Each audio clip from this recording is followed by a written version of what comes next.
Good evening, everyone. I had a little bit of trouble getting the stream started, so I got to say some nice words to Cured, which unfortunately will not be not be part of the VOD now. It took me about 10 minutes to try and fix what I'm assuming is a problem that I created for myself, but we are ready to go now. We are going to be... So I've actually been looking forward to this particular Old World session, and it is because we have been working through Heroes of the Aegean. So I was delighted that there were a couple of people last week who are new to Old World, and I just wanted to give a bit of an idea in terms of what I am playing. So the base game of Old World was released quite some time ago, actually. So it was originally on the Epic Store, and then got a later release on Steam. And that release on Steam coincided with the first DLC, Heroes of the Aegean. And so if you had the game, or you bought the game, I think within the first week on either platform, you would get the DLC alongside of it. So in terms of the DLC that's available for the game, we've got it here. Oh, okay, it just says what I'm playing, but there's Here's the Aegean. We're playing with Sacred and the Profane as well.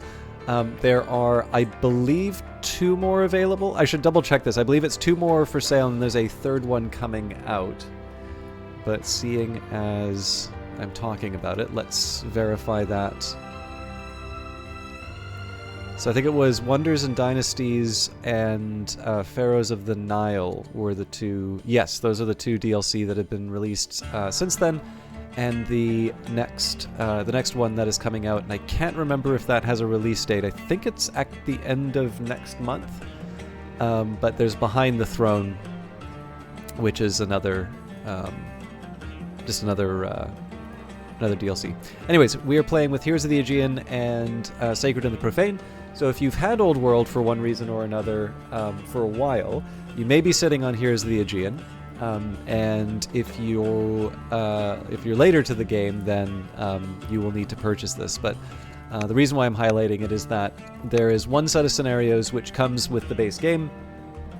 Then there's Here's the Aegean, which is not something that's part of the base game, but I am playing.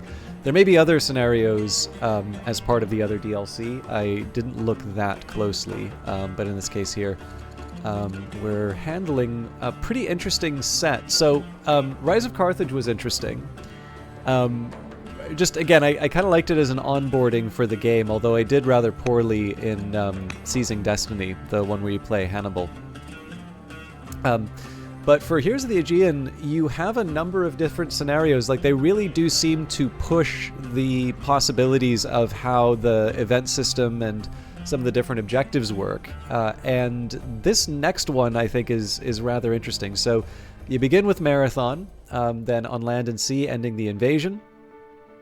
So in this case, you have, depending on how you do in certain parts of the scenario, it will make your life, if I recall correctly, it's been a while since I've done this, but it'll make your life a bit easier or harder depending on how you do at certain stages. And then this is one that I struggled with. In fact, I struggled with it way back when it first came out. They made it a little bit easier, and I still got beaten. But this is the one where you play Philip II, and essentially you are building... And again, I don't say this to undermine Alexander's accomplishments, but to a certain extent, Philip II sometimes doesn't get the maybe the attention or respect he deserves because of his son. But essentially, you are creating the conditions under which Alexander inherits a very a powerful position from which he launches into his campaigns against Persia and beyond. And again, it's not to say that Alexander wasn't accomplished in his own right, but I think some people would see at least part of Alexander's conquest as being a sort of fulfillment of his father's plans. So it's neat. And this is one thing, I think it was when Yessie and the Stars stopped by in the stream, and she had, or maybe it was Viridian, anyways, somebody had sort of asked, was this real history? And this is one of the things I really enjoy about these kinds of games. And I do have a particular interest in ancient history. Not just that, but I did do a little bit of classics. So there's a certain attachment that I have to this time period. on top of just some of the new things that you learn. So there are some parts that I do know about the ancient Middle East, but not all of it. And there's things that I get surprised by that I really like in this. But what makes this scenario rather interesting is once you are done with Philip II, you actually have two paths that you can choose for the next two. So there's Queen Olympias, Intrigues and Lies, and Megas Basileus. So Olympias was present in Rise of Macedon, building a hegemony, and then there's also Alexander, obviously, our son. But these sort of take place in parallel. So as it describes here, the time period when scenarios 4 and 5 takes place overlaps, so the two scenarios can be played in either order. So to a certain extent, we are familiar with Alexander. He was pretty great. There's lots of stories about him, and most of the stories that you will hear are about, him away from what you would kind of consider to be the core, right? He's not in Macedonia, he's not in Greece, he's running around the world, building this empire. And I mean, what happens to it will be scenario number 6. But, I think some people ask the question as to whether or not the empire ever had a chance of staying together. You can get little hints of that in what seems to be a really interesting choice, which is to do Queen Olympias, Intrigue, and Lies. In the previous scenario, we had Athens, and we had this idea that Athens may be subdued, but it is only because they're sort of facing the inevitable, and that they will be a problem for us. And indeed, there was a revolt. And in fact, what I think is kind of interesting is that you have these two parallel scenarios. I like that you're able to do the two tracks. But while Alexander is out taking care of foreign affairs, there is quite a complicated domestic situation. And that is left to Alexander's mom, who did a real heck of a job. It makes for an interesting Wikipedia article. So let's read the description of the scenario. Let's jump in, and if we get a chance to talk about the history, I'm looking forward to that, but I do want to give people a chance to actually see this. So Queen Olympias, Intrigue and Lies. Philip's rule of Macedonia and his plans to invade Persia were cut short when Philip was assassinated by his bodyguard Pausanias. The motive for the assassination is subject to debate, but it had a profound effect on history, as it immediately put Philip's son Alexander on the throne. Once Alexander left to wage war in Asia, power struggles ensued in Greece. In this scenario, you play as Queen Olympias, Philip's widow and Alexander's mother. You will engage in politics and spycraft to keep your grip on power and support Alexander as you face opposition from the Athenian orator Demosthenes and from Antipater, a former friend with his own political ambitions. The scenario is focused heavily on events. The choices you make will have a significant effect on how the story develops. Several gameplay aspects also work differently. It is recommended that you take a moment to read the rules in-game the first time you play this scenario. The time period when scenarios 4 and 5 take place overlaps, so the two scenarios can be played in either order. So this I do think is going to be a neat shift. One thing that I find so interesting, and again, I am going to jump into it, but one thing I wanted to say about why I'm sort of taking the time with this specific scenario and why I'm looking forward to it. I like Old World quite a bit, and yet in some ways, Old World is actually a 4X game that highlights a few of the features that are not necessarily my strengths or even the things that I'm most interested in 4X games. So I do like war games, and I've Civilization is possibly the first game I ever played. Maybe not the very first, but it's certainly close to the first games, and I've always loved that series. And not just Civilization, right? I enjoyed Endless Space and the other follow-ups from Amplitude. I have Warhammer 40k Gladius. Alpha Centauri is an absolutely wonderful game. I also really enjoy Beyond Earth. I kind of felt that game wasn't given a fair shake, although I guess that kind of counts as the part of the Civilization series. I tried John Schaefer's At the Gates. I'd actually like to try and go back into that. But, I think the idea here, and I've tried the demo of Zephon. Hey, Lord Gloom, your first strategy game was Alpha Centauri? It's a beautiful game, isn't it? It's also very good to see you. If you don't mind, I'm going to try and shout you out when there is a little bit more of a pulse in chat, but I am very, very happy to see you. So hello, Nearly Logical. So yes, for those of you who don't understand the snake, I was really trying to do a snakes on the plane pun, but the best I could do is get rain and then REIGN, but I couldn't really make that work. But it is tied to Olympias. So for those of you that don't know, I'm sure it'll come up, but we'll talk about it by the end. But yeah, the thing is that I'm not quite the Civilization player who turns that game into SimCity. I actually have a friend who, well, not really a friend anymore. I haven't talked to them in such a long time, but somebody who I knew in middle school and high school actually stops playing and makes a new save whenever they run into another civilization in Civilization. And I think it's fair to say that I don't dislike the combat aspects, but I'm not necessarily sure that it is the main reason why I play them. And it is absolutely fair to say that Old World is definitely very focused on the military.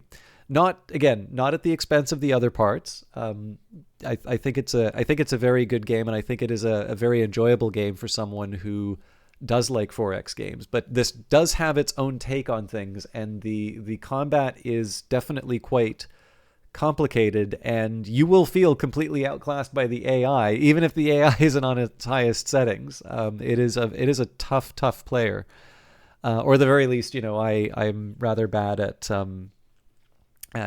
countering what the AI does. So one of the reasons why I'm interested in Queen Olympias is that this is one that definitely seems to be a lot more about political maneuvering. And so as a result, it's a change of pace in a game which I am often reminded has a heavier military element to it. So that's just a long way of saying, this I'm interested in seeing how this goes. Old AI in games was fascinating. It always felt like it was harder to program worse AI than really, really good AI. The developer of this game, there's a lot of people who develop this game, but sort of, I guess the creative director, I'm trying to remember the formal titles, but one of the founders of Mohawk Games, Soren Johnson, worked on Civilization 3 and 4.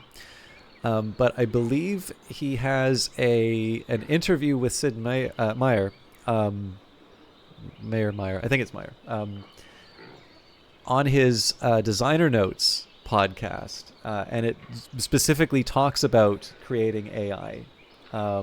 So you may be interested in that. It's been a while since I've heard it, but there's a little bit of discussion in terms of, what, how do I put it, like what the, player's reaction, assuming that the AI can see things that it can't. And anyways, I think it's a good chat. It's harder to program just good enough. Okay, politics and succession. Most of Greece has been unified under the Macedonian rule through the diplomatic and military brilliance of Philip, your husband. You were not his first wife, still you are the most important woman in his life, assisting Philip with your own skills and deal-making, sometimes by methods some might consider ruthless. Greece was preparing to strike Persia. With the great phalanxes of Philip poised to finally bring the fight to our enemies, all our plans were undermined when Philip was murdered by Pausanias of Orestes, his own bodyguard. Pausanias was killed on the spot by soldiers who immediately proclaimed your son Alexander as king, but without Philip, Greece is once again on the edge of a precipice. Some cities are loyal to Antipater, who himself has ambitions to rule as king. Much of Attica and Boeotia is loyal to Athens, where Demosthenes still opposes Macedonian rule. It falls to you to secure Alexander's place on the throne so he may embark on a campaign against Persia. You will have to show internal opponents no more mercy than your husband shown foreign ones. This scenario has some significantly different rules. If this is your first time playing, it is strongly recommended that you take a moment to read through the rules. So, I will secure Philip's legacy, or with Philip dead and Alexander king, what is my role? So we will read that, but I also want to highlight some of these. So we're playing Greece. Philip, there's dead husband. There's Alex, 20. Okay, Antipater champions. Okay, so that looks like that is a faction. So what am I doing? Yeah, so that's a faction within. So this counts as allegiances, so that's another one for me to look at. Okay, so Antipater, 63-year-old commander, bonus for adjacency, and he's angry at me. Athens, sages, led by Logographos. I'm almost certain I pronounced that incorrectly, but I'm not going to try any other way. Demosthenes, Athenian governor, looks very different from how he did in... Oh, no, sorry. That is the same governor. Okay. Start a goal, get all our cities under control. Scenario rules. Instead of usual family mechanics, each city's family represents political influence. You start with some cities controlled by Olympias. These cities work as usual. Cities controlled by Antipater or Athens represent your political opponents, and you cannot do anything in those cities except for building special projects. Your workers cannot build in territory controlled by your political opponents. Your goal is to take control of all the cities. There is no discontent in the scenario. Instead, there is influence, which represents the influence of Olympias. It will slowly grow over time, and you can increase it through special projects. Influence levels will also be affected by events. Once a city not controlled by Olympias reaches enough influence, you can run the Take Over City mission to take the city over. Click the leader portrait to access it. If you will lose if your influence in the capital drops to 0. So this is already interesting. There are a couple of board games that play around with this a little bit. So this I can't imagine it being the most satisfying multiplayer scenario, but it would be kind of interesting if you could have, instead of just taking over individual nations, that you had people working within nations like this in a big multiplayer game. But there's A Distant Plane, which I think is by Volkoronke. I could be wrong on that. But there's a distant plane, which is Afghanistan. So you have the coalition, basically. You have the government of Afghanistan, and you have the United States. And then you have sort of the opposition. So in this case, you have the Taliban and sort of the warlords. And what's interesting about that game is that it is very clear that there are sort of these opposing sides, right? You know, you have your ally, but in order to win the game, you have goals that are actually opposed to your ally. So for instance, the government in Afghanistan will want to not to necessarily put funding towards its own security forces, instead relying on the Americans. And of course, the Americans want to extract their forces. And so you want to promote your interests enough that you get a good outcome for your faction, but you don't want to become so selfish with your faction that you ultimately lose the game. And there's obviously on the opposing side, there's a similar tension between the two factions. Now I can't remember. I think Pericles came first. That one might be Mark. Actually, no. Sorry, I should actually take the time to make sure that I've got these names right. So, just give me 1 second here.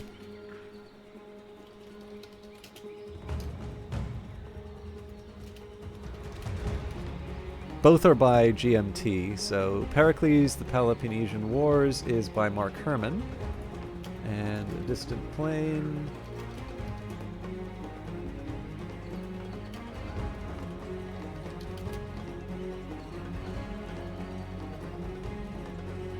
Volkoronke and Brian Train. And then, I mean, there are other games like this. So there's Churchill as well, where you play sort of the Allied forces. You play Stalin, Churchill, or Roosevelt. And again, you want to you do a series of conferences, and you want to achieve your faction's ends. But if you don't have a bit of give and take, then ultimately the Axis wins the Second World War. So again, makes for a really interesting gameplay opportunity. So it's kind of what's making me... this is what I'm thinking of when I see some of these scenario rules. We'll see whether or not it actually turns out that way, but I can almost imagine seeing some of this being adapted into a multiplayer game sort of along those lines. I don't think it would be, but one can imagine. All right, show me the rest of the rules. We want to build our influence, so we don't want the capital influence to drop to 0. Intrigue is another important concept in this scenario. There is no tech tree. Instead, there is an intrigue tree, which represents the various political actions you can take. Unlocking them works similarly to research, but instead of science, intrigue is used. The main source of intrigue is Olympias herself, who generates some intrigue at a constant rate. Additional intrigue may come from projects, events, or the conspire that Olympias can perform. Read the tooltip description of each intrigue to get an idea of what it may lead to. With these actions being political in nature, you may not always know in advance what exactly will happen. You will face many decisions to make as Olympias. Your event choices will affect the developing narrative, and some paths could see you lose control of Greece and thus the scenario. Archipelago is... I've never heard of Archipelago. There is a goal that you have to meet or you all lose, but each person has private goals, which is how they will win the game. So is that a board game, or is that a digital game, Nearly Logical? Because I am actually quite interested in those kinds of games. Again, I am... I don't know enough people to do board game. Okay, board game. Thanks. Yeah, the problem for me is, I think board games are basically discrimination against the lonely, but I'm fascinated by them still, so... Back to the game. All right. So let's see where we are at. So there are the...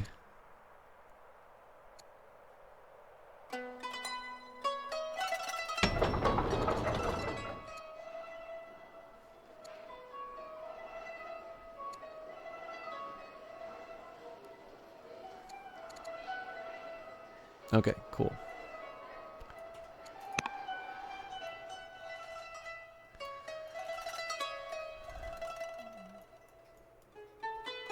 Sparta's Sparta.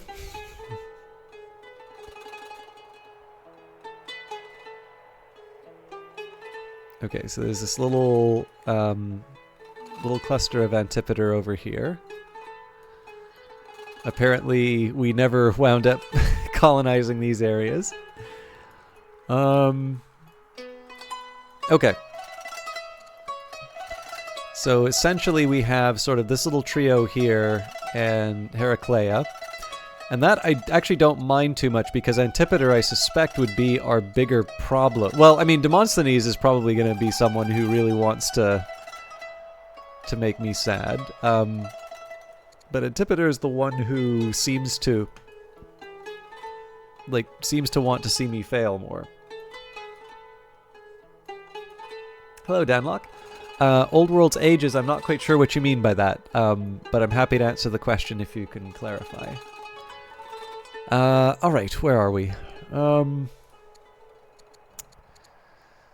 I can assign a Chancellor, but again, I want to make sure that I'm using...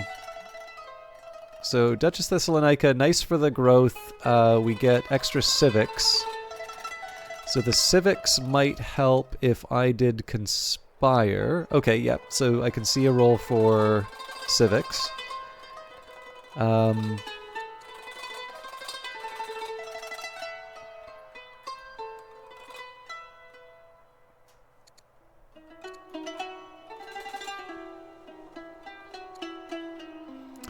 I have 5 to work with. Okay, so let's start by taking a look at what I can do in these areas. Okay, so we're doing well for food, not so well for money. And eventually we're going to need to get some wood. But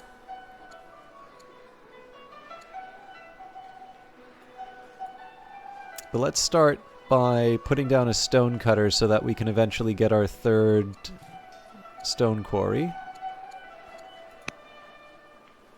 Philippopolis might be a similar story. Nope. So treasury might make sense here.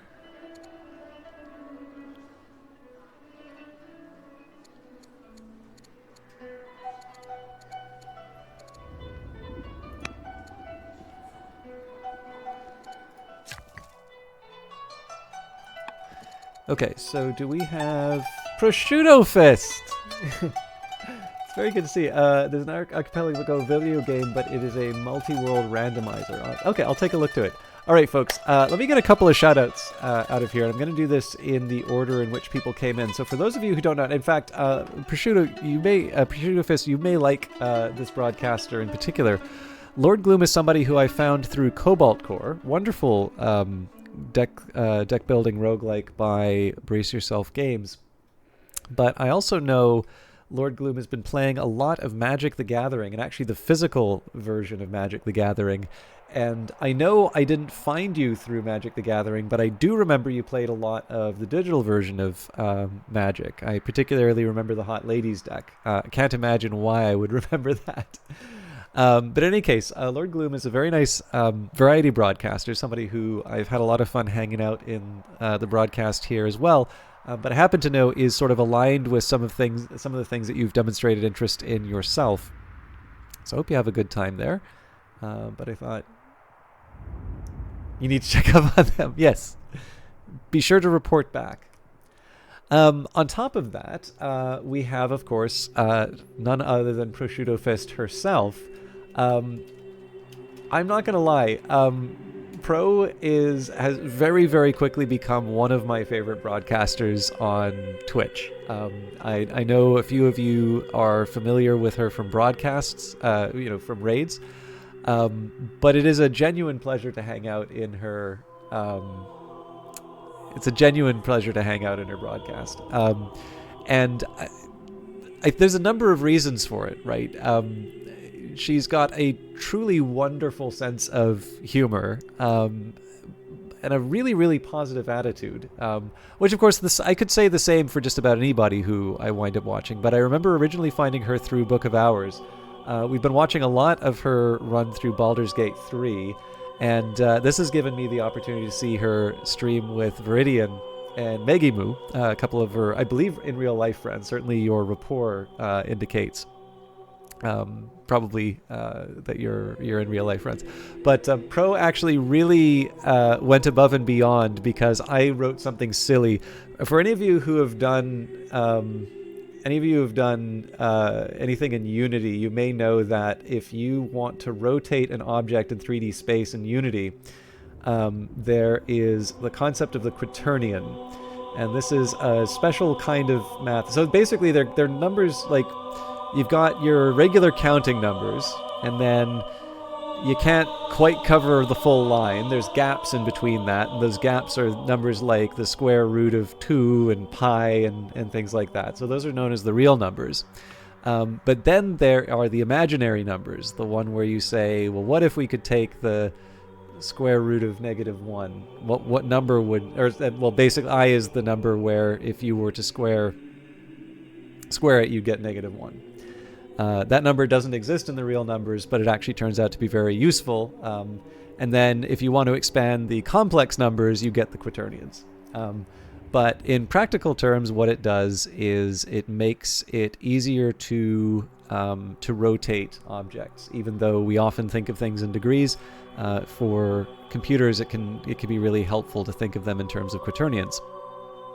So I've been reading up on this because it's mind-mangling. Like, I can do the math to like work out all the relationships and things like that, but it is mind-mangling for me to just think about it, because it's very natural to think in terms of the standard Euler angles. But because I am built this way, inevitably when I find a complicated subject, I'm going to go down a rabbit hole. So it turns out that there are not just quaternions, but you can actually move up higher and higher. So you can get 8-dimensional objects. So quaternions are 4-dimensional, complex are 2, and the real numbers are 1. But when you move up from quaternions, you get octions. And when you move up from Octeons, you get Sedenions. So for those of you that thought Quaternions were bad enough, imagine a 16 by 16 matrix to do your operations. And I have absolutely no idea what practical application. And in fact, you can actually go even higher. You can go 32 dimensions. You can keep doubling because of the Cayley-Dixon construction. You know, just rolls off the tongue. It's the sort of thing that you learn in high school, I'm sure. But anyways, I mentioned Sedenions in Pro's Mod's chat. She didn't even try, understandably, didn't even try to pronounce the word. So me, being the troublemaker that I am, kindly went to Pro's chat and I said, could you please say the following to Viridian? And basically it's just this, you know, summary of what a Sedenion is, followed by everybody knows that. And Pro just delivered this truly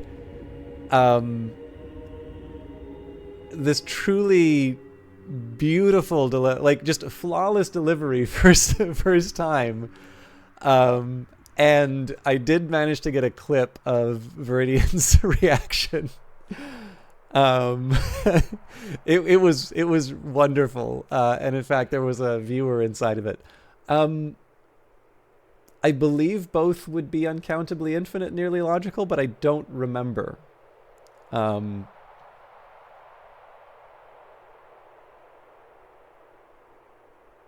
I suppose technically that doesn't actually answer your question, but I don't know offhand.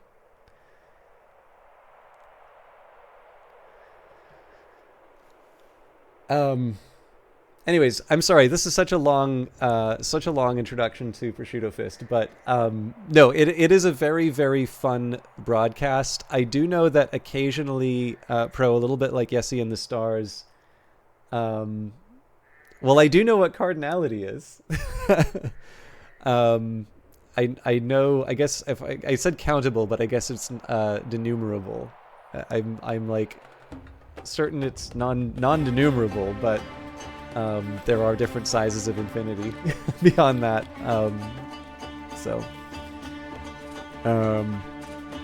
But I would imagine that it's probably. My guess would probably be that it's not different from the reals. I should think about that, but I'm definitely not doing the work on that on the stream. Yeah, that's probably not very interesting when I've already introduced that it's, you know, you move past the reals up to the complex numbers. That's probably, yes, exactly. But yeah, that's probably not a very interesting answer. Anyways, I was gonna speak up. So the one thing I did want to say too, like Pro does sometimes, it's a little bit like Yessie and the Stars. Like occasionally you will have a guy who just really cannot control himself when he sees a, you know, charming young woman on the screen, and I feel a little bit bad for both Pro and Yessie because they are. You just need to spend a little bit of time in the chat. Yes. You just need to spend a little bit of time in the chat and see how, like, razor sharp they are. And I happen to know that Pro knows a bit of history, more Civil War era history. But is definitely a streamer who I speak very highly of, who I think very highly of. And I actually have to kind of apologize to Lord Gloom by extension because I realize I've spent like 3 times as much talking about Pro as I have Lord Gloom. But it is also, I don't always get a chance to have Pro hang out. So I wanted to take the time to give the more verbose version of Fire 100. It's because I couldn't stop talking about math. Let's be real here. Yes, this is true. None of this is about Pro. This is entirely about the mathematics, and I am all for it. But in any case, I really do encourage you, if you've not checked them out. Lord Gloom, again, a wonderful variety broadcaster who has done everything from Escape from Tarkov to IRL Magic, and in fact, I probably undersold his ability to broadcast with others, because just like Pro does a wonderful job in multiplayer Baldur's Gate 3, I actually really do enjoy Lord Gloom's rapport with his fellow Magic nerds. But it makes me envious of people who actually play those games in real life. But Pro is definitely a very special broadcaster as well, who has done Stardew Valley, has done Book of Hours, is doing a lot of Baldur's Gate 3, and I am hoping to publicly shame into playing Disco Elysium, but I am actually very happy to watch her play whatever. Anyways, for those of you who have any questions about Old World, I know I've taken my time getting into it. As I've said before, not me crying in the club right now. If anybody does have questions about Old World, I will do my best to answer. But right now, I'm trying to find the best way to use the 5 orders that I have. So for those of you that are familiar with Civilization, this will be new. There's a limit to the number of actions that you can take in any one turn. Now, what I would like to do, if I can, is put down some stone quarries, but it's not so obvious where I should put those. Because we've got, I believe the hills are good for a bonus for ore. In fact, if we use shift, so 5 output from the mine, 5 output from the ore, 20% from slavery, and 60% from output on the hill. So if we go to stone, so what I'm also highlighting here is the way that the tooltips work. So I'm holding down shift so that I can navigate these different menus. This is a great way to learn about the game.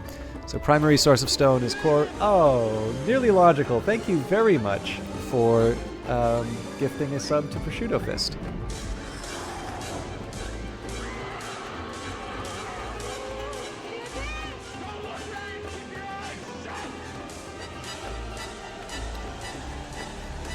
It's remarkably kind of you, nearly logical, and feel free to avail yourself of the classically themed emotes inside the chat, at least for a month. Okay, so if we can find Arid, God, where, I guess that would be, do we even have Arid in the...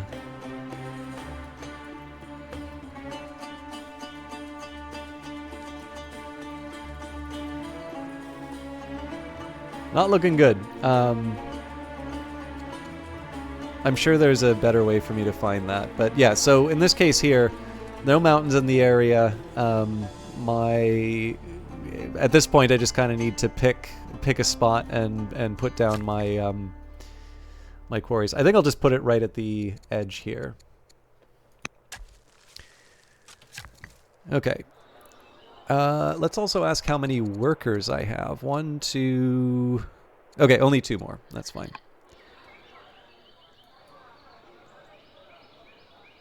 Okay, now, ideally I would be... Ugh!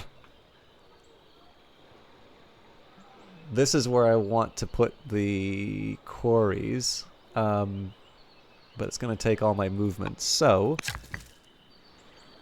what about this fella?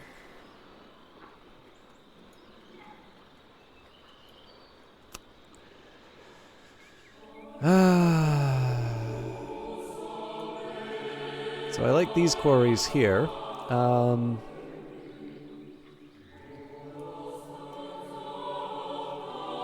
I kind of want to keep them away from the city. Well, you know what? This isn't a disaster if I put the quarries down here, and then we just have all the lumber mills. So, cutting the scrub's gonna kill my orders. Actually, yeah, we have to... Okay, well, there's some wood for us. The streams are long and the ads are annoying. For those of you wondering who Pro just showed, there's Aristotle right here. Ambassador Simon takes deep pleasure in his own achievements. It is no lie to call him proud. A question of motive. All of Greece was shaken by the assassination of Philip, which put King Alexander on the throne. Plenty of witnesses saw the murder itself, as Pausanias plunged his knife into Philip's back, but the assassin never got to say anything as the soldiers cut him down. There are many rumors about why Philip was killed, but few know the truth. Some say Pausanias acted alone, driven by jealousy. He had once been the lover of Philip and, at a later time, ended up insulting the lover of General Attalus. After the resulting spat, Attalus got Pausanias drunk and assaulted him at a party hosted by Philip. Philip did not interfere or punish Attalus afterwards, which some believe led Pausanias to seek revenge by assassinating the king. Others don't believe that Pausanias would suddenly assassinate Philip in revenge for an event that took place several years earlier. They said Pausanias was merely acting on behalf of someone else, and two suggestions circulate in the population. There are citizens who claim that Pausanias was paid by the Persians, who were aware that Philip was to wage war against them, so they sought to prevent an invasion of Persia, or at least make it less likely to succeed by killing Philip, a brilliant military commander. Yet another group puts forward a very bold theory that Philip's death was orchestrated by none other than you in order to put your son Alexander on the throne sooner and avoid any possibility of another successor being named. You are one of the very few people who know the truth. What guided the hand of Pausanias as he swung the knife? You wonder what he would think about being an emote? One of my profs actually, it wasn't so much about Aristotle, it was about ancient commentators on Aristotle, but I feel like I should go over some of my notes on Aristotle and see if I can offer a scholarly answer to that question. Can I get back to you, Pro, within a month? Okay, actually, here's a question I'll ask, because obviously it's been a little slow getting into the gameplay. Would people like me to read the entry for Olympias to begin with, so that we know the actual history of this woman? Or do we want to read it after we've made our decisions over the course of the game? I'm happy to do it either way, while I get some feedback inside. You think he'd vibe? Nice.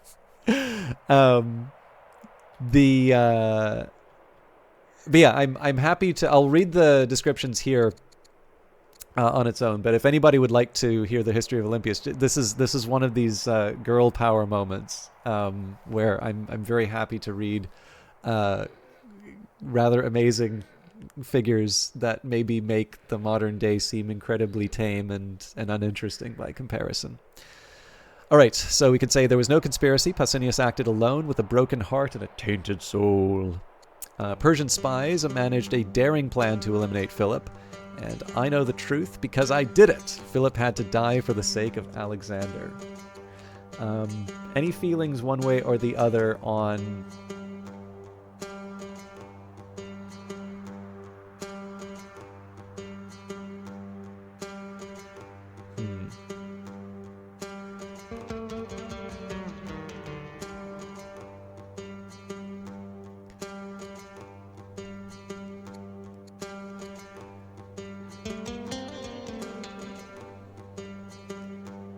Music going hard right now. You know what? Let's go full evil. I know the truth because I did it. Philip had to die for the sake of Alexander.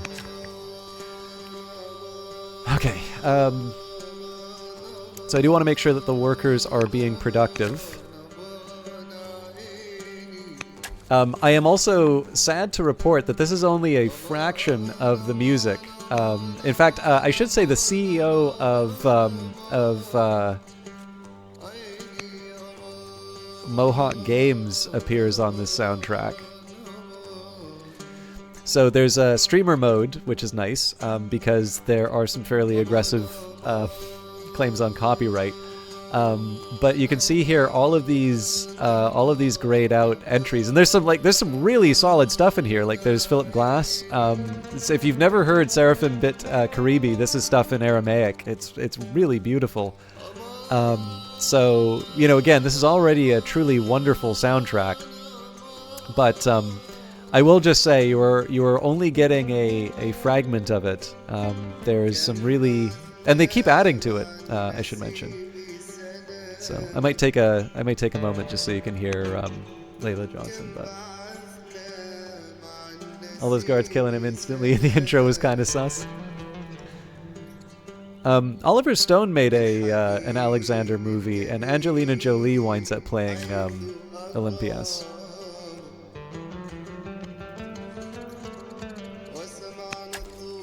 And I definitely feel that she plays up the ambiguity in terms of what role people had in Philip's death.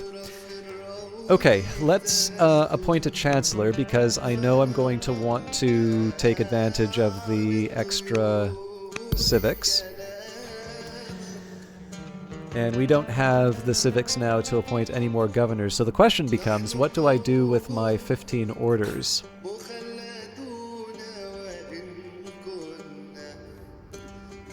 I suppose we train, although there is something of a worry that this might be turned against me if Antipater gets a little too big for his boots.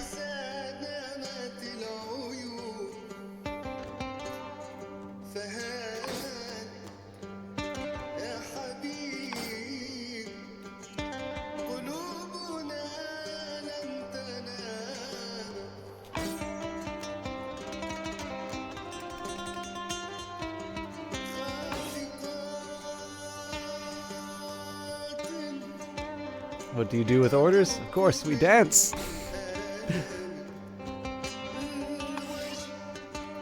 I don't have anywhere to put these guys.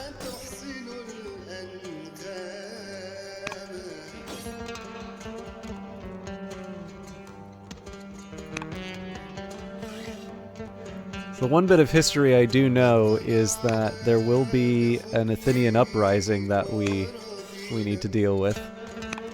So I don't think it hurts to... I don't think it hurts to have the...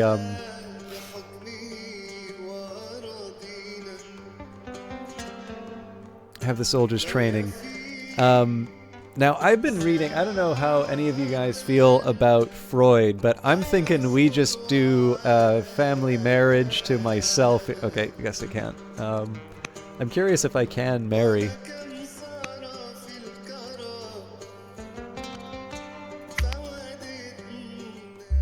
If it wasn't for those Athenians and their pesky dogs, they would have gotten away with it. Speaking of pesky dogs, who here knows about Diogenes?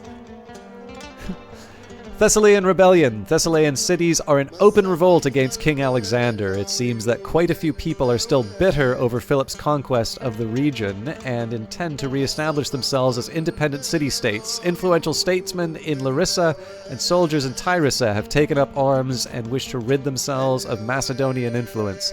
Fortunately, the bulk of the citizenry doesn't support the rebellion, and the rebels have nobody who could stand up to Alexander. If Alexander goes to put the rebellion down in person, it will be over ever faster than it began. Sylphea, another streamer who I'm very fond of seeing.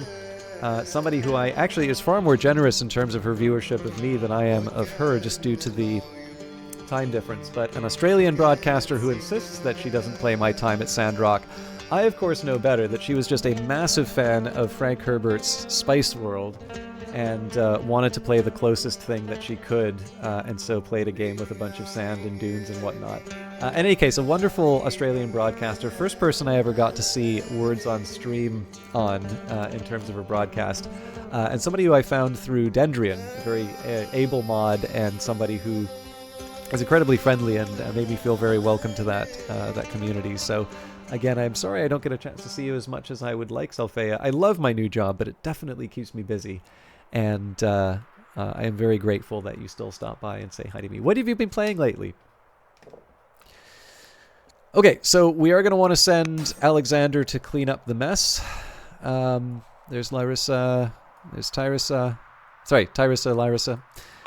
Which one has Alexander? There we go.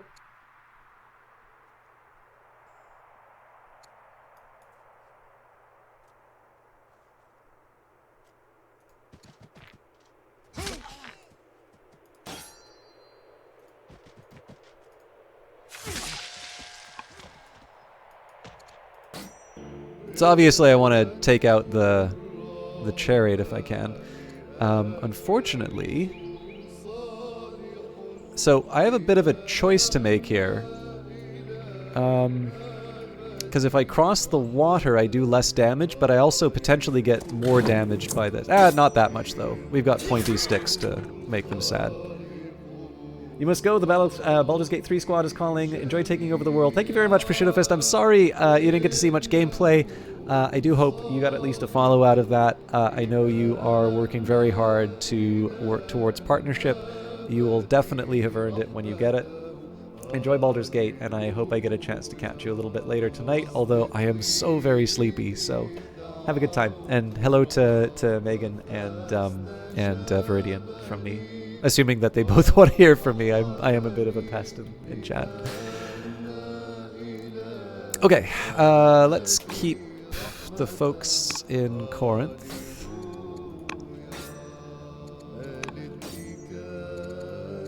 I don't think it's worth... Yeah, I think we're going to keep the people in Pella. Mind you, that does mean I end the season with 11 orders. So you know what? We are going to move.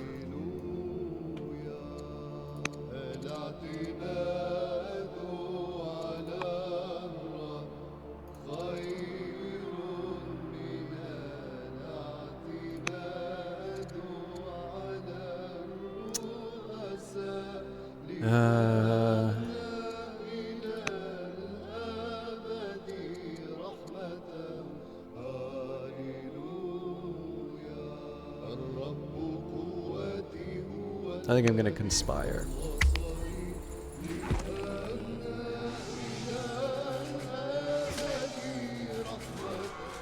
The rightful king, your first task as the widowed queen was one of the utmost importance, to ensure that King Alexander would remain the unquestioned king, with no other successor to Philip able to claim the throne.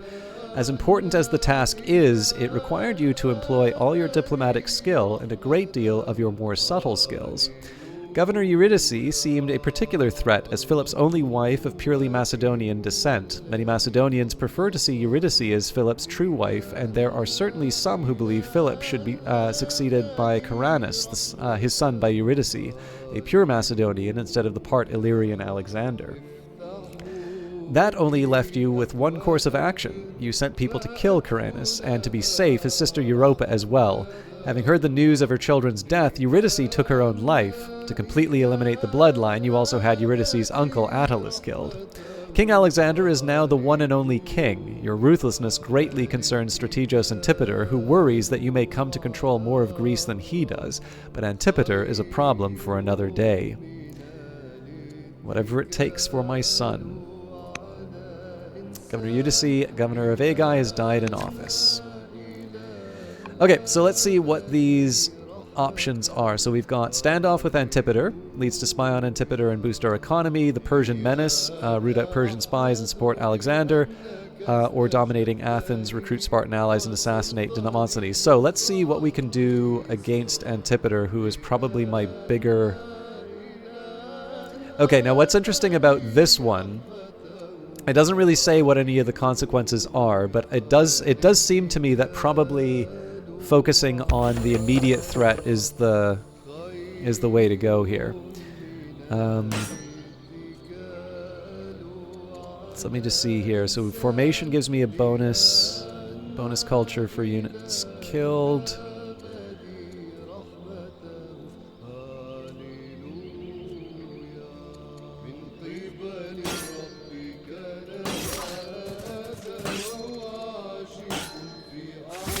Figured I might as well get the culture out of that. Alright, now I'm going to move this unit over here because not only do we get to kill the chariot, but we get to poke the slinger from a distance. So I suppose it raises the question as to whether or not I want to try... Yeah, you know what? Neither of these units are going to bring anything for the next fight, so let's just leave them there. Alright.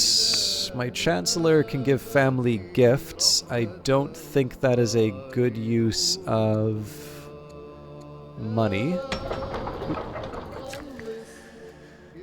Alright.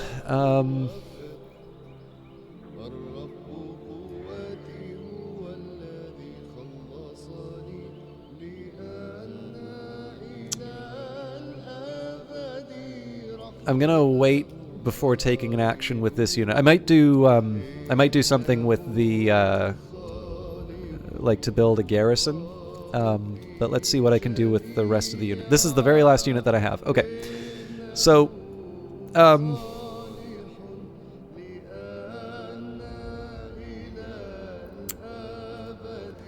think I'm gonna build the garrison here because I want to put like the theater and such on the sort of the edges to the hamlet.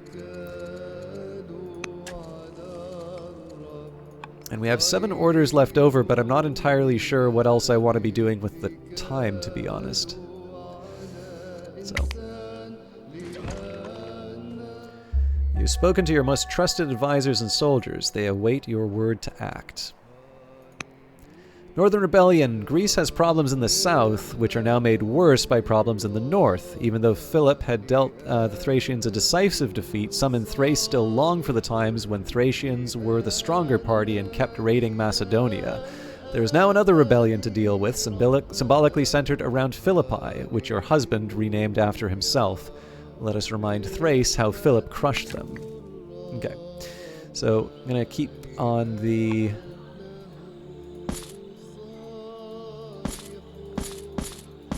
What on earth is happening there?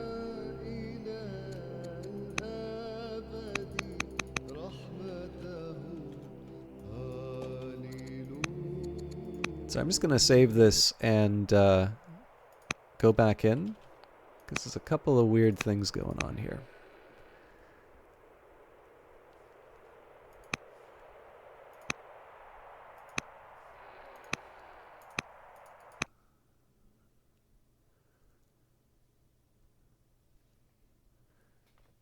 Sorry, folks.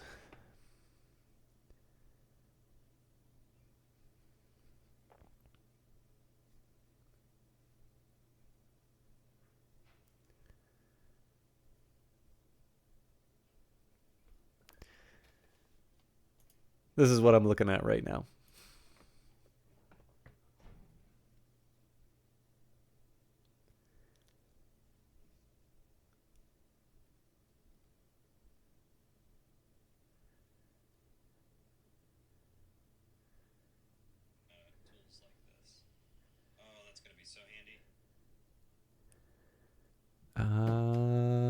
I really don't want to mess with the error logging tool because this stuff isn't going to get fixed if they don't have good data, but it also doesn't seem to be moving.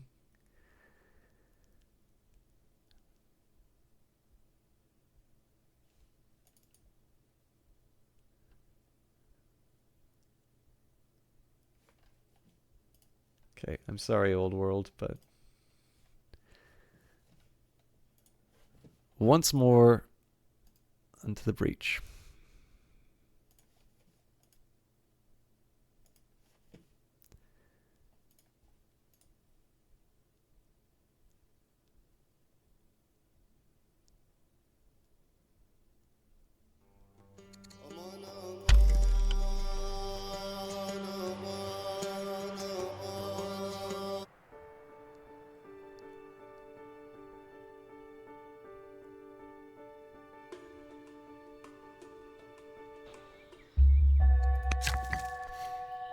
Okay, so I wanna try and get as much stone as I can, basically building the civic so that I can build up the economy. Same story with this unit. But we also want to defend our territory, so I think the easy answer I have here is one unit on one end, another unit on the other. Now, one thing that's nice here is we also have a fort. Oh, what am I doing? I wasn't paying attention. It wasn't an archer. Anyways, that's fine. We'll make do. I do have candidates for governor. That means I don't get to do my scheming, but let's see what my options are. So we've got Lanki the Younger, who will hurt the treasury. Let's sort our cities by culture.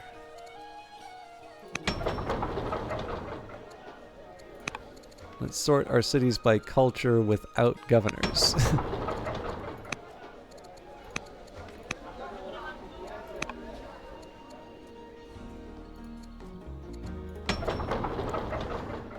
Okay, Now, it would seem to me that probably where I want to go with this is to continue to sort of exert my influence.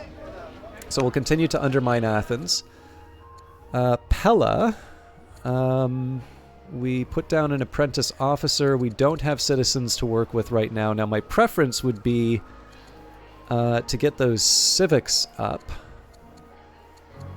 But I don't really have an option there, so I could try to build more military units. Actually, no, you know what? I don't have a worker here yet, so we will build a worker.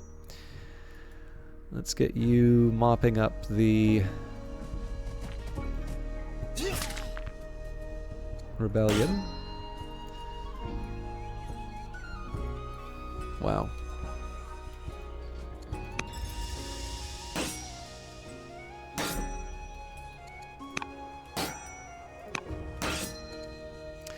Okay, this is my last unit, so I don't mind if we see this through to the end.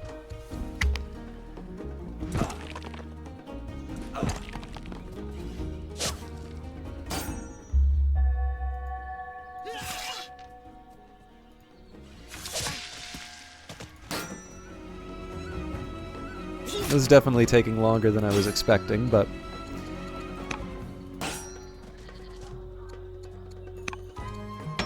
Brescia, we've got our stonecutter. Now, we don't have any citizens. We do not have a worker in this city, so we'll build one of those right now. Philippopolis, again, we don't have a worker, so we're going to put one of those down. A little tempting to try and get something like an apprentice officer, but I think we're doing okay with for training right now. Europos. So there is a temptation to build a treasury here, and we do have a worker as well. So yes, we'll put down a treasury to hopefully balance the books. Now we have 15 orders. That's going to translate into cash if I don't have any other use for it. I suppose the obvious question would be, well, what do I think I'm going to do with it? I think what I'm going to do, one of the things that I'm sort of aware of in this scenario is that I do need to exert my influence. So I'm going to prioritize governors over generals. And basically, once I can't place governors anymore, then I'll start assigning generals to these units. For now, I'm just going to enjoy the cash surplus. The arrogance of Thebes. Yet another rebellion against our rule begins, and it is the most significant one. Thebes has received a false report that King Alexander died in the field, with Demosthenes producing the alleged witness. And so, the city showed its true colors. Exiled Thebans rushed back to the city, killing much of the Macedonian garrison. Our survivors are currently besieged and most unlikely to hold out for long. This cannot be forgiven, not by you, not by Alexander, not by anyone who pledged allegiance to the Argead dynasty. Thebes is no longer the dominant power in Greece. If they cannot accept it, Alexander will have to remind them that Macedonia is stronger and crush Theban resistance just as his father did before. Thebans would be fools not to miss their hegemony, but they are even greater fools to rebel.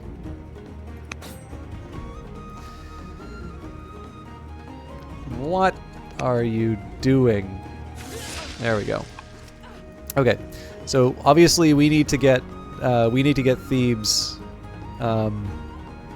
secured. So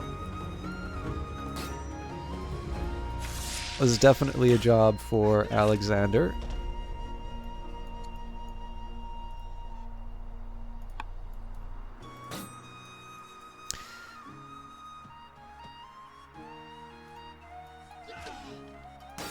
Right now, I'm just going to work with what I've got.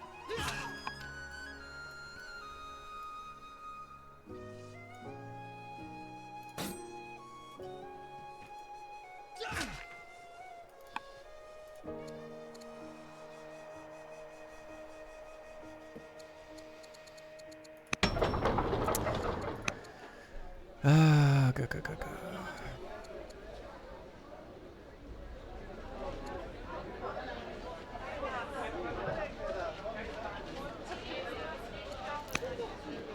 I should be worried about the fact that I'm generating discontent, but... Okay, Dodona. We finished the rancher. We don't have a citizen to work with. We already have a worker, and we have a treasury. Subterfuge will give me additional influence, which will push ahead my political goals. Festival will allow me to build more in the city. It's actually a tough call here. I think I'm going to go for subterfuge here, just because it allows me to kind of fulfill my political ambitions a bit faster.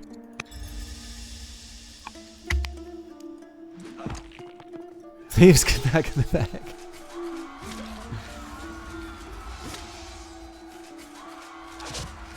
They're doing a really good job of hurting the city. Olympius versus Antipater. It is not easy to admit that a former friend is now an enemy, but that is exactly the situation with Strategios Antipater. He seeks regency and political power in Greece with no desire to share domestic power with you or anybody else. Antipater is an intelligent man and a formidable rival. With people you trust focusing on Antipater's cities, you will have better knowledge of whatever he may be planning. I will have to be careful with the man. Alright. So it's recommending the Persian menace. I think I'm going to settle for spy on Antipater. I'm curious if I can... Yes, I can build lumber mills, so we will do that.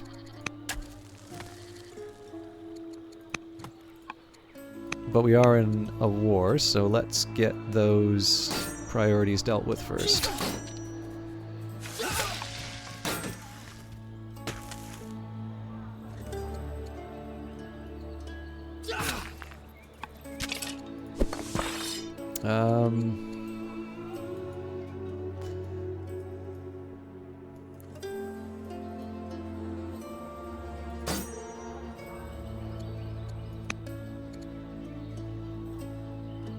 It pains me to do this, but I'm actually going to force march them into Thebes, and this is just to give me a little extra protection in case the walls fall.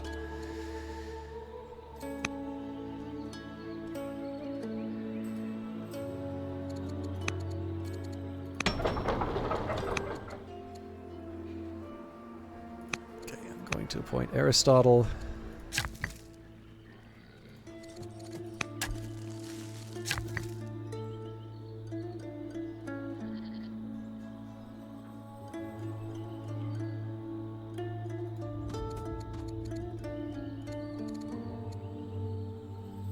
Right.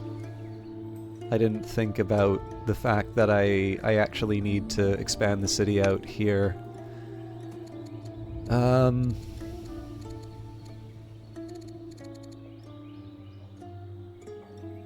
I can still make this work.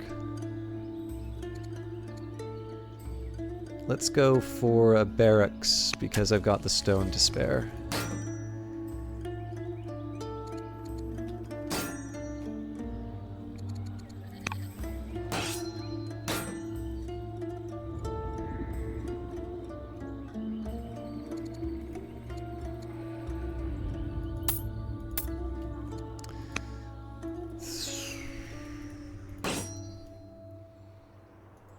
I need Alexander in place.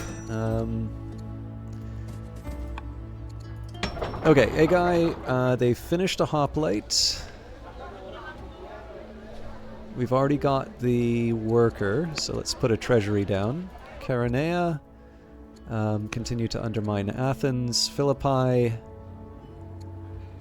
I'm probably more inclined for a stonecutter for this.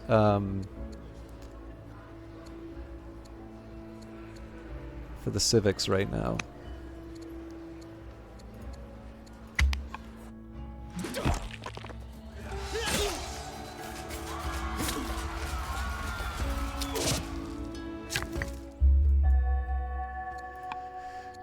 Okay, as always, we deal with the rebellion first.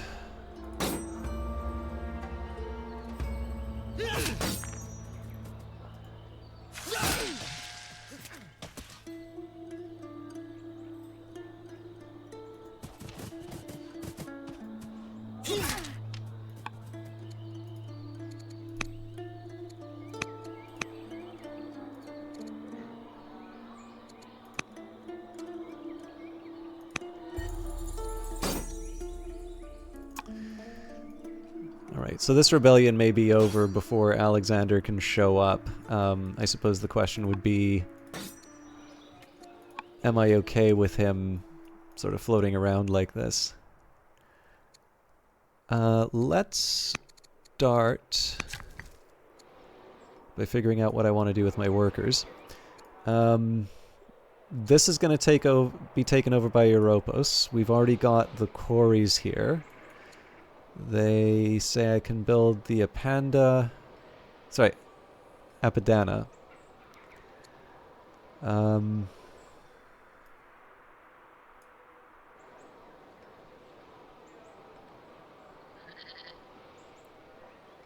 got a range and 2 barracks.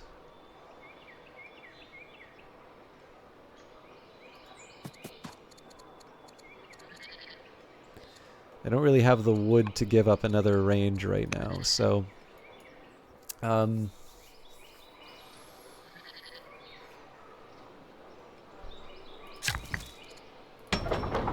suppose one observation I could make would be if I tried to build, say, a hamlet here.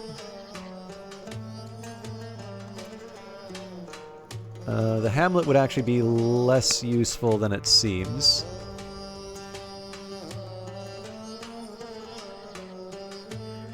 Would probably be useful here.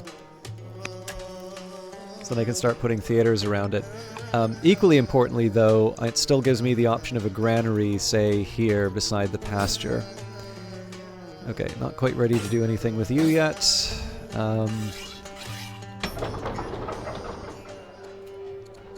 We're going to continue to... Actually, I should repair first, and then we undermine Athens.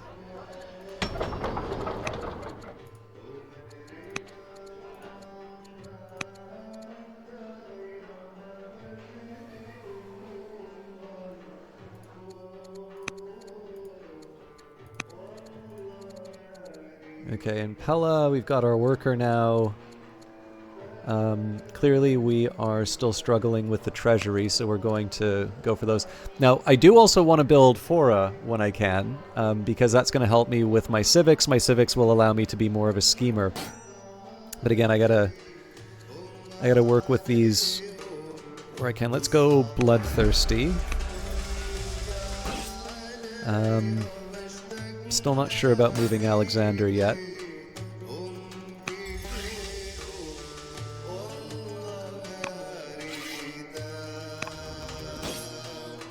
Okay, Alexander's the last one. So, there's a couple things I want to do, seeing what my training's like. So I do have other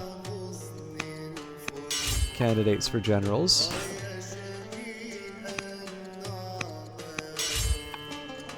There we go. And yes, I will move Alexander. I just wanted to make sure I got the remaining details taken care of. If I take a... I don't hate the idea of trade, but it is giving up civics, which I don't have a lot of right now.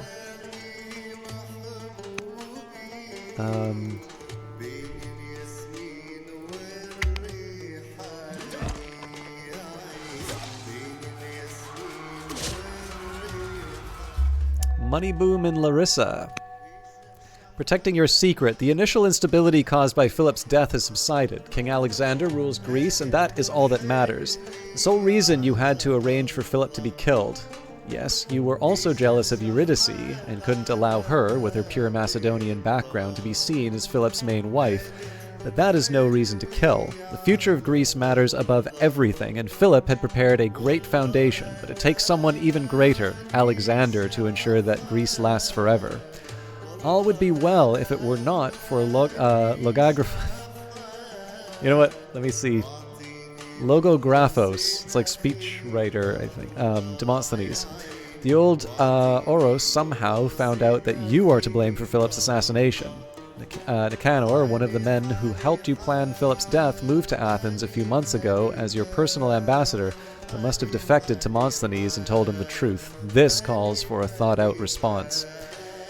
So I will not waste my time getting involved. Let the fools in Athens say what they want. A show of Macedonian might would remind Athens not to oppose me. Or Nicanor betrayed me by speaking. He has forfeited his right to live. My agents will make sure those consequences come to pass. I mean, this is tempting.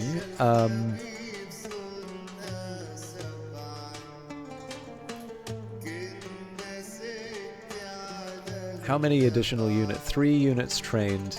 I'm going to say additional consequences. This may be a case of it's not the crime, it's the cover-up, but I need some wins.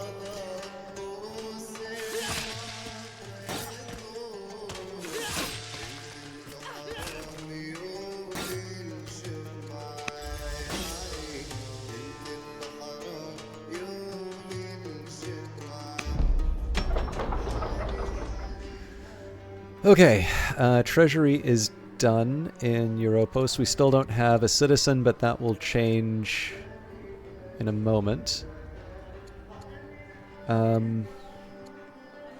I do like the idea of building a forum, though. Okay, lots of orders.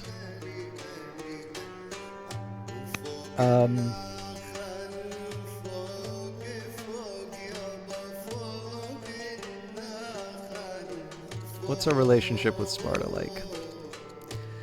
They're not my biggest fan.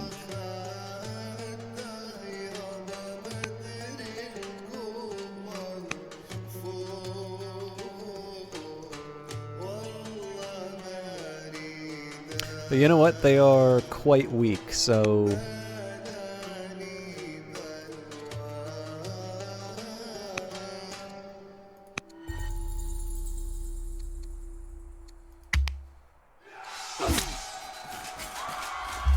You've spoken to your most trusted advisors and soldiers. They await your word to act. So we are going to do more conspiracy. Alright, so we definitely want to finish the war. Fortunately, Alexander's here to get me a little extra culture for my trouble.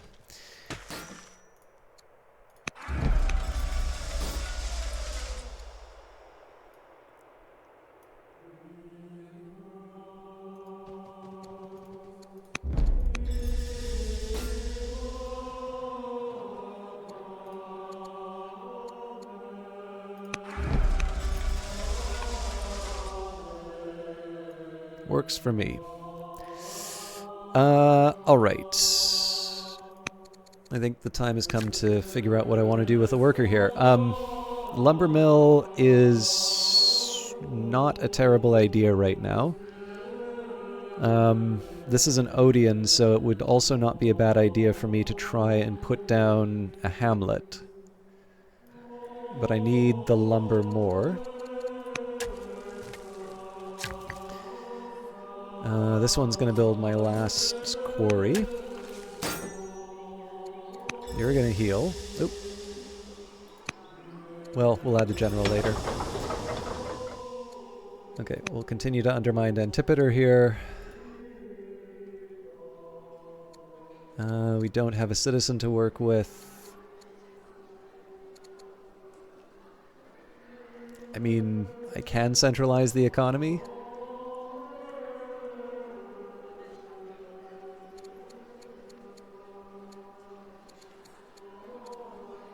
Okay, we'll go for it. Alright, so I'd always want to consider, was there more that I could do with the day? I suppose one observation would be that I do have generals that I can assign.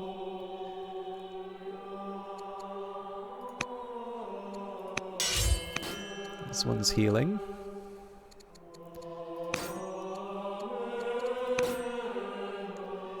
And then the Athenian hoplite, yeah, okay. Spying on Antipater, you have, at great expense, established a somewhat reliable network of spies near Strategius Antipater. Even with your skills, it's impossible to infiltrate Antipater's very inner circle, but a variety of people are now reporting to your trusted agents, including mid-ranking officers of Antipater's units, palace staff and acolytes at the temples where Antipater is commonly seen. He may still surprise you, but the chances of uncovering Antipater's plans in advance are now good. This is starting to feel like an advantage.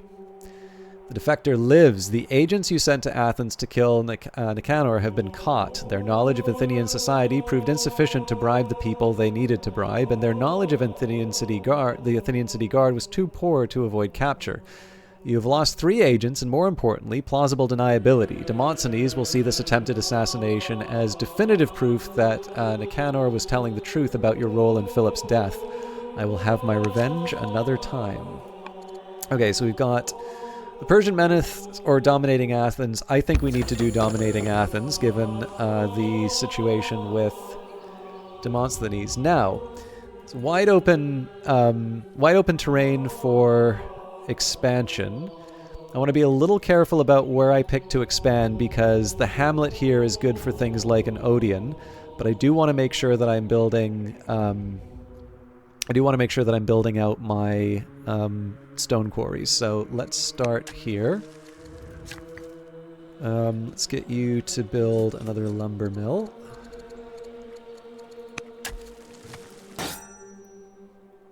You get a general.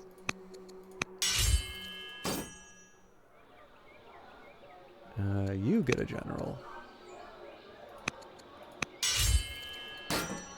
You also get a general, although you should be healing.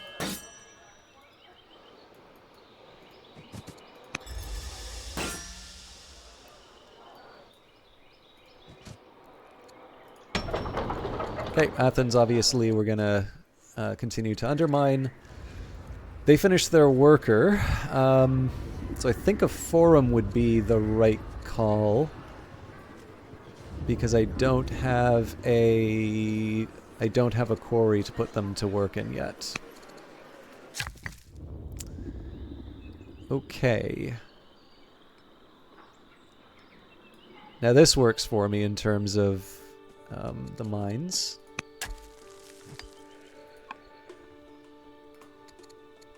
New laws are available to adopt. So we have tyranny, constitution, colony, serfdom, divine rule, legal code. So tyranny, Athens is all about that. That would cost us civics. Constitution would give us science at the expense of training, but you know what? I can live with that. I think serfdom would be too damaging to my position. Now, I have a bit of a surplus of orders right now. Actually, legal code would not be a bad idea, but let's start with constitution.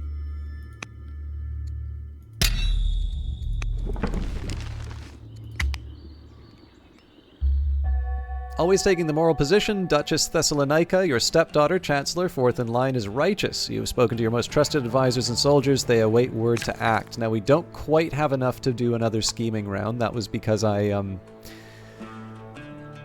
foolishly built, got another law. I am going to go for an Odeon here.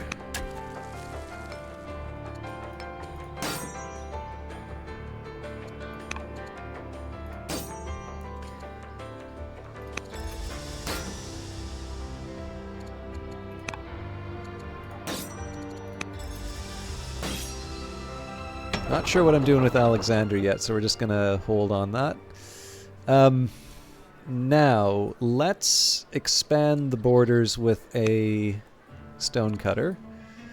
Philippi has its stonecutter. I also have an extra citizen to work with, so I think I can live with that. We'll knock out a treasury next. Europos. Well, the forum's done. But then we have room for the stonecutter, so... Alright. So I still don't have an answer in terms of what do I do with Alexander. I suppose one observation would be, first of all, let's say fierce.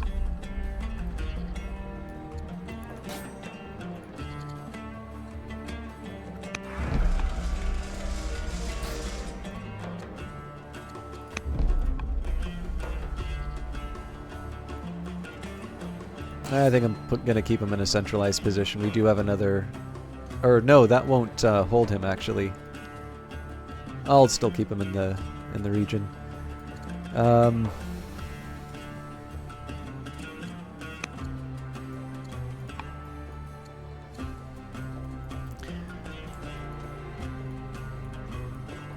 I'm trying to think if there is a...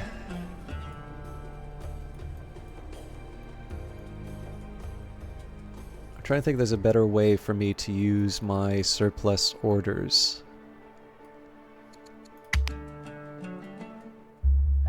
Alexander goes to war. This is the day the Greeks have looked forward to for nearly 2 centuries. Alexander is leading his formidable army to attack Persia, the enemy of all things Greek.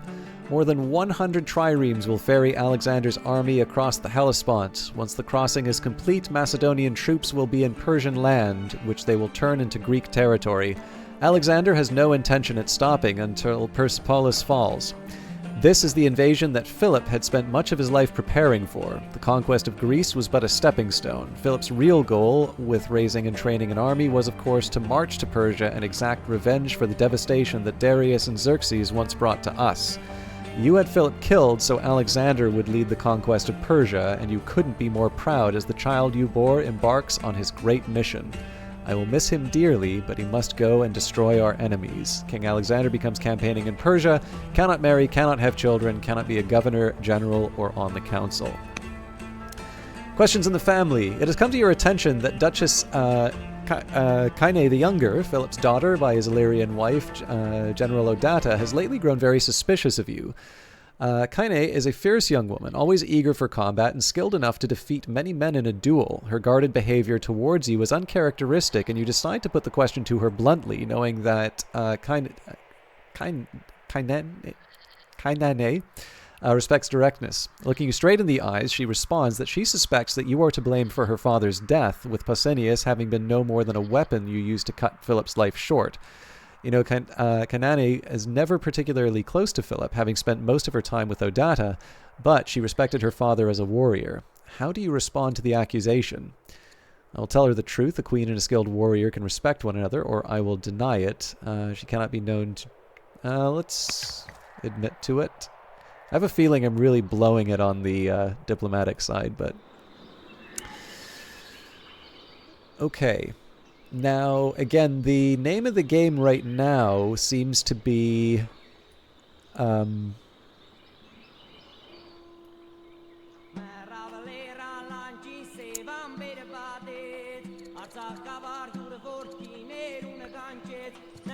seems to be orders. I'm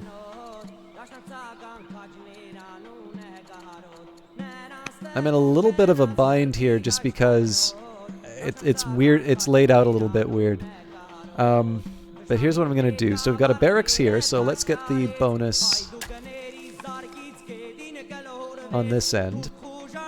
I do want to start building some courthouses, but we also just need to push the borders out a bit. This region, I'm going to stick a hamlet down. We're going to heal you. You can stay put. You can stay put. You don't have Alexander anymore. So we'll continue to undermine Athens and Antipater wherever I can. Okay, Pella's got its treasury. So the question is, what do I want to do with the citizens? My options, so we've got a shopkeeper for money, a scribe for civics, officers for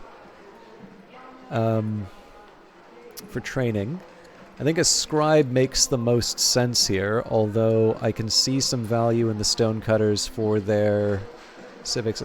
Yeah, actually, I guess scribes and stonecutters kind of do the same thing. I'm going to start with a scribe. Okay. Let's continue to conspire. General Hephaestion the Younger, General of the Hoplite, is likely to fly into a rage if he does not get his own way. A most spoiled person. Reinforcements for Alexander. With King Alexander away leading our armies, he will need support and reinforcements from home. He will certainly raise troops among the people he conquers and employ mercenaries, but a corps of loyal Macedonian soldiers is needed. It would be unwise to leave Greece defenseless at home, but our excess troops should be sent to reinforce Alexander so they may help in ending Persia once and for all. Alexander's army strength will now show in the goals area. It caps at 100 and will decrease every turn. Units loyal to Olympias can be sent to Alexander to increase his army strength. Militia cannot be sent. If Alexander's strength reaches 0, you will lose the scenario. How are you doing, Rarmonger? I will send him more soldiers. Okay, so this definitely gives me something to think about. Secret no more. It was perhaps just a matter of time after Demosthenes found out the truth about Philip's death. Now Antipater knows as well, and he is very happy to let you know in private conversation. The implied threat from Antipater is quite clear. Many Greek soldiers are still loyal to Philip and may be willing to turn against you if they knew the truth. Would the soldiers dare to kill Alexander's mother, a woman whom Philip loved? You do not think so, but they could certainly choose to support Antipater and sideline you. For now, the secret remains known to a few, but preparations have to be made now for things to get very difficult between you and Antipater. We'll focus on a stronger standing army or focus on political methods. I will definitely say political methods.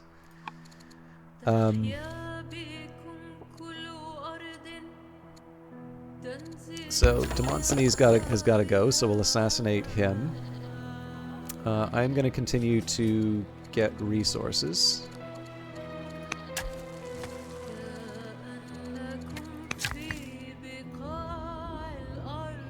Okay, that's the first quarry.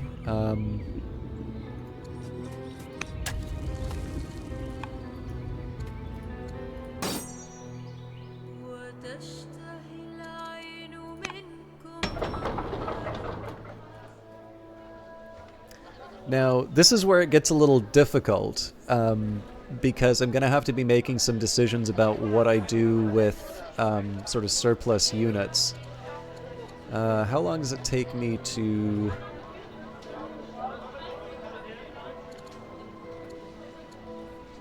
So 7 turns for a hoplite. I wish it was sooner. I'm going to try a warrior. But on top of that, I'm going to start putting some points towards a few other things. So I don't think an officer would be a bad idea here.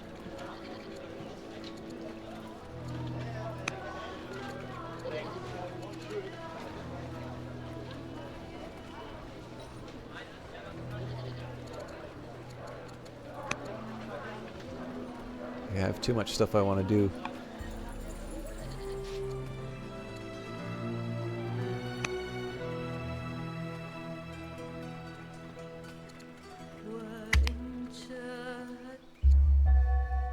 Scared to take any risks or even make mistakes, Governor Thea of Chalcis, Governor of Thebes, has become timid. You've spoken to your most trusted advisors and soldiers, and they wait a word to act. All right. We do not have windmills, so I'll settle for another mine here. Continue to undermine Athens.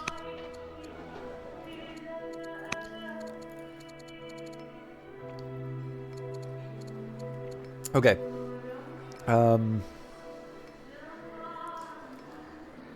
I think I'm going to wait on the citizens here, but what I am going to do is train a warrior. And again, this is just so I can reinforce Alexander's army when the time comes.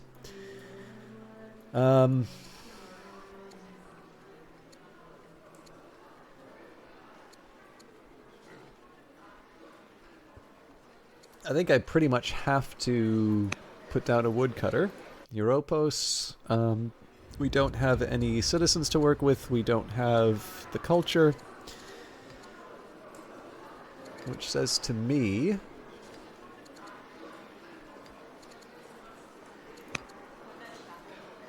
we build troops.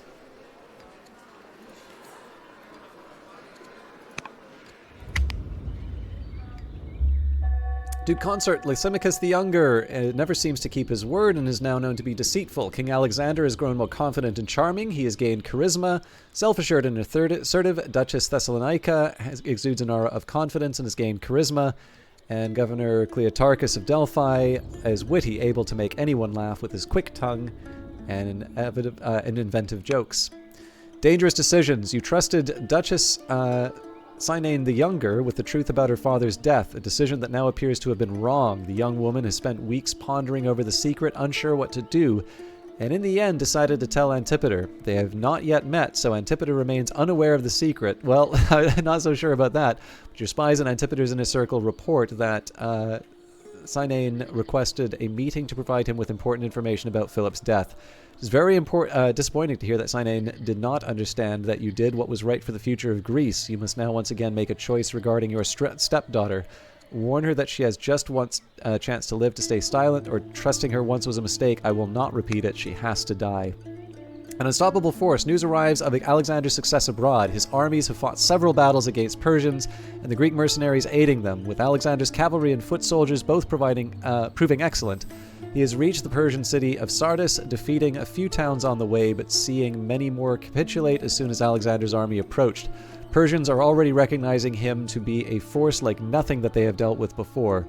Greek mercenaries that fought for Persia and got captured by Alexander have been sent back to Greece as slaves, so that they all know what fate awaits them if they betray Greece. If the Persians still have any hope, they will soon abandon it. Okay. Good opportunities for us. I am going to build a theater. Now, I thought it said I couldn't build stuff in regions I don't control, but that doesn't seem to be the case here. I'm not going to complain about that, mind you.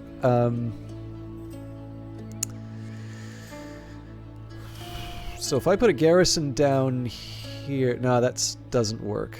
But a garrison down here just might do the trick.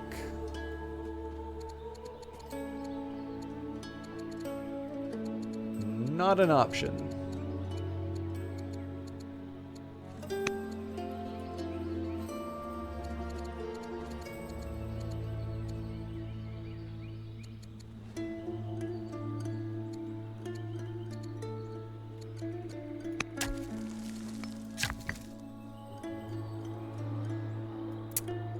First question, do they have quarries? Looks like they don't.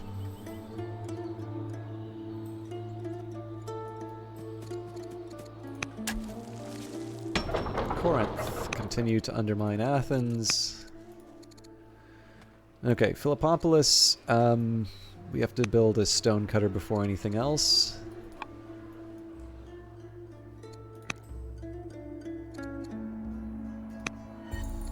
We conspire.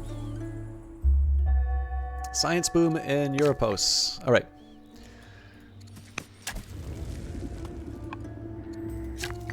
So I do want to be conscious about Alexander's strength, but I'm going to try and hold on as long as I can with what I've got here. Against my better judgment, I'm going to build a range.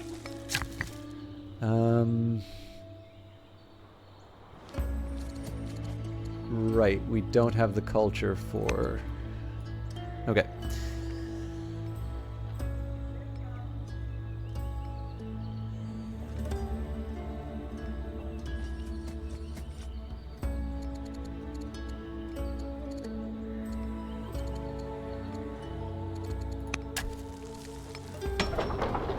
Okay, Pella's got its scribe. But I still have a citizen left over. Forum would not be a terrible idea right now. It's a little bit of... I'm kind of kicking the can down the road, but... We'll start with that. So, yeah, here's the big question about what do I want to do with my remaining citizens. So there's one argument that says that this will be a good source of additional units that I can reinforce Alexander's army with. And so there's the argument that I build the officer. Alternatively... Actually, you know what? The more I say this, the more the specialty unit makes sense. Because, like, a stonecutter is really just going to get me another civic. And I feel like I already have options for that, so... We will make another officer. You've spoken to your most trusted advisors and soldiers. They await word to act. A lunge and a miss. Courtiers bring you news of a rare failure. Not so much in this place, I think. Your attempt to assassinate Logographos Demosthenes the Orator has failed. The Athenian locals bribed to carry out the strike have pocketed the money and fled. The failure may nonetheless prove to be to your advantage. Word of the failed plot has reached Demosthenes, who has come to the sudden realization that his mortality is not an abstract concept. In an attempt to appease you, Demosthenes sees that several pro-Macedonia proderoi are installed in Athenian cities, giving you greater influence in them. This is my most successful failure. New plans. You have struggled to gain the upper hand against Antipater so far. Your awareness of his plans is limited, but you can be sure that he has not given up on the idea of removing you from power, so you need to make your next move. What shall it be? I will publicly declare him an enemy of Greece, or we will continue trying to get close to Antipater. So if we do that, he reacts by saying that we killed Philip, and we potentially don't win that. So try to get close again. Hasn't really served us well, but I have been rash.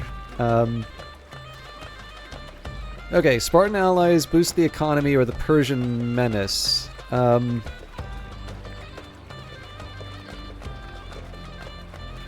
Say Spartan allies. Okay, so I am curious what a warrior gets to Alexander. Wow. Okay, I am going to need to go crazy on soldiers.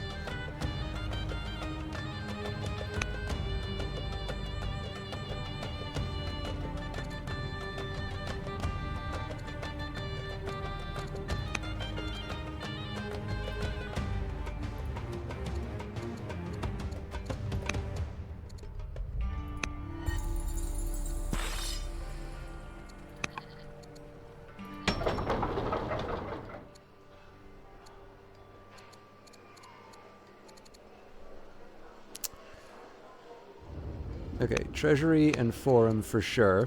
Now, what I kind of need to work out here is how much strength per turn. So, like, if I take a look at the Spearman here, right? Here's a little bit of the logic that I'm looking at. So, a Warrior costs me 3 seasons, but it gets me 4 strength, right? So that works out to be 1.3 repeating. The 5 and the 4, that's 125. So in this case, the warrior makes more sense. Yeah, actually, these wind up being the same. So yeah, the warrior is the most logical option, but I do still want to make sure that the infrastructure is in place, which means that we're playing with fire on Alexander's army, but we're doing that with sort of a long-term view as to our gains. Outmatched, you've once again underestimated Duchess Kainene the Younger. She planned her defection to Antipater with all the precision of a military battle. Knowing who your agents are, she slipped away and had her personal royal guards on the lookout for your people as she left the city. One of your assassins managed to follow her for a while, but she approached him first, slashing the man with her sword just badly enough to make pursuit impossible. She's now working with Antipater to undermine you. You have to admit that you have been outwitted. So, -3 per season. That is a bitter pill.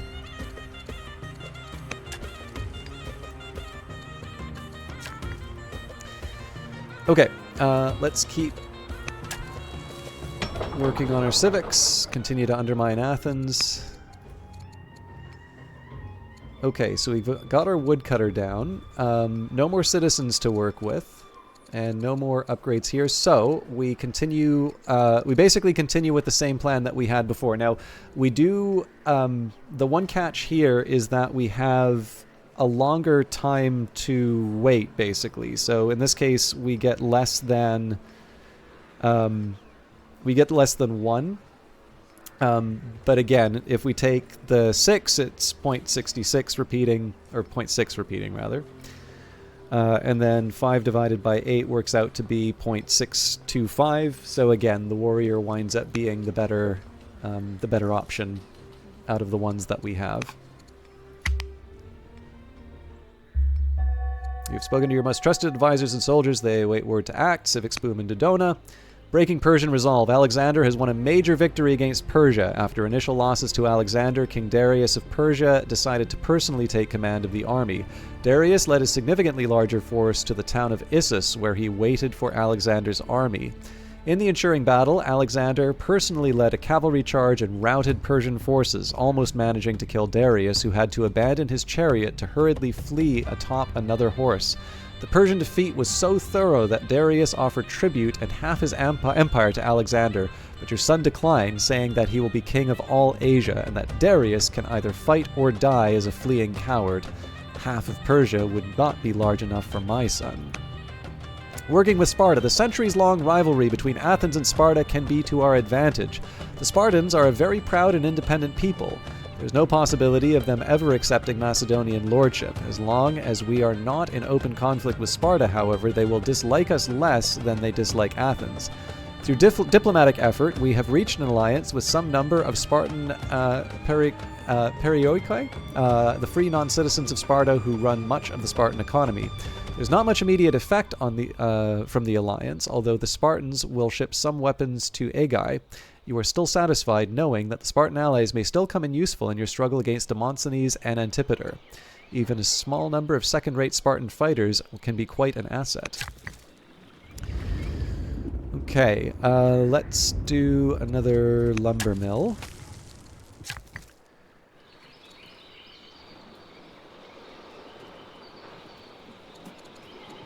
So we'll build the garrison here, and then we can start pushing out the borders if I need. Okay, you go to Alexander. Oh, actually, you know what? Paying for an upgrade might be a good idea in future.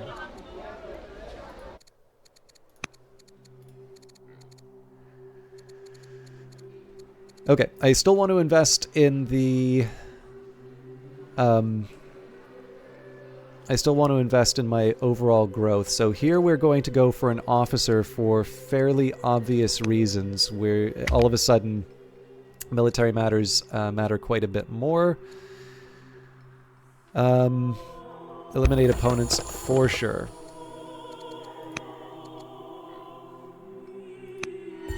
Oh, hang on.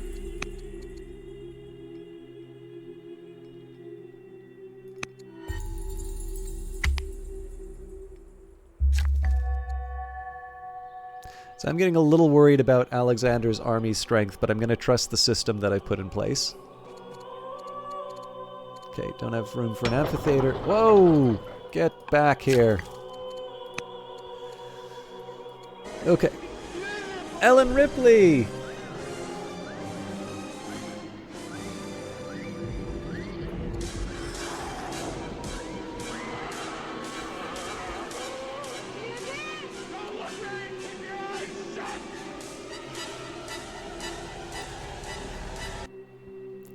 Always a pleasure. Thank you very much for continuing to sub. Of course, only thanking you for your sub is severely underrating what you've contributed to the channel. Clearly, you've gifted many subs as well, and of course you've gifted me subs to channels, so you are definitely somebody responsible for a lot of my entertainment. And it's not something I want to take for granted. So thank you very much for that. I hope you are well. We're currently playing Olympias, and I don't know how much of this history you know. But needless to say, I am not as impressive as the actual actual person. Alright.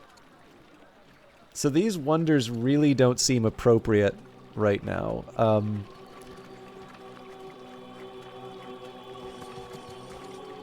I apparently have room for another range. Oh yeah, it's right here. So I'll do that. I might even build a theater as well, but what I really want to be doing is courthouses to make up for what I lost before. Alright.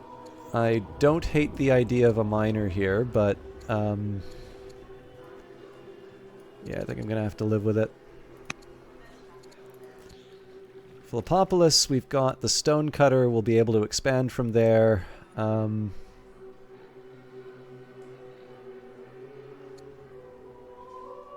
I think we go for the officer. Okay, so I do have some leftover orders. Let's take a minute here. My favorite part of my old world streams is the filling in the historical content, so please keep doing what you're doing. Well, I did offer this up before, and I didn't really hear anything from anybody, which is fine. Like, some people just want to watch. But I'm right now. I'm sitting. I'm sort of dividing my plans between sort of reading out the entry for Olympias on Wikipedia, which is a good read, or to leave it to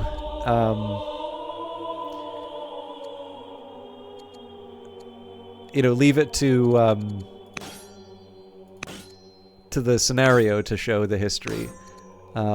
So I figure it's not a bad time to renew it. If anybody has strong feelings one way or the other, I'm happy to accommodate. I do want to start I do want to start using some of this surplus training, so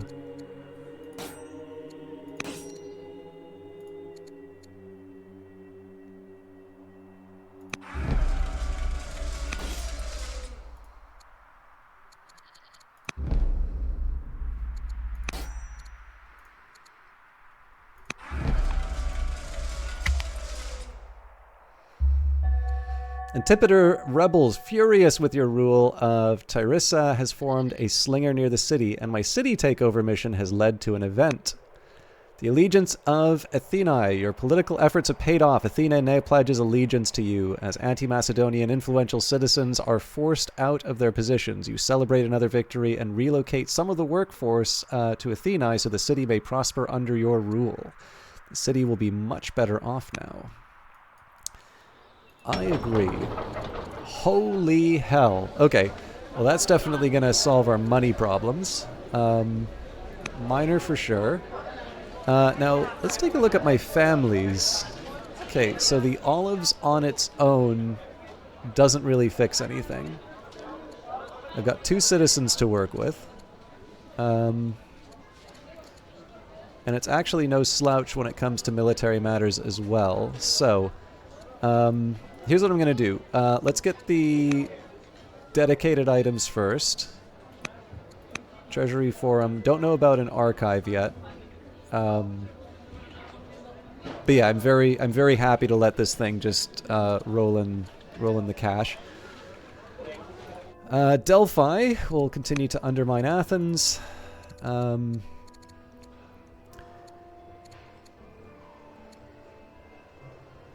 I apparently can't stop making citizens. So again, I'm getting a little worried about the army, but I'm sticking with the plan.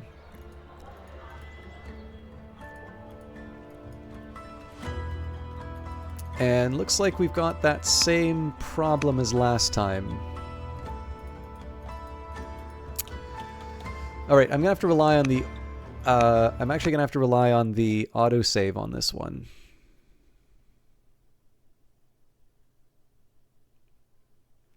And I know I do this every stream, but I am actually going to verify the integrity of the install again, because I can maybe understand there being a...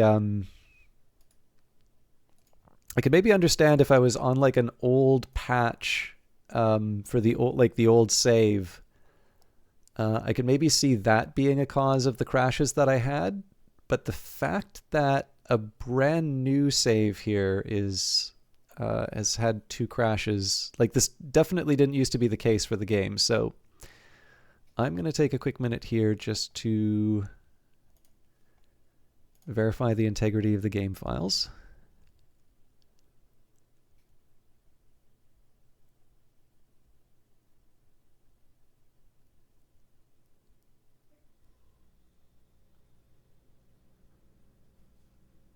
Actually, while I do that in the background, we're going to read some history.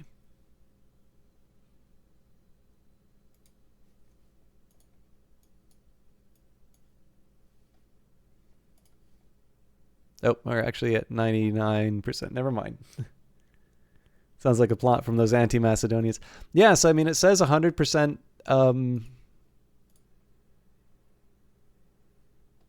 It says 100%. Like, there's really no reason this shouldn't be running fine. We'll do our best, I suppose. That's concerning. Why aren't you showing up now?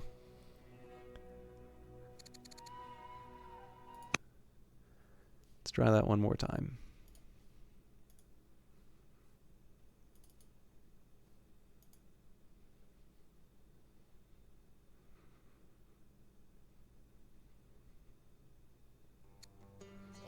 There we go.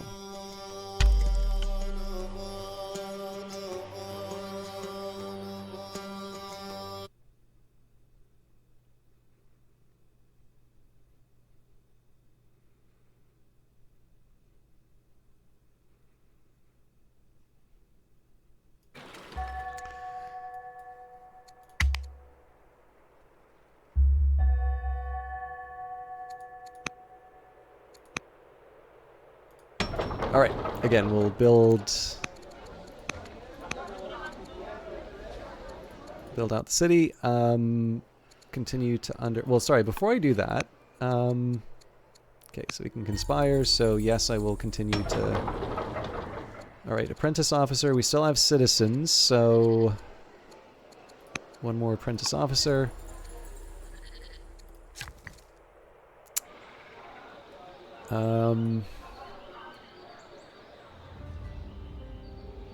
So this is a little unfortunate. We've got an Odeon and we've got a theater. So Hamlet would be ideal here or here. I guess the best I can do would be a Hamlet here. And then we build the amphitheater next to it.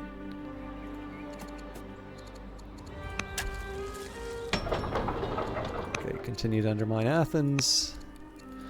And that's the season already. Interesting. Okay. So Alexander's strength is quite low, but we do have a plan.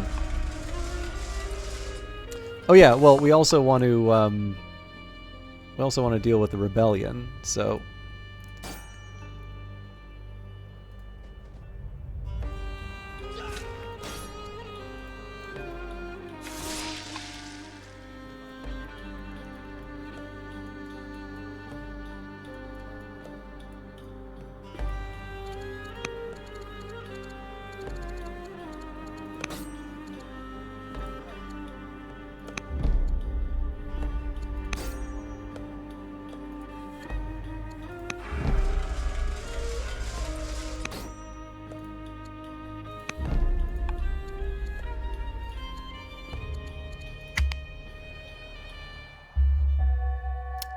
Governor Thea of Chalcis, or Chalcis, is feeling ill, lightheaded, and weak. Okay. Need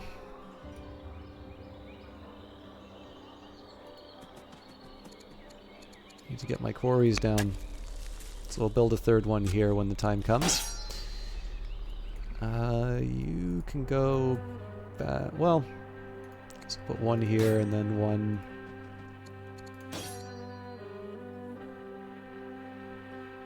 I'm going to resist sending this to Alexander if I can. I guess the question is, what exactly do I have on the book? Like, I'm investing in the infrastructure, but I actually don't have that much as far as military units on the go. But I'm going to trust the plan. You've spoken to your most trusted advisors and soldiers. They await your word to act. Okay, again, we conspire. Let's keep cranking out the military buildings.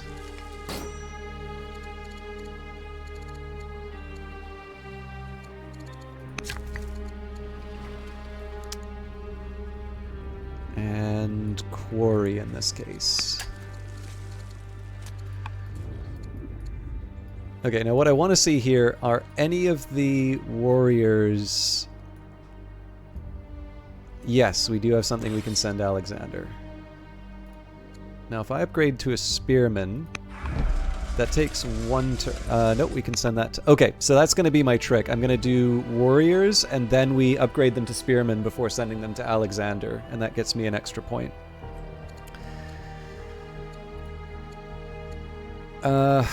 Okay.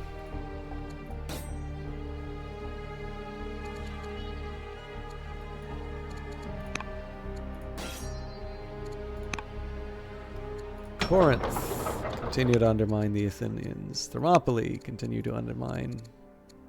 Apprentice officers done. We still have a citizen. Dodona. I don't really have anything else to expand with, so I will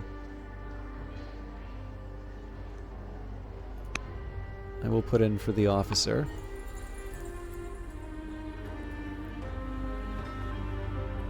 I'm playing a dangerous game as far as the...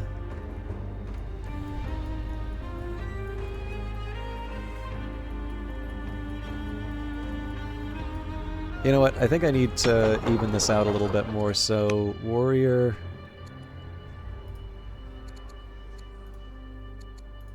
Warrior... Yeah, we'll settle for 2.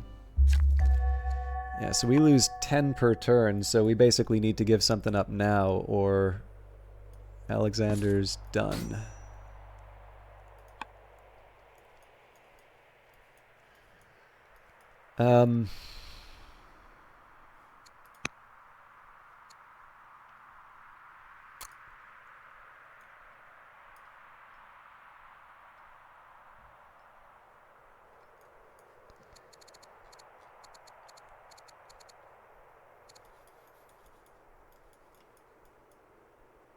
I'm going to start with one of the archers here.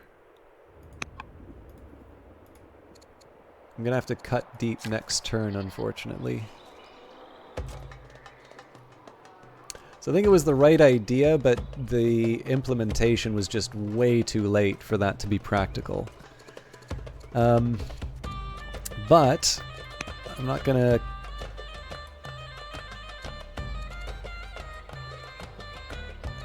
I'm not going to rule out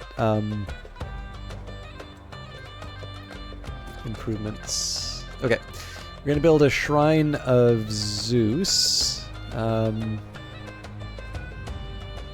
it'd be nice if it was next to Wonders. But I think I'll settle for this. Okay, I've got my quarries down.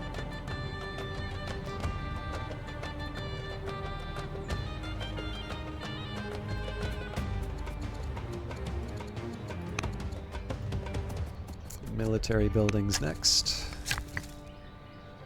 Okay, that's all the military buildings I need, so now we're going to start focusing on civics. Or we would if we had the culture for it. So I'm going to build an omelet, and then we'll surround it with theaters.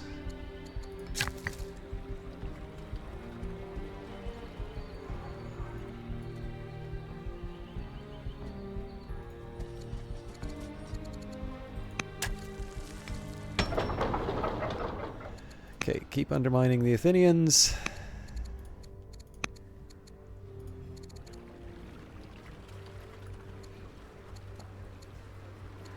Okay, so this is where all this training should pay off. Yeah, 2 turns for a warrior, that is the kind of number I want to see.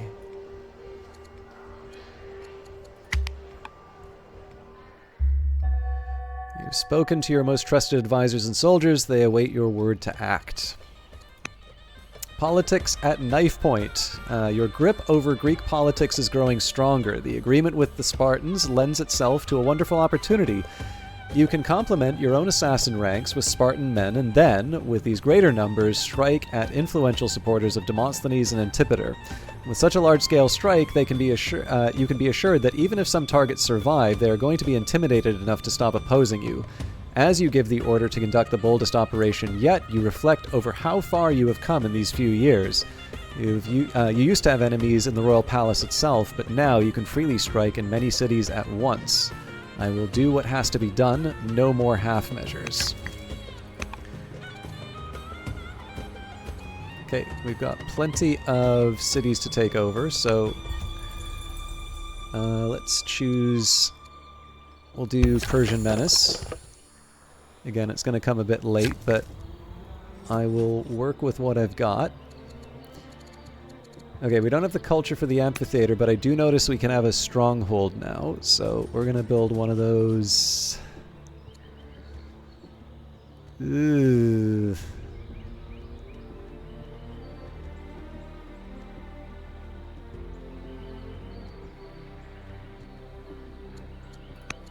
I'm going to build it here.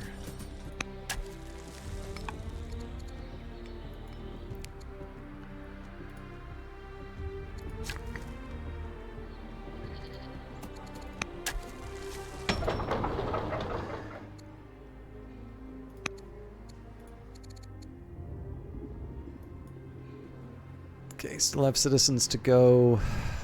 This one I'm actually going to build a warrior just because I haven't built the thing that I want to. Actually, hang on.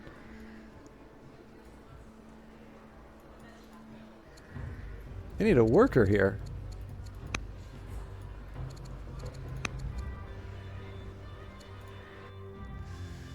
Okay, Europos.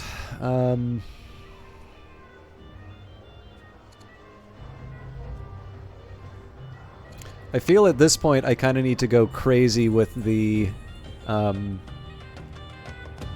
military units, so it sort of pains me to do this at... Actually, you know what? Let's clear out the archer at Philippi. And then have one more archer. Philippopolis, that's gonna sting to give up, but it gets me another turn.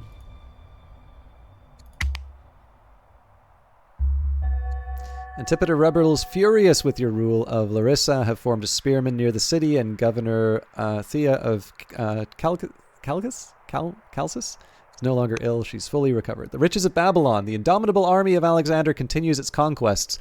Having taken Tyre, Gaza, and many other cities, and having defeated Darius personally once again, Alexander entered the great city of Babylon. When Babylon surrendered, the wealth that Alexander found there proved to be far beyond anything Greece had ever seen.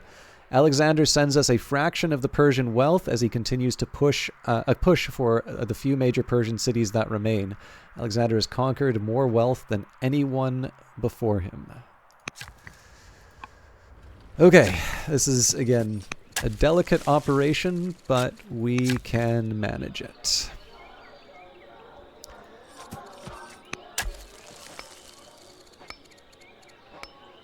Okay, nothing else to do with the workers.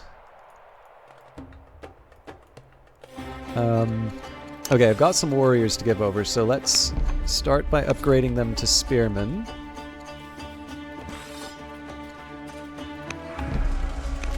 Okay, that actually gets me the 10 that I need.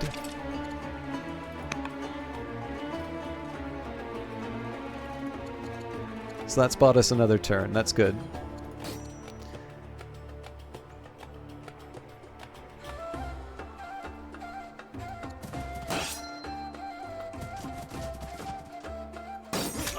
Let's change that order.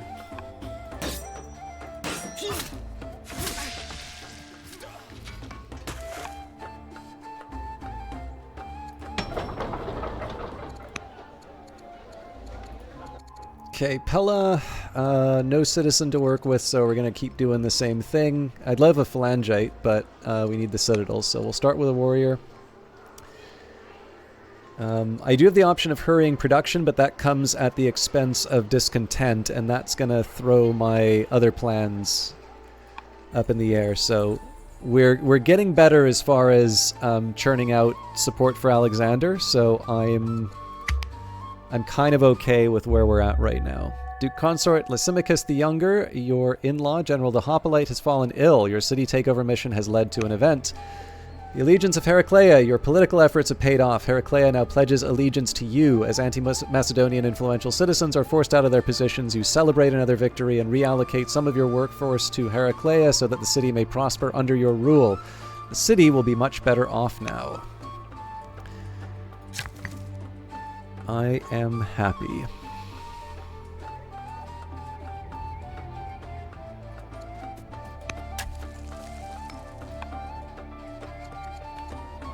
Okay, so first thing I want to do is just work out my worker plans. Now, unfortunately, we've run out of runway. I'm going to need to give up some of my better units to support Alexander.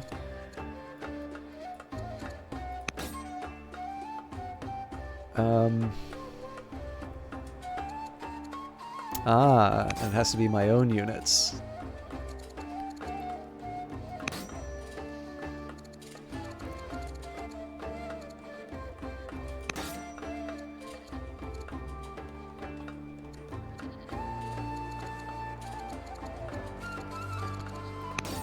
Interesting. Okay.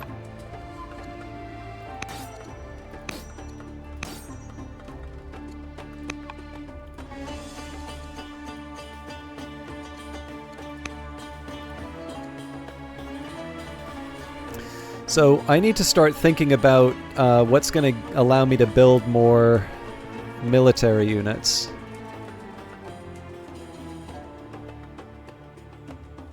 I think we can sort the cities by... Okay, so Thermopylae, Chaeronea...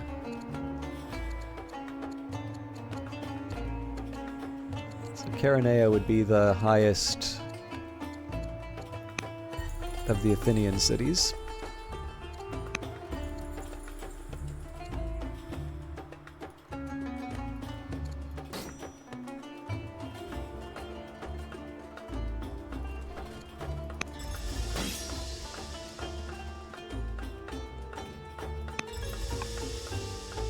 But I think it's pretty clear what our dilemma is now. We're going to run out of soldiers really quick, and so we may actually need to redirect a lot of our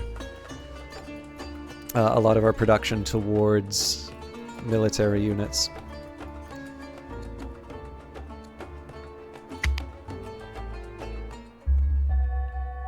Governor Aristotle the Scientist still feels fear, as does any sane man, but he never lets it stop him. He has gained +1 courage. Greek paganism is founded in Pella. Ambassador Simon is converted to Greek paganism. Okay, so, more soldiers.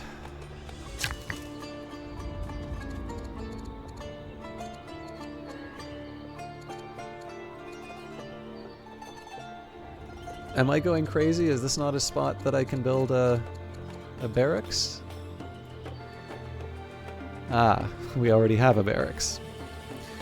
Well, that was silly of me. But I guess I can build a range? Nope. So I feel like I'm missing something here. Let's undo that. Okay, so I can build a range there. So why can't I build a range here? There's a garrison. Oh, I can. Okay.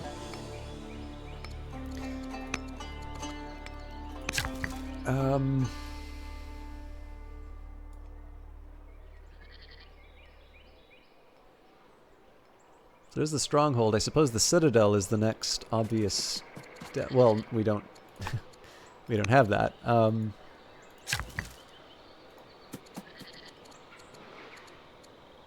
Yeah, similarly we don't have a lot of things I need. The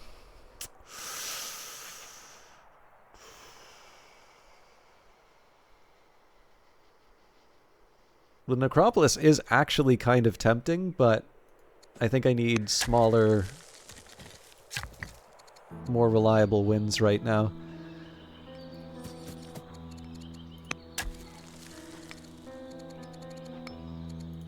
Okay, I've got some warriors to work with. I'm going to start by upgrading them to spearmen.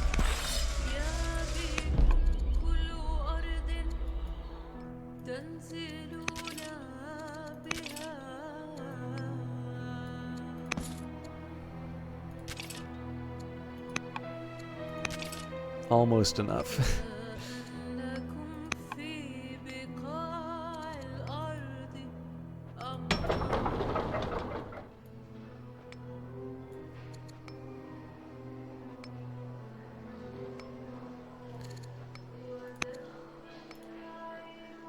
I'm going to cycle through the cities that I have right now. Okay, so this is an idle city.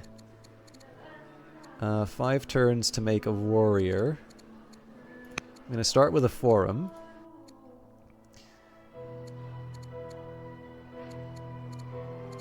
I think we're going to keep churning out the warriors right now. Oh, hell yeah.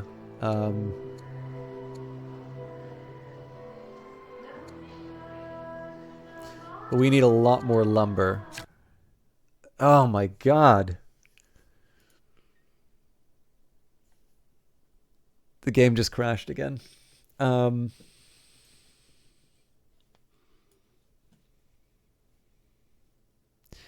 This one, unfortunately, I'm going to have to do quite a bit of that turnover again.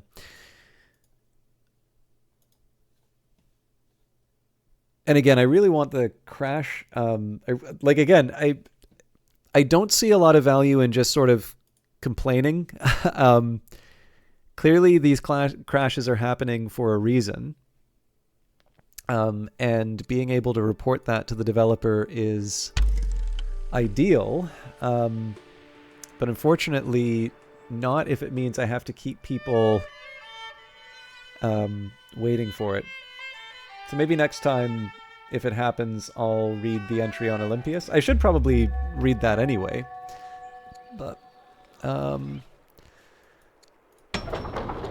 going to take a minute here, and so I want to keep the worker. Warrior here makes sense. Warrior, treasure. Yes, the treasury makes sense, I think.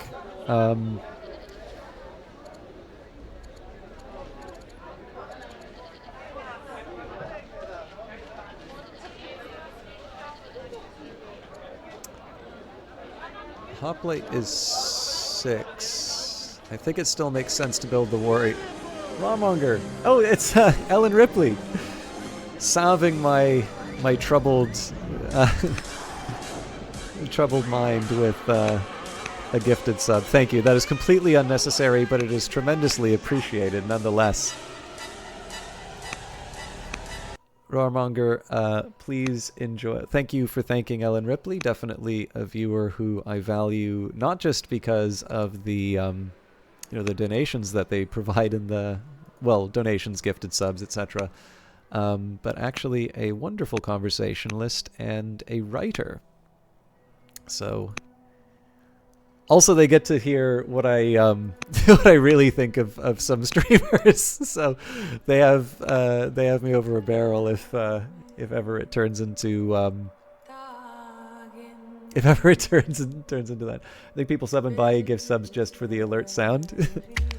Well, that's terrible because I had nothing to do other than selecting that that alert. I'm gonna have to come up with something else. All right, but thank you. No, it's something I appreciate tremendously. Okay, we'll put down the range. Again, we're trying to.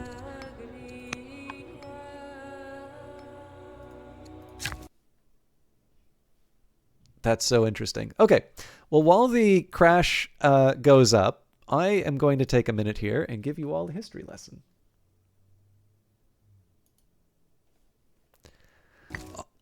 Olympia. Oh, sounds like the game. We're still going to do this. I'm not going to tease a reading of Olympias, but I am at least going to give the game's audio on in the background.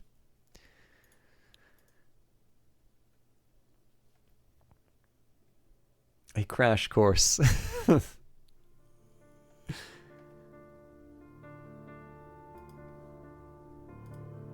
Olympias. was a Greek princess of the Molossians, the eldest daughter of King Neoptolemus I of Epirus. Incidentally, if you don't know what Pyrrhic victory is, also related to Epirus. You're just purchasing tickets to the Ramses Ancient Gold exhibition, so you're only accepting Egyptian history at the moment. You know, in Ottawa right now, there's a First Kings of Europe presentation, so it's a little Southeast Europe. A lot of exhibits from, well, I think it was a couple of Hungarian museums were where most of the artifacts came from, but it was really interesting. So it had the Thracians in there. It was really interesting to see this transition from sort of a the Neolithic age and people eventually developing a bit of a surplus and trade contacts, and eventually that turning into the kind of wealth that allows them to field armies, and kind of seeing the slow progression towards the sort of thing that leads to kings. I also went with a couple of coworkers who are not. I mean, they're like, I met them working in Ottawa, so I think they work for the government. But they're born in another country, so it was kind of interesting to hear their perspective of a history. You should actually, while I'm looking for it, just give me a quick second here.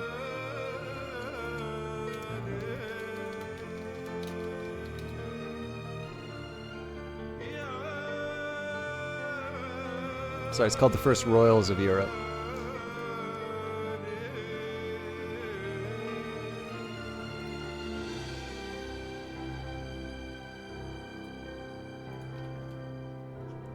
So I don't think they're going to have like the full exhibit on display, but you can see a few of the images here.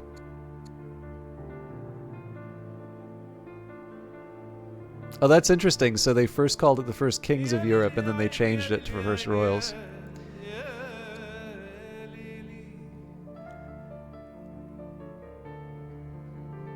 Anyways, I liked it.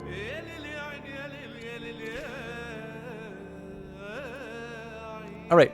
Olympias was a Greek princess of the Molossians, the eldest daughter of King Neoptolemus I of Epirus, the sister of Alexander I of Epirus, the fourth wife of Philip II, the king of Macedonia, and mother of Alexander the Great. She was extremely influential in Alexander's life and was recognized as de facto leader of Macedon during Alexander's conquests. According to the 1st century AD biographer Plutarch, she was a devout member of the orgiastic snake-worshipping cult of Dionysus, and he suggests that she slept with snakes in her bed. After her son's death, Olympias fought on behalf of Alexander's son, Alexander IV, successfully defeating Aedia Eurydice. After she was finally defeated by Cassander, his armies refused to execute her, and he finally had to summon family members of those Olympias had previously killed to end her life. Olympias was the eldest daughter of Neoptolemus I, king of the Molossians, an ancient Greek tribe in Epirus, and sister of Alexander I of Epirus. She also had a sister named Troas, who married their paternal uncle Erebus of Epirus. Her family belonged to the Enaistae, a well-respected family of Epirus, which claimed descent from Neoptolemus, son of Achilles. They took their name from the mythical king Aeacus, sorry again, I'm terrible with pronunciation, who ruled the island of Aegina in the Saronic Gulf. The Aeacidae were perhaps the only Epirites who were universally recognized as Greek. Olympias herself claimed direct descent from Helen of Sparta, mythologically the most beautiful woman in the world. Although unknown, some scholars have theorized that Olympias' mother may have been a Chaonian princess based on the rumor that Olympias used to say that she was also a descendant of the Trojan prince Helenus, son of Priam, the last king of Troy, and Andromache, wife of Hector. Apparently, she was originally named Polexena, as Plutarch mentions in his work Moralia, and changed her name to Myrtle prior to her marriage to Philip II of Macedon as part of her initiation into an unknown mystery cult. The name Olympias was the third of 4 names by which she was known. She probably took it as a recognition of Philip's victory in the Olympic Games of 356 BC, the news of which coincided with Alexander's birth. Plutarch, Alexander 3.8. She was finally named Stratonice.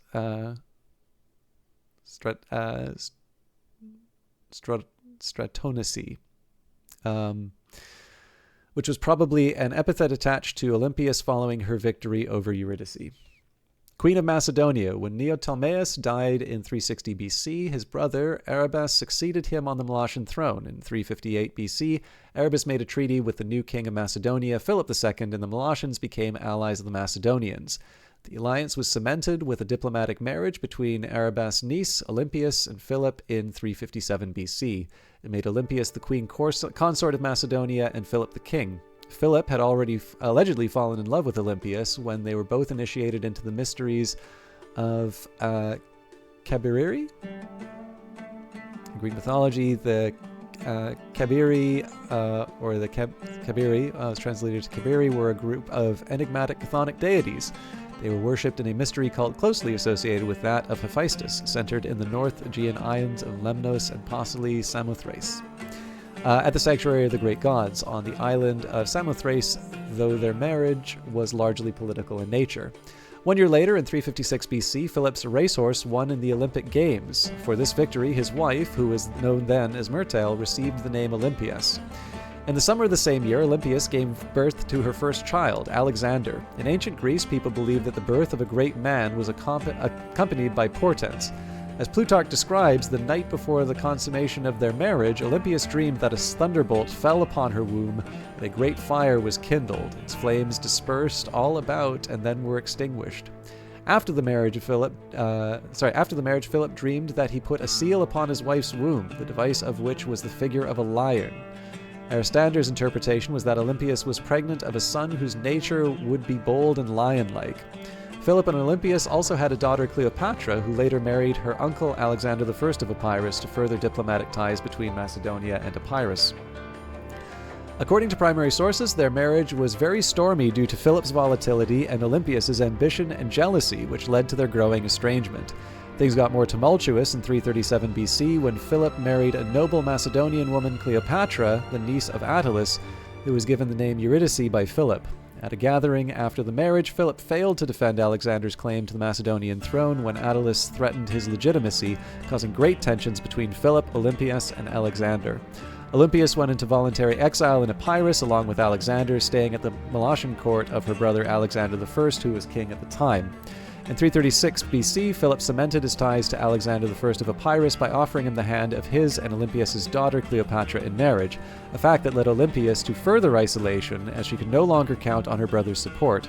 However, Philip was murdered by Pausanias, a member of Philip's good god Somatophylakes, his personal bodyguard, while attending the wedding, and Olympias, who returned to Macedonia, was suspecting of having countenanced his assassination. Alexander's reign and the Wars of the Diadochi. After the death of Philip II, which Olympias was believed to have either ordered or been an accessory to, according to some ancient historical accounts, Olympias was allegedly also involved in overseeing the execution of Eurydice and her child in order to secure Alexander's position as the rightful king of Macedonia. During Alexander's campaigns, she regularly corresponded with him and may have confirmed her son's claim in Egypt that his father was not Philip but Zeus. The relationship between Olympias and Alexander was cordial, but her son tried to keep her away from politics. However, she wielded great influence in Macedonia and caused troubles to Antipater, the regent of the kingdom. In 330, she returned to Epirus and served as a regent to her cousin Aeacides in the Epirot state, as her brother Alexander I had died during a campaign in southern Italy. After Alexander the Great's death in Babylon in 323 BC, his wife Roxana gave birth to their son named Alexander IV. Alexander IV and his uncle Philip III Aridaeus, the half-brother of Alexander the Great, who may have been disabled, were subject to the regency of Perdiccas, who tried to strengthen his position through a marriage with Antipater's daughter Nicaea. At the same time, Olympias offered Perdiccas the hand of her and Philip's daughter Cleopatra. Perdiccas chose Cleopatra, which angered Antipater, who allied himself with several other Diadochi, deposed Perdiccas, and was declared regent, only to die within the year. Polyperchon succeeded Antipater in 319 BC as regent, but Antipater's son Cassander established Philip II's son Philip III, Aridaeus, as king, and forced... Hello, Mad Dad! You get to hear me stumble over all of the Greek names, and forced Polyperchon out of Macedonia.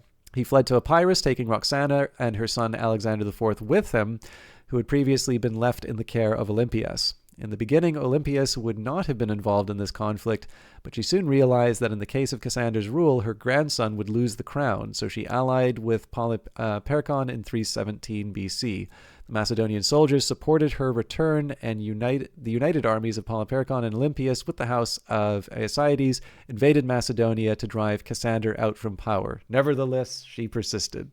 After winning in the battle by convincing the army of Aedia Eurydice, the wife of Philip III, to side with her own, Olympias captured and executed the two in October 317 BC. She also captured Cassander's brother and 100 of his partisans. Cassander soon blockaded and besieged Olympias in Pydna, and one of the terms of the capitulation had been that Olympias' life would be saved, but Cassander had decided to execute her, sparing only temporarily the lives of Roxana and Alexander IV. They were executed a few years later in 309 BC.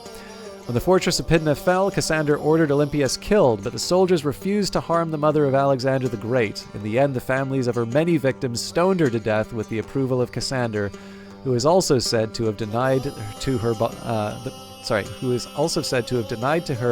body the rights of burial. I am feeling better, thank you. And I know you gave a very generous donation, and I wasn't quite in the state to give you a proper thank you. So thank you very much for that, Mad Dad, and I obviously appreciate your comments as well, and indeed as much, because it is very nice to look forward to things on YouTube. I hope you're well. If you want, I can tell you why you saw 5 videos on the playlist. Or if you want to puzzle it out, you're welcome to. But I figured I at least owed you the answer. All right. Iconography. A medal bearing the name Olympias was found in 1902 in Abu Qir, Egypt. That dates back to AD 225-250 and belongs to the Archaeological Museum of Thessaloniki. The verse shows a Nereid mounted on a fantastic sea creature. It's been suggested that Olympias, as depicted on the medal, is Queen Olympias, but the theory has been challenged. The name is thought to refer to the Olympiads instead. So here are all the people who have portrayed Olympias. French actress Danielle Derriot. Oh, there you go. Fine human. Yeah, that's exactly what it was. Richard Burton was Alexander. Maurice Duron's novel Alexander the God, character in Young Alexander the Great. Olympias appears in The Conqueror by Edison Marshall. A character in Aubrey Menon's A Conspiracy of Women. I'm sure a number of you would be big fans of Mary Renault. Major character in 2 of the 3 novels of the Alexander trilogy, Fire from Heaven. Excuse me. Fire from Heaven, Funeral Games. Olympias is frequently referenced in the 2nd novel of the trilogy, The Persian Boy. Yeah, sorry, no extra video. Olympias is the subject of Michael Dimitri's 1993 novel, The Daughter of Neoptolemus. Olympias is a character in Valerio Massimo Manfredi's 2001 novel, Alexander, A Child of a Dream. Angelina Jolie starred as Olympias in Oliver Stone's film Alexander, which co-starred Colin Farrell as Alexander and Val Kilmer as Philip. Empire of Ashes, a novel of Alexander the Great. 2004, The Virtues of War, a novel of Alexander the Great by Stephen Pressfield, told in first person by Alexander. Judith Tarr's 2008 novel, Bring Down the Sun, Alexander the Great, #2. Fictional biography of Alexander, God of War, in the indie series Porus. Olympias, called Myrtale, her earlier name, appears in Jean Reim's duology Dancing with the Lion. It's also the name of the Queen of Macedonia in the manga History. And Olympias appears as a character in Horrible Histories, a skit named Made in Macedonia. So there you go. Snake Lady. Let's see if we can... Oh! I feel like Dr. Stab was one of my earlier videos. I'm trying to remember if I got a Forge or Grail victory with that one. I guess you'll find out. Okay,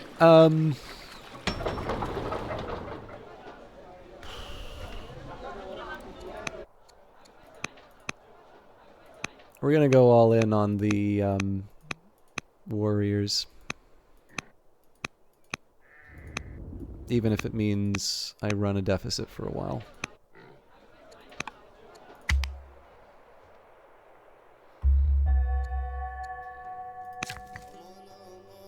Okay, now I'm gonna save this just to save myself the trouble if there is a crash.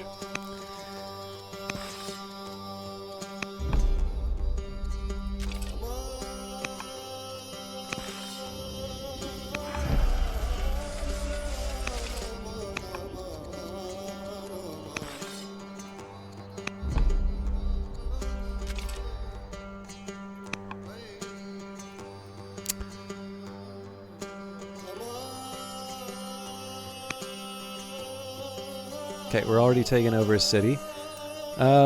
Workers.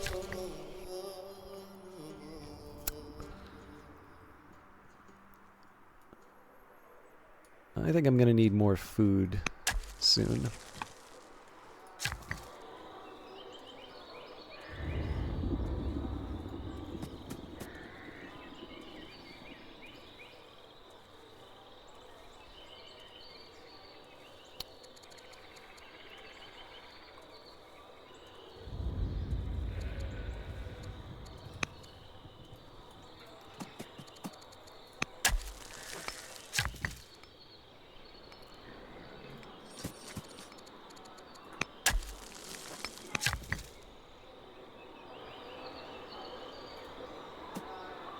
I feel if I build another range, I'm out of wood.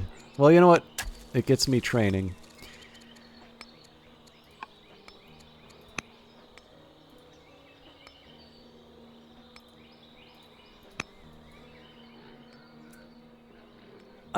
Sort of.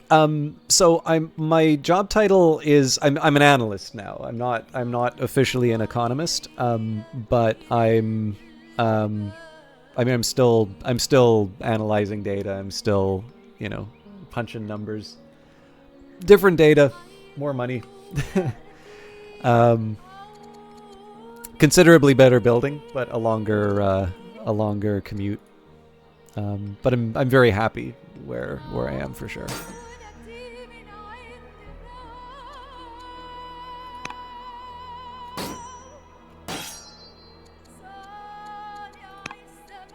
Okay, Heraclea. This is a tough call because there is a decent argument.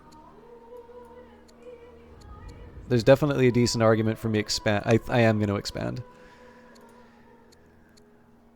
I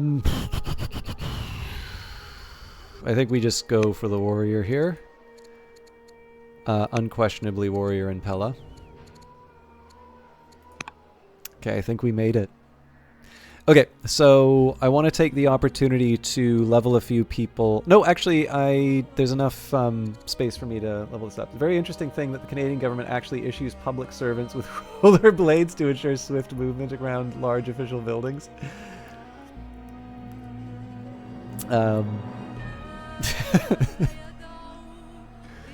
I have, believe it or not, I have been inside government buildings, and I have in fact seen little, like, motor scooters for people to drive through large buildings. So you're not entirely wrong. There is, I don't know what happened to this after, I don't know what happened to this after COVID, but there actually used to be a, there used to be like an Open Doors Ottawa thing where they would like open up a bunch of the government buildings. So like the CBC is an obvious one, so that, you know, you get to meet a few of the anchors and things like that. But like I went to Global Affairs, I got to see Lester Pearson's Nobel Prize. That was before they moved it to the museum. But I mean, Global Affairs is actually a pretty big deal. It's got a really interesting building. So if you look it up, it's sort of this modernist version of a sphinx. So it is kind of interesting to see on the skyline. But like it's also like it's Global Affairs, for crying out loud. There are absolutely very secret parts of that building. Not on like the front area. Like I wasn't going to see anything secret there. But you do actually get to go into some places where you would be turned away if you tried to go into it on your own. So I definitely took the opportunity when I could to go into those. Of course, now with my big Twitch stream, I just walk up and say, "Don't you know who I am?" All right. Let's see. Dodona, what are you doing? Does it make sense for you to keep doing what you're doing? I think so.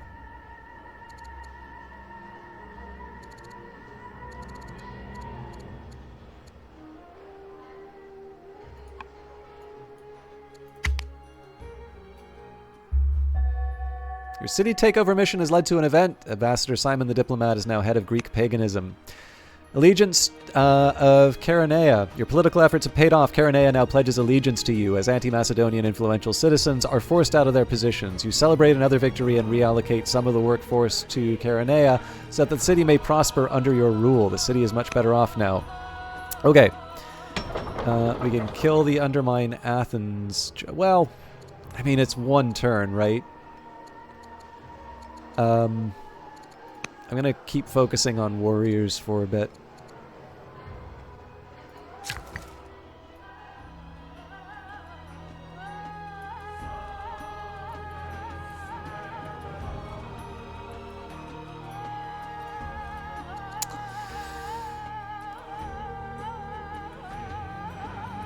I'm not going to lie, I'm kind of wondering where this worker came from.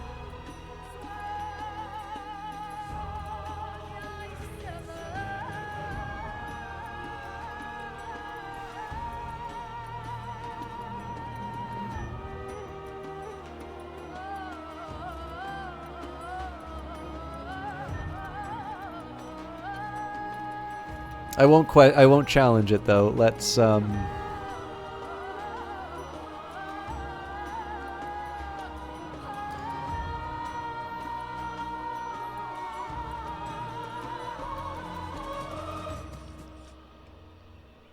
know what? I'm gonna build the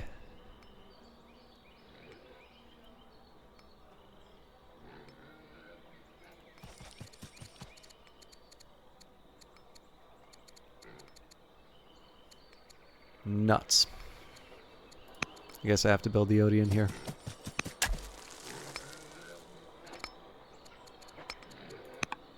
Okay, still want to take over more cities, so again, the focus here is definitely going to be on more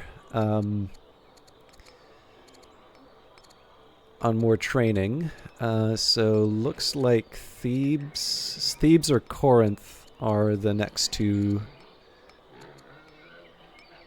good ones. So which one gives me more civics? Looks like Thebes does. Twitch Burnham!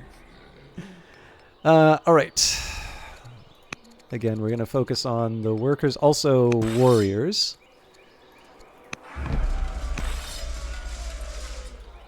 We are out of wood. I don't exactly have the money to spend on it, but I am going to sell off some of the food. Could probably get away with selling a bit of stone as well.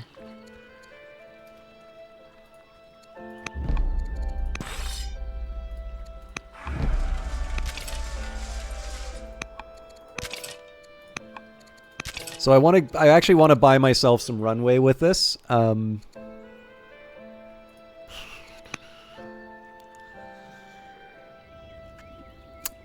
going a fairly decent clip as far as takeovers go. It costs 100 civics, which we're earning a turn, so I will adopt a new law.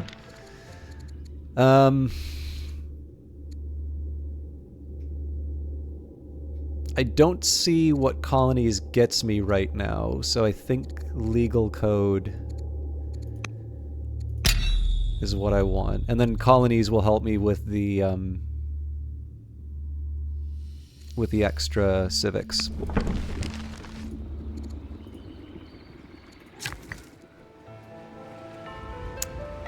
Okay.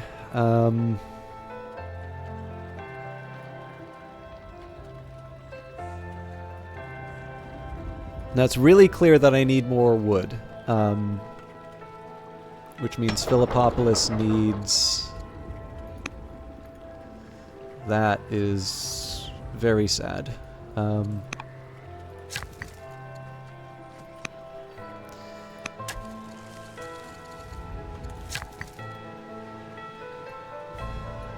can live with this.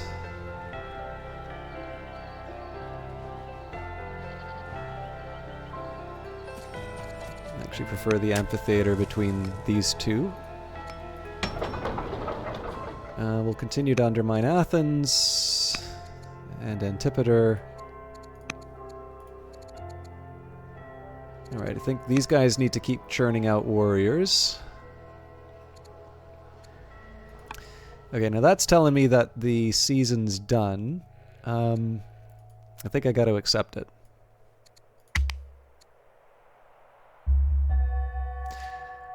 Athens rebels, furious with your rule of Thebes, have formed a warrior near the city. Governor Antigonus has converted to Greek paganism, and Olympias has converted to Greek paganism. The fall of Persia. Today, Greece celebrates the best news in our nation's history. The Persian Empire is no more. Your great son has shown that his father was not the mortal Philip, but rather Zeus himself.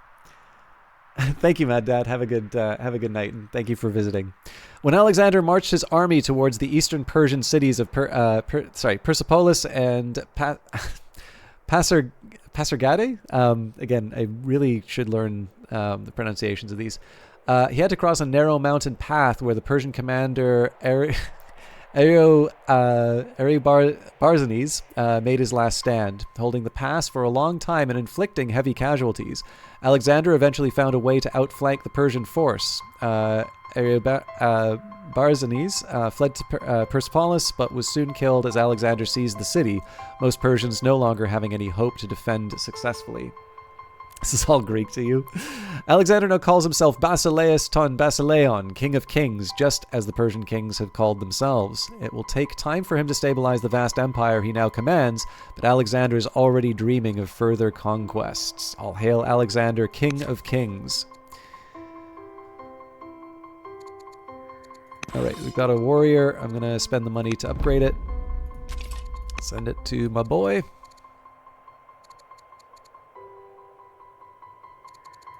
Workers. I'm gonna do something silly and make a quarry first, but we'll also back it up with a warrior. So we've got the stronghold. I think I was doing this because I wanted to build the ranges, but there's an obvious problem with that. So I'm going to sell a few things. Obviously that's going to drive up the price of wood, but I'm not really sure what other options I have at this point. Okay. I'm going to keep... Oh no, right. We need to deal with the rebels.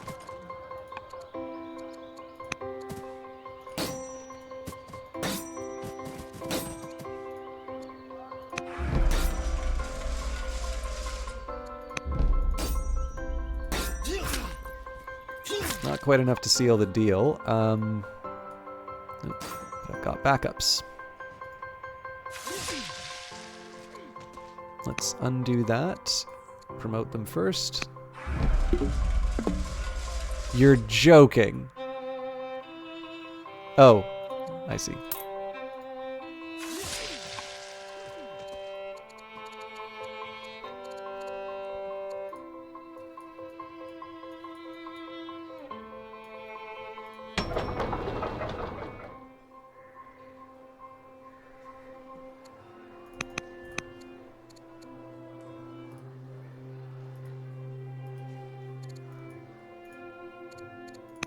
I need a little more stability with Alexander's army before I consider any more of these.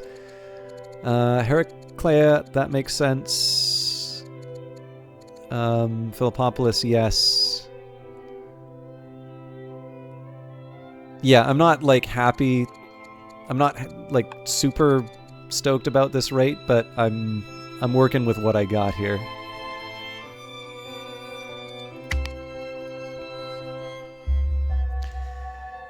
Alright, Antipater rebels, furious with your rule of Larissa, have formed a slinger near the city. More confident than ever in the face of danger, King Alexander has gained courage. Your city takeover mission has led to an event, and Duke Consort Lysimachus the Younger, General of the Hoplite, has died in the field.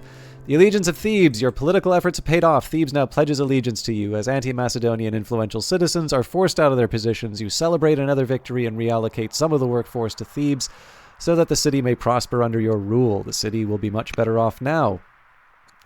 The eternal enemy. Greece cannot afford to forget that Persia is the greatest threat to our existence. Yes, there were raids against our territory from the north when Philip ascended the throne, but he dealt with those barbarians. To our west lie the Etruscans and the Latin League, which has recently become centered around the city of Rome. Those people are not a threat to us. The Persians once burned down Athens and even used their endless numbers to defeat King Leonidas at Sparta. If Greece is to prosper, the Persian menace has to be eliminated. I've got good news for you. Through Philip's military successes, Macedonia became the best hope of Greece in the conflict against Persia. Citizens loyal to you and King Alexander are increasingly willing to join the military and to support Macedonian dominance of all Greece. So we gain a spearman in Igai and extra influence levels. Okay. No! Okay, good. The bug saved me from that. But we're going to have to crash out again.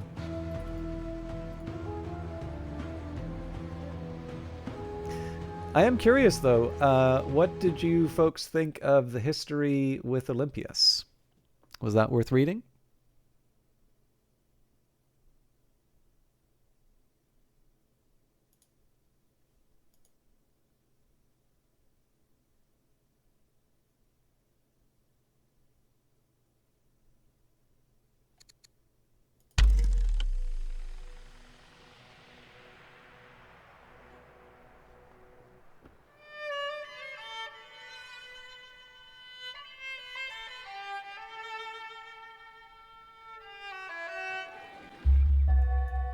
Okay, so I don't see anything else for us to do at this point, so we'll end the season. Oh! Why are you not showing up?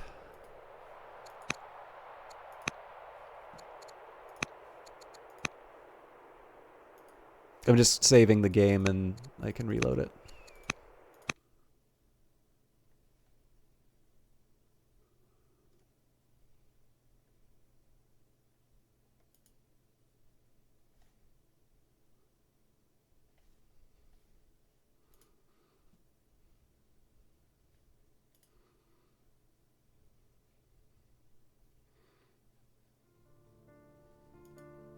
There we go. So again, I apologize. I realize this has been a few streams of this in a row, and I wish I had a good answer for why this is happening, but I don't.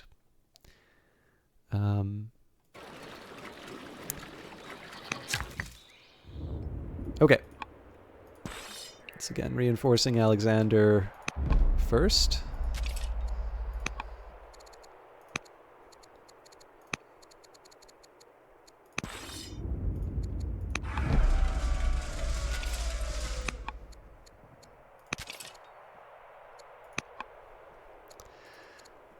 Okay, so we can boost our economy, root out Persian spies. No, we got to do support Alexander for sure. 13 seasons of hanging on by our fingernails.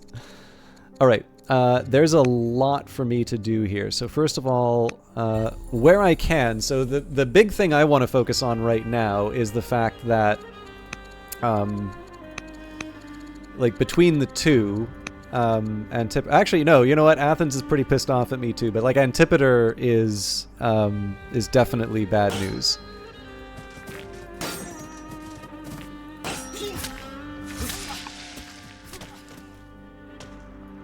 So where I can, I want to clear out those influences.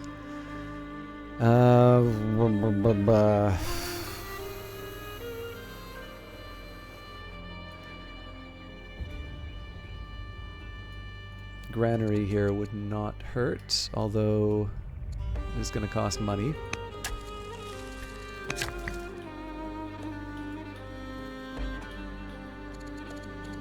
I just love chewing through my wood, don't I?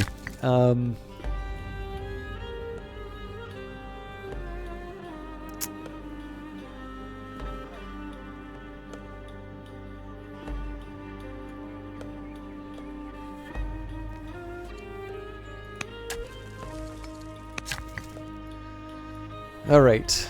Apparently we've already eaten up all of our orders, which I'm happy enough to live with, but perhaps we could try and do something in Thebes?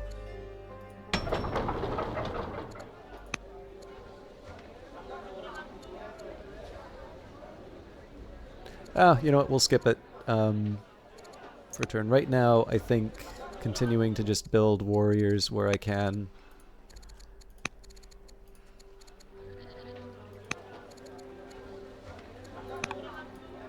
In fact, what I think I'll do is I think I'm just going to rely on some vanilla warriors for a bit.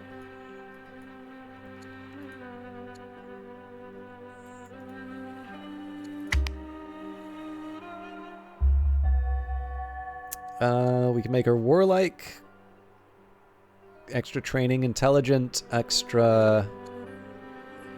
I guess this doesn't count as...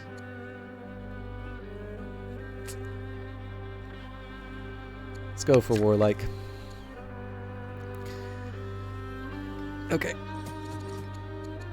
We don't have the culture for a theater, so... One option I do have is just cut all this scrub right away. And I'll be honest, I actually don't hate that option. But let's see what I can do with the rest of my stuff. If I'm starting to run out of orders, now would not be a bad time for me to put the effort into working out some of the details.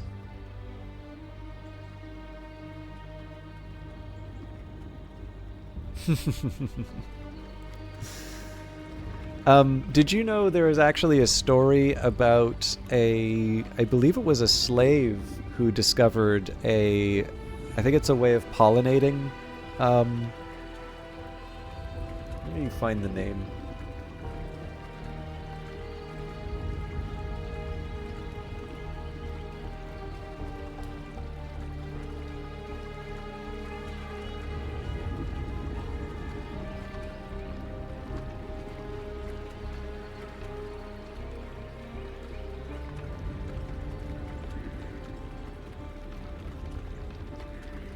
Oh, I'm sorry. Did I tag it as Twitch Plays again? That was my bad.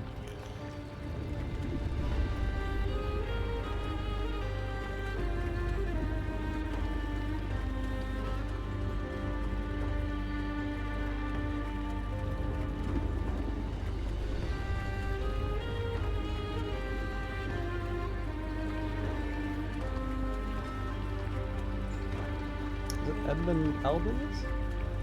It is Edmund Albius. So there is a much better story that so I'm definitely not going to be able to do the story justice, but there is a rather good book on creativity called How to Fly a Horse. Actually, I think it's better described as a book of invention. But it sort of describes the history of a few different inventions and sort of the conditions under which they were made. So I guess the big thing for me is there does tend to be an idea of creativity as only cultural works, right? So books, video games, plays, operas. I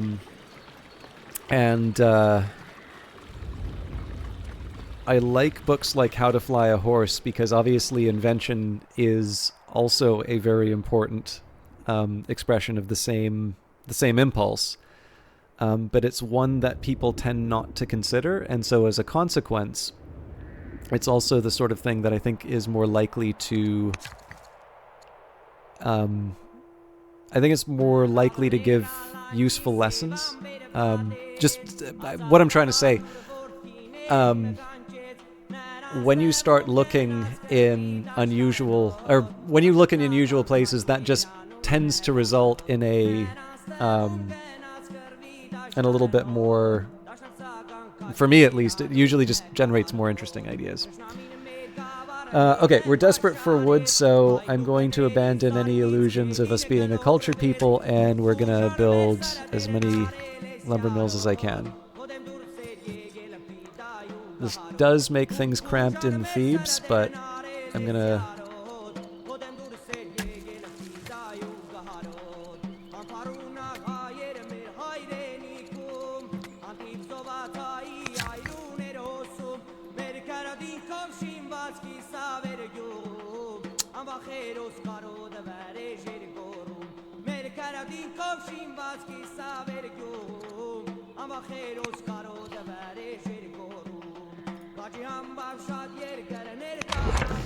Alright, so I gotta go back to thinking about colonies versus serfdom.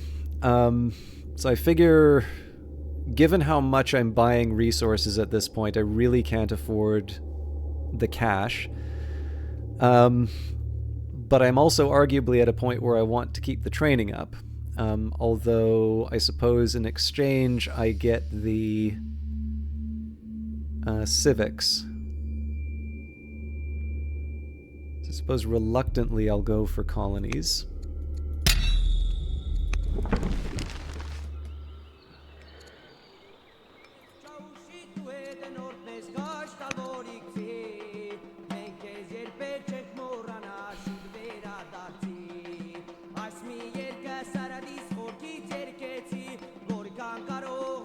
Probably would be more useful as a general, but...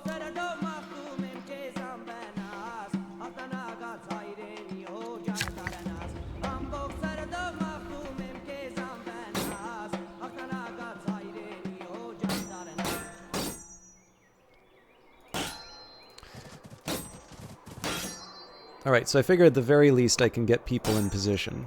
I'm still trying to figure out what I do with my surplus worker. Now, another thing that occurred to me, we know we can already get Corinth, so it makes more sense to centralize the economy. That's probably true for a number of places.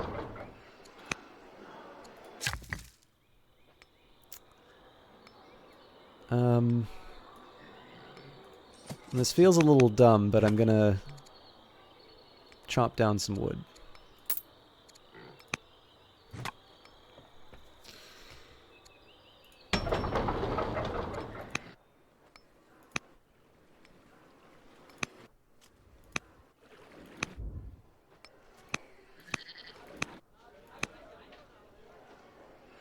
So one of the problems I have here is that this idea of undermining Athens, I think we've already established that I can knock those over. Actually, I'll be honest, I partially remember the rules in terms of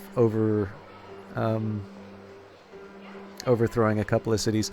So I think there's some waste that's going on here in terms of the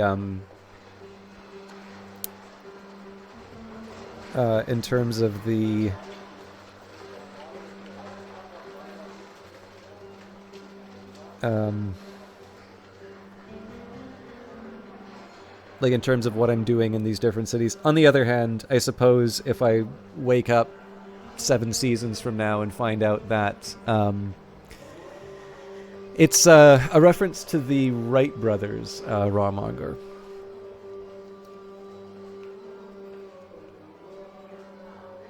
Obviously, I know you're making a joke, but I don't know how many people recognize that from the title, so it's an opportunity for me to highlight it.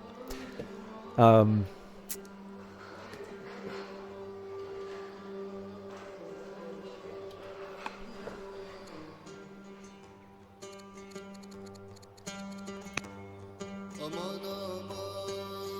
think I can live without either of these for now.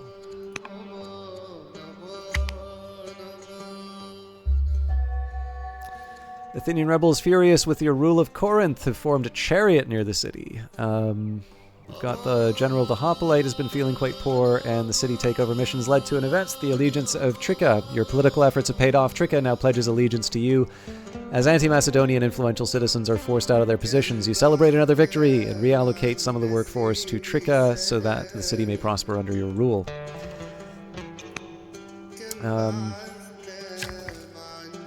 Alright.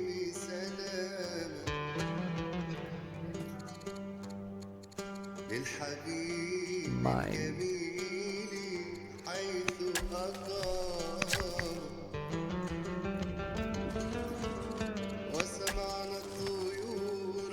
So as usual, we want to, as much as possible at least, use up free workers. I don't know if I really need the extra civics from quarries near the mountain. But I suppose the obvious question after is, like, if not that, then what? If I build a mine, I think that's going to require wood. Yeah, so that has obvious problems with my current setup. Stuff that costs stone is the real ideal. We've already got a Shrine of Zeus, so that doesn't really do that much.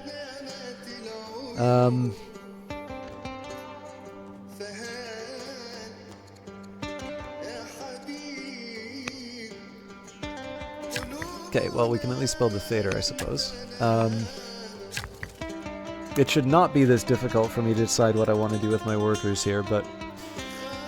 the mines are kind of appealing because of the training they give me.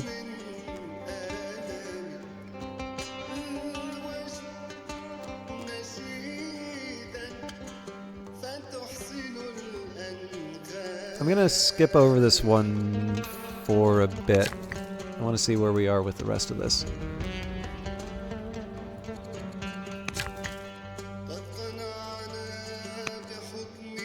No matter what happens, we're definitely chopping down the scrub. Actually, you know what? We'll just get them to do their thing because I'm going to be upgrading some units. Okay, might as well buy the 2 now.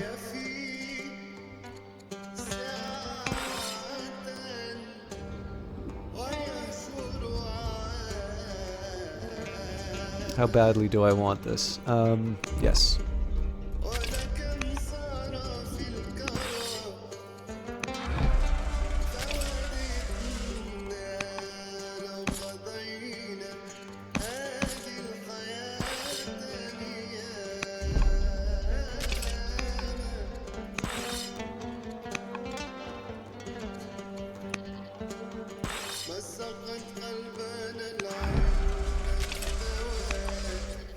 So, I mean, it's a little time.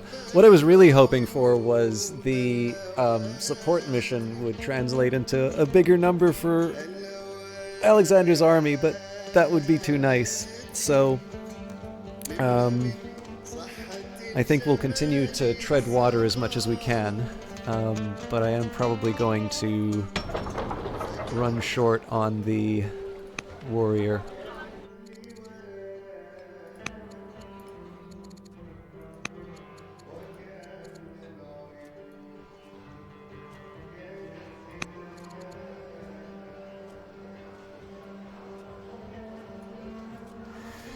Okay, so let's review the cities. Hang on. I'm willing to dip into the reserves.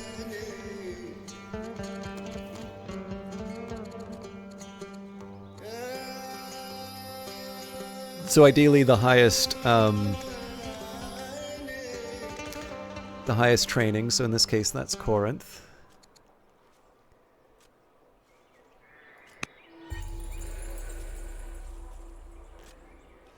And what? I think we just run with it.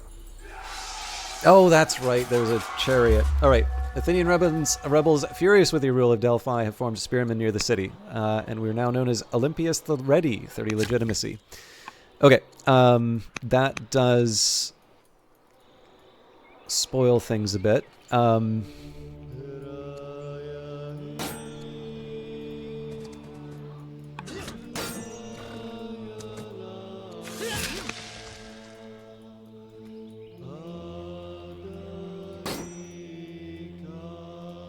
Unfortunately, I don't really have anything for Delphi. This is just gonna suck for a little bit. I gotta be careful with my money, but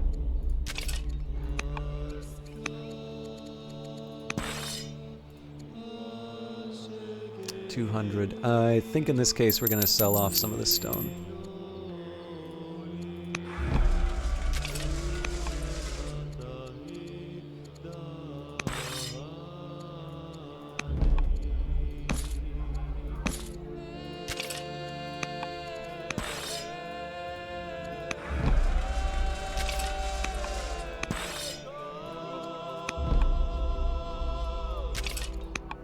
Okay, so we at least have a little more runway now.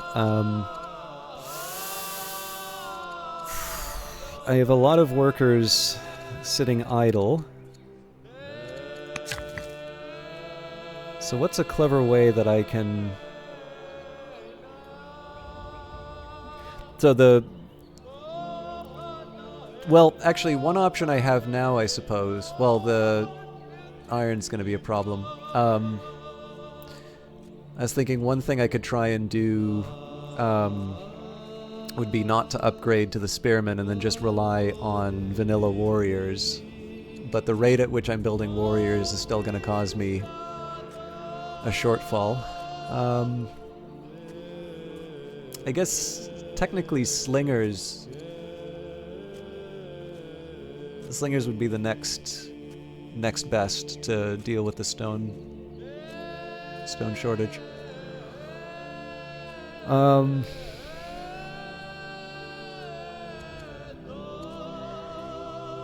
Okay, so we don't have strong culture for a ministry. We do still have money problems, but I guess we can build a theater.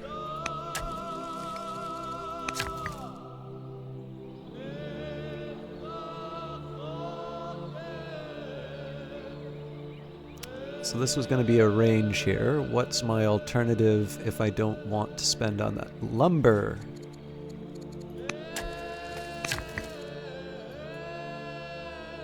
Alright, I kind of feel like we're getting somewhere now. We're going to leave this one aside because they may just pick up wood off the ground. And there we go, my beloved lumber mills. Right, we never did figure out what to do with you.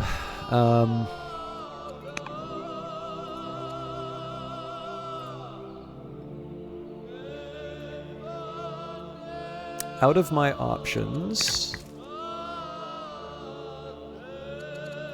I think I like the idea of this guy cutting scrub more than...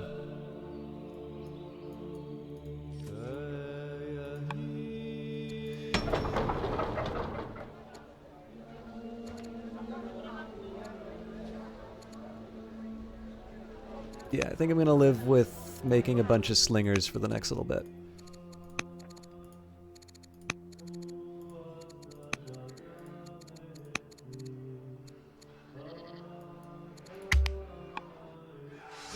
And I obviously won't be upgrading them because of the wood shortages. Athenian rebels, furious with your rule of Corinth, have formed a warrior near the city. Your political efforts have paid off. Corinth now pledges allegiance to you as anti-Macedonian influential citizens are forced out of their positions. You celebrate another victory and reallocate some of the workforce to Corinth so that the city may prosper under your rule. Delphi probably... makes sense for a number of reasons, but again, we're going to focus on training where I can. So my options are Delphi, Chalcis, and Thermopylae. We've got an 8, 8,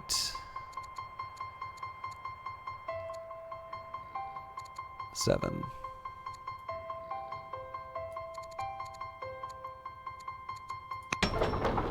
What am I doing? Alright.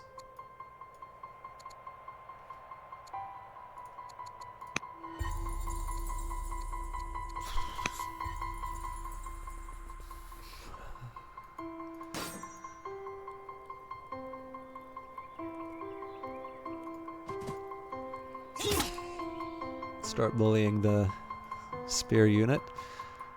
Fortunately, we have more than one unit here. Although, oh, that was nice and unexpected.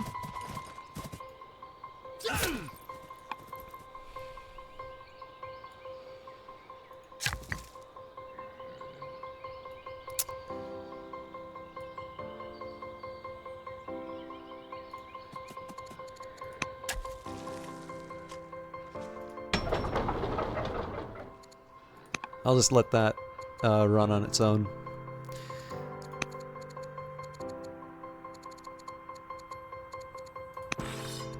Okay, now as far as warriors go, I will do the upgrade to spearmen. Again, we have a chance to augment Alexander's forces a little bit.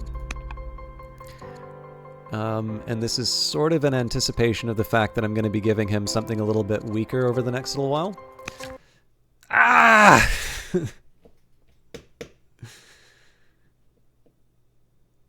We'll give it a moment.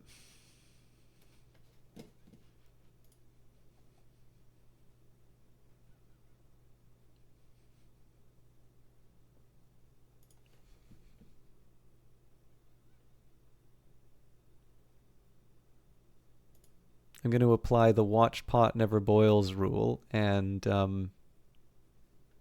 look away. I am curious, for those of you maybe who are a little bit more familiar with the last few Old World streams, how do you all feel about this scenario? Like, I think it's an interesting one. I don't know quite what I'm doing as far as the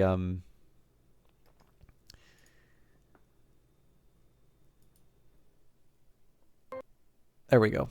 As far as the crashes go, that's obviously a shame, but I kind of like, I'll confess, like I wasn't quite sure what to expect. I will definitely say that failing the intrigues, I think they've come up with a really interesting way.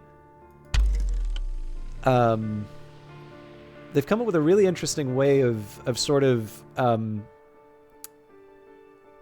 telling the story of sort of the fight on the home front. So when I make the wrong choices in sort of the narrative events, what's happening here is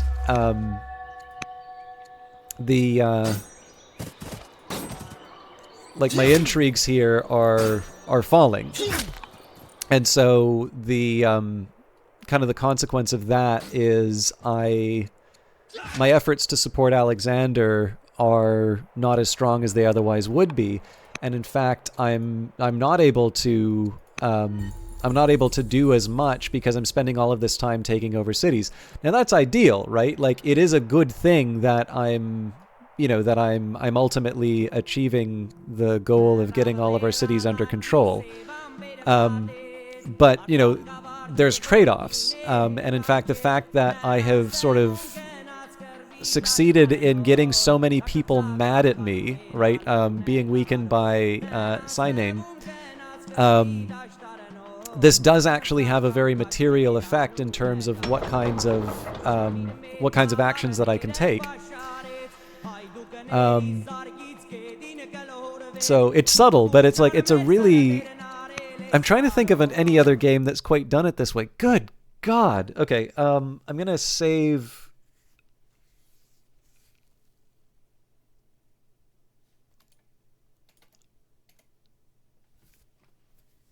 I'm just going to crash out of this one. I think. Oh.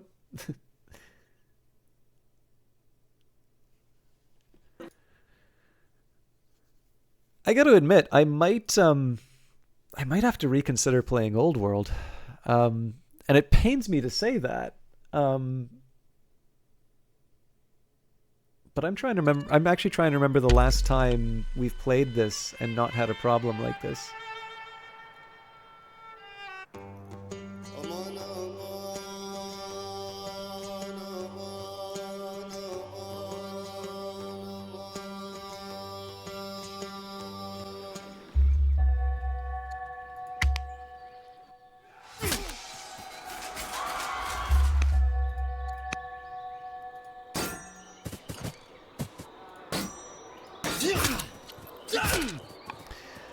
It does as long as the crash reporter doesn't take its time. Yeah, I don't know, like, the game definitely didn't used to be like this.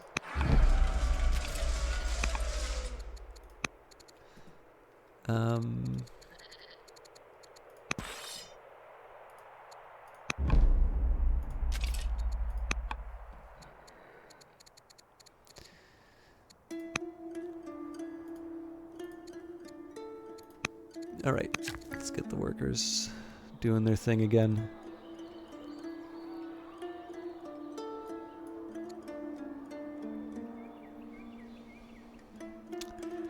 I do like money, but we are starting to run short on food.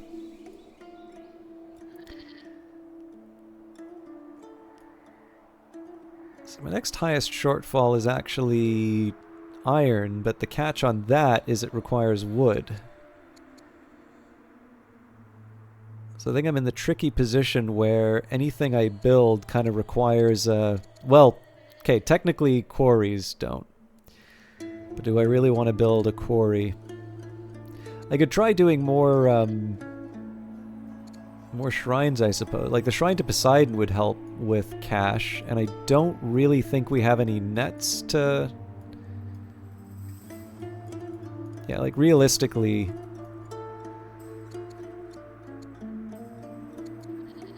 we're not missing much.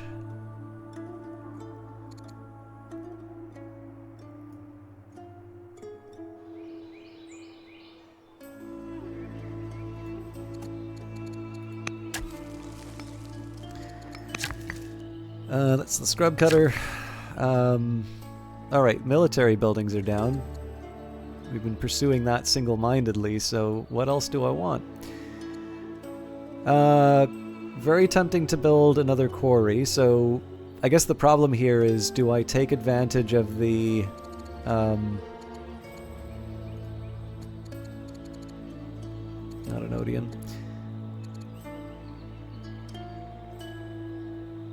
Yeah, so we do still get a bigger boost here. I'm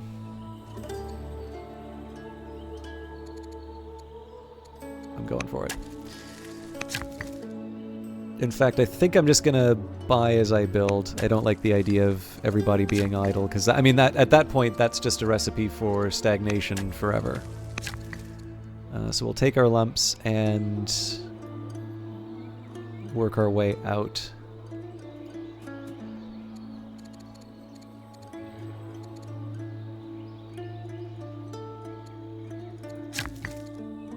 Okay, so you stay put.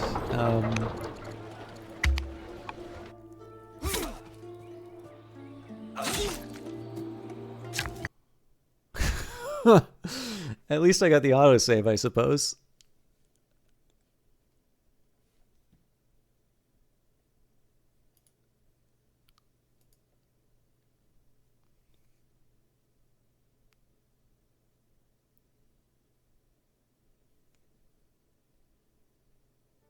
Hello, is it Bostro Zenzi 1905? I am sorry, I have absolutely no hope of pronouncing that correctly, but at least you aren't one of the many figures from ancient Greece whose names I had to pronounce.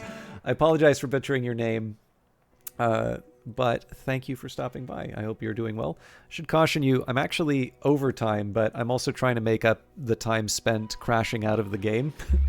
So there may not be a whole lot of time left, but let's see what we can do with it.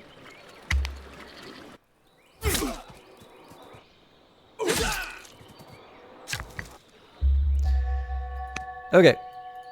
Put the pointy bit into the other guy. Well, first of all, let's take over a city. Oh, did I forget to do that last...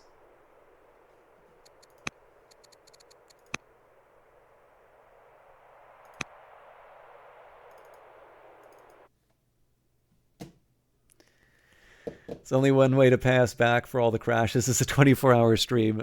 Ellen Ripley, based on the lack of sleep that I had for today, it'll be basically Lovecraftian LARP. You will actually hear what it's like to have some proto-scholar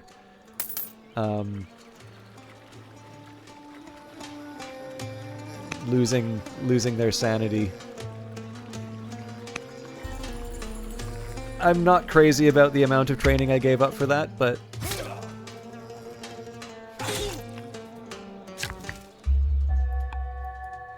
okay, before anything, let's save.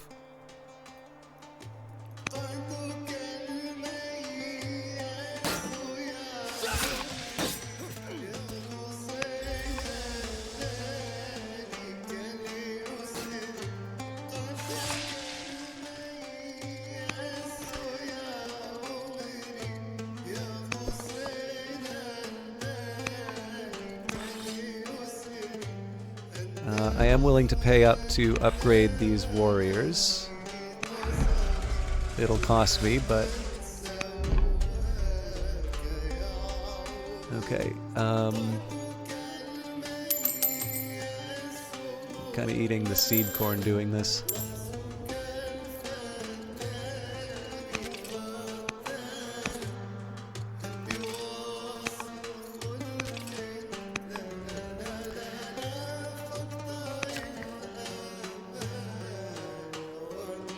It will have to do.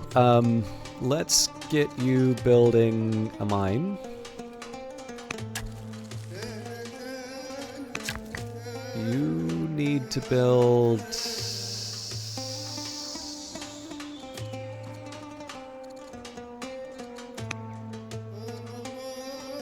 think, as much as it pains me, I'm going to make you build a lumber... This is going to be so inconvenient to deal with, but you also are building a lumber mill. Again, I'm kind of bankrupting myself building all of this stuff, but I need it. I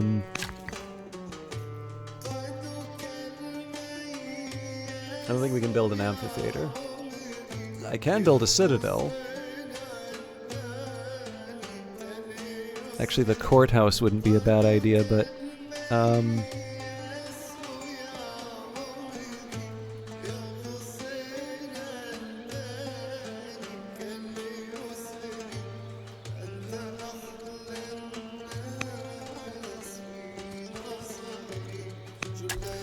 Courthouse gives me civics, although my civics are currently outpacing my training.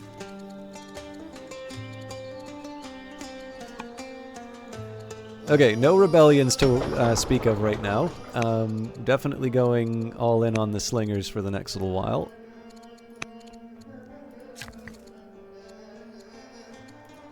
And you are it, so... chop down as much of that scrub as you can, my friend. And we'll spend the rest of the time renewing the training. Alright. We're not drowning. Severely ill, coughing up bloody mucus and suffering from sharp pains in his chest. Strategos Antipater the Bold fears he does not have much time left. Always having been sickly, General Hipparcha of Heraclea has now become severely ill. Your city takeover mission has led to an event. Duchess Cannae has converted to Greek paganism and a science boost in Delphi. The allegiance of Thermopylae, your political efforts have paid off. Thermopylae now pledges allegiance to you. As anti-Macedonian influential citizens are forced out of their positions, you celebrate another victory and reallocate some of the workforce to Thermopylae so that the city may prosper under your rule. Keep those coming. All right, so I do still see sort of Antipater as the greater threat. So we've got Larissa and Tyrissa. Tyrissa actually has a very large training.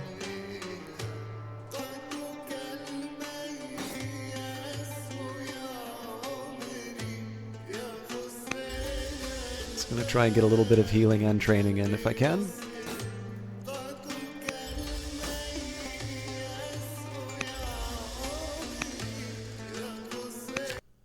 Ah!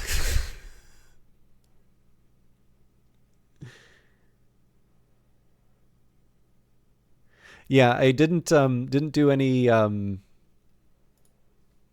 like Earl Grey or I just have a glass of water in front of me, so I do apologize for this. Where I can, I like to try and show the game off as well as I can. And unfortunately, I wish I had an explanation. I've tried looking at... so I haven't really found anything in the way of logs. I'll keep looking. But, like, obviously I'd prefer to spend the time... Yeah, like, clearly I would prefer to spend the time on, like, making more stuff rather than debugging the stream. But we do what we can. Okay. I think I said Tyrissa? Yeah. Well, actually, let's just double check. Yeah, Larissa. Okay. So, Tyrissa, lock that in.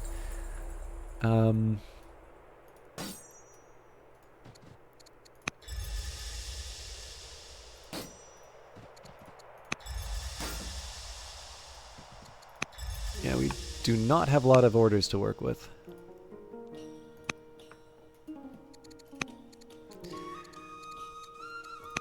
Okay, all those slingers get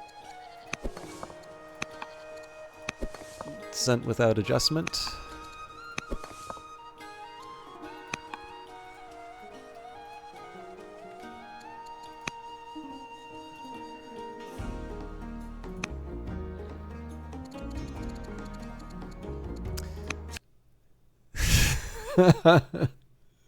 Betrayal! Alright, that's good that we saved.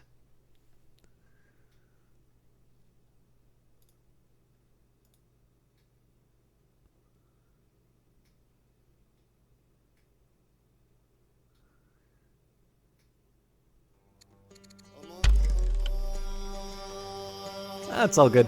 I mean, I am... the thing that does make me feel a little self-conscious, Alan Ripley, is you're very complimentary on the filling in the history gaps, and when you're too successful and it breaks the game, I feel like you've truly won. Pandora Carp, that is remarkably generous of you to say, but having had my ass handed to me many different times in many different ways from Old World, there is no possible way that I can say that is the reason that is happening. I will graciously accept it, however.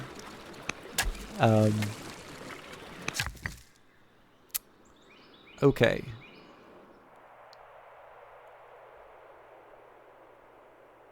I want... Hang on.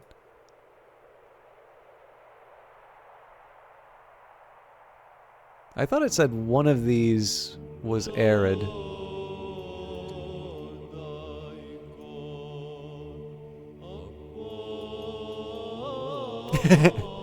Like I said, I'll take it. I am grateful. I mean, I'll be honest with you. I do slightly prefer that to the usual thing that happens. And look, don't get me wrong. I am guilty of this too. I do not feel that streams need to be like private little fan clubs, but I do tend to notice that there is sometimes. And I'm not thinking of anyone in particular here, and in case somebody starts feeling nervous, but like there are some people who kind of like to roast the streamer, although they maybe haven't quite earned the right to do so. So I definitely prefer the, you know, adoring praise over being roasted. So thank you. I think Philippi needs some military buildings. I'm curious about these forts. I feel like this is the sort of thing I would regret breaking down. Ugh. I'm gonna build a quarry here. So the idea is I'll build the quarry and then we'll expand the city out sort of this way. And we'll do the usual, just slingers for days.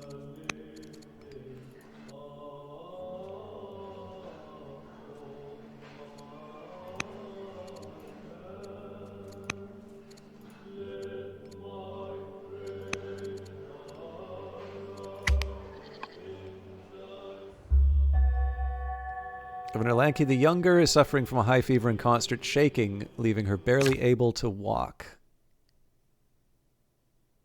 So it's something about the fact that it's like moving to a worker. Every time it's crashed, it's at least the times that I've been noticing. Whenever it's moving to a worker, it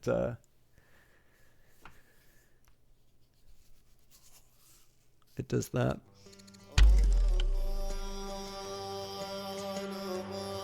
But the thing is, it's not exactly reproducible because technically I wouldn't be able to progress.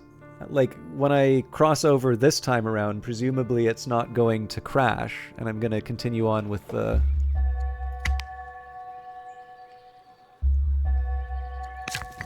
How curious. Alright.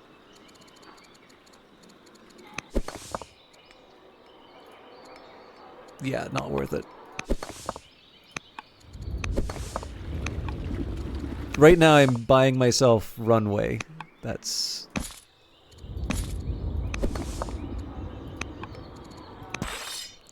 Now I will do the upgrade here. It's 1 point, but I can afford it.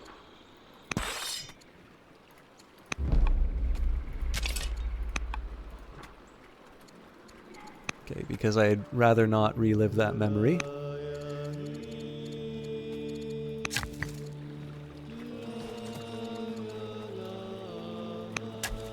Teleportation hasn't been invented yet. Have cameras been invented? The famous Greek Polaroid.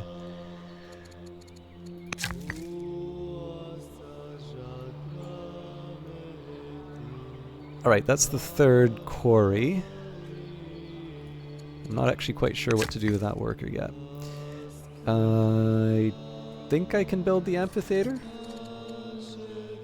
Not without a strong culture.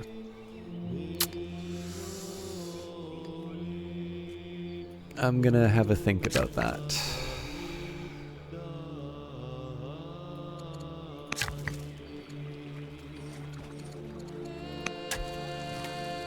So again, we're running short on money. Sell a bit of the food. I don't want to sell too much of it, but...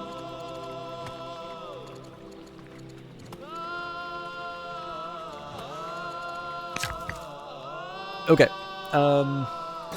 Actually, I'm also going to do the low-hanging fruit and heal up anybody who isn't there yet. Okay.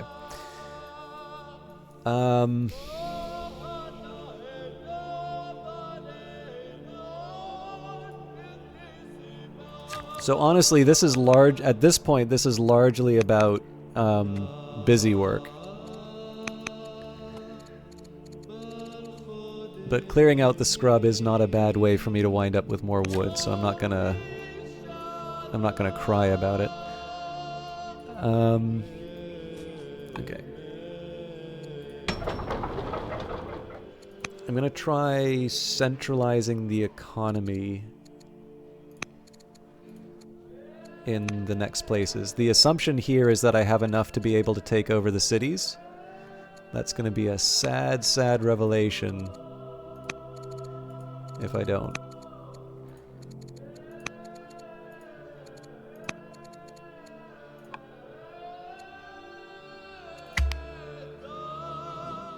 You are now known as Olympius the Keystone, 40 legitimacy. Antipater rebels, furious with your rule of Larissa, have formed a spearmen near the city. Duchess Thessalonica still feels fear, as does any sane woman, but she never lets it stop her. She has gained +1 courage. Duchess Cleopatra the Pious still feels fear, as does any sane woman, but she never lets it stop her. She's gained courage, and your city takeover mission has led to an event. Money boom in Philippi, excellent, and new court scholar in Ambracia. That is going to cost me money, but -20 is not as bad as a deficit. Allegiance of Tyrissa. Your political efforts have paid off. Tyrissa now pledges allegiance to you. As anti-Macedonian influential citizens are forced out of their positions, you celebrate another victory and reallocate some of the workforce to Tyrissa so that the city may prosper under your rule. Alright, we made it. I'm gonna just do a quick save here. You all know why. We're gonna try... I think this is the last of the Antipater cities.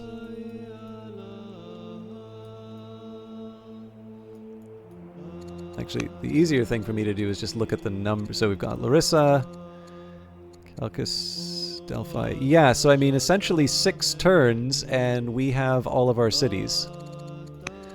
Okay, next up. We are going to send any slingers that I can to Alexander.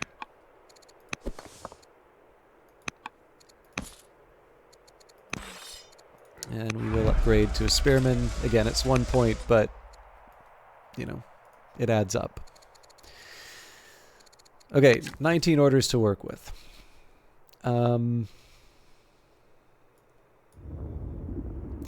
The real problem here is that the pursuit of...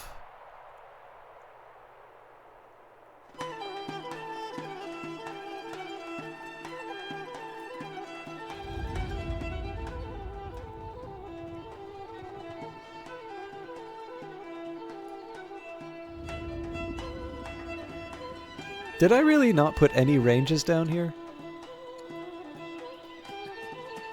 I don't know what the hell I was thinking.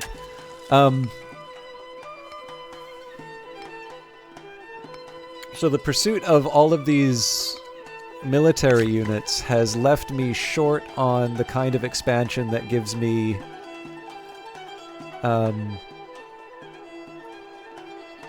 like, you know, that allows me the iron and the wood and such. And there's really no fix to that for the foreseeable future. I think I'm gonna put down some mines.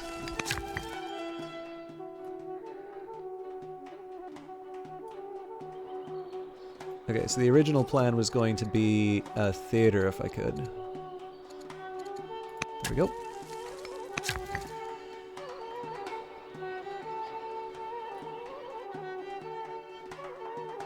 Alright, again, I'm in this weird spot where I have more than one. I gotta figure out where the hell I'm putting... I mean, I'm not completely... Like, I'm not super mad that it's working out like this, but I had one... I had one worker per city and something went wrong.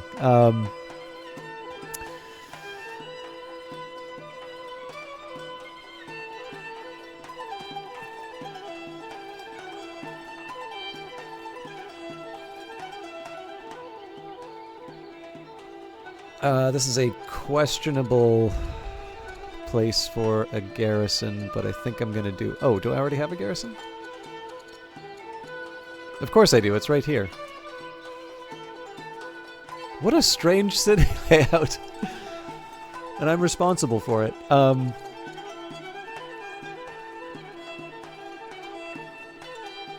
They unionized.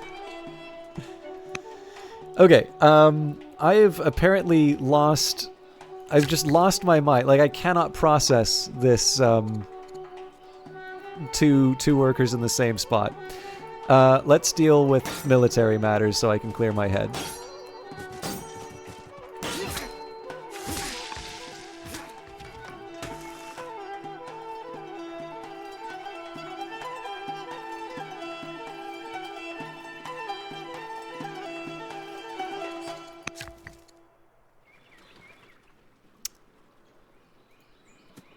Okay, so we'll build a barracks here, because we still have a priority of... Why? Oh, because we already have those. Okay,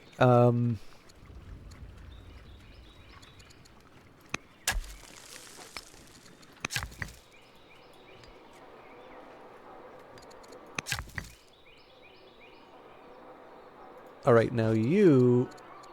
I do want to make the mine... because the adjacency bonus should help. Actually, the adjacency bonus I really want is the silver mine. We'll worry about that next time. Okay, again, slingers for days. And I do need to keep an eye on that food rate, because that used to be where I was making all my money. Logographos Demosthenes, the orator, is fading in and out of consciousness, severely ill with his life clearly in peril. Yeah, because he's opposed to me. All right. No. Nobody's trying to kill me. That's a good start.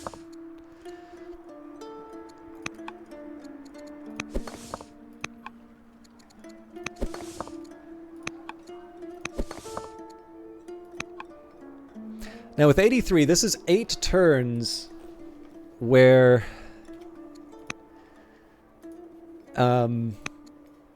this is 8 turns where we've been able to go without, like, sorry, this is 8 turns where we can not give Alexander anything. So I'm going to try and invest in my ability to produce.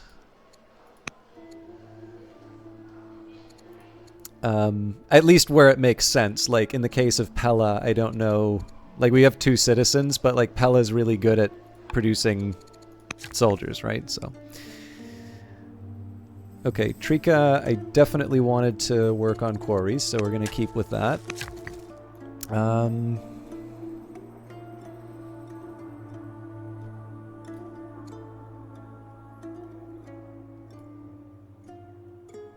What was my game plan with Corinth?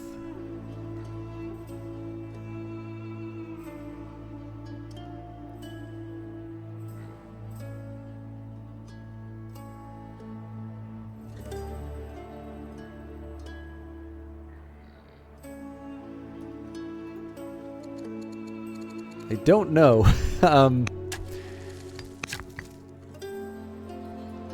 I do remember what I was going to do with Thermopylae, though. All right, my beloved duo here.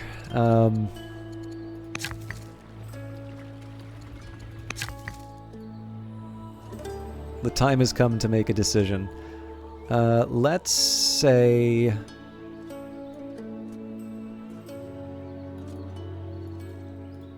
Okay, you're going to focus on the mines.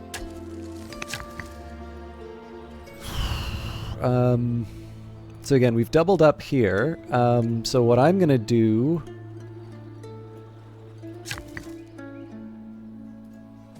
I'm going to take advantage of that silver mine.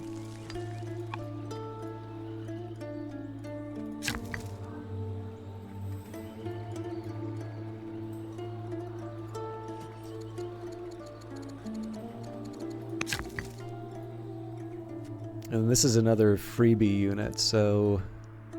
we've got somebody in Aegai, we've got somebody in Heraclea, we've got someone in Pella, Europos, Philippi, Philippopolis. Okay, nope, we're covered for everywhere, so...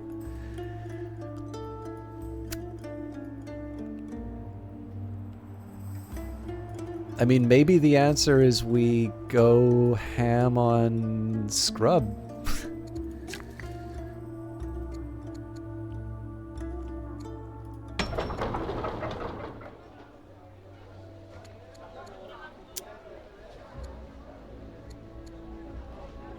Okay, so this is a decent example here of a case where I don't want...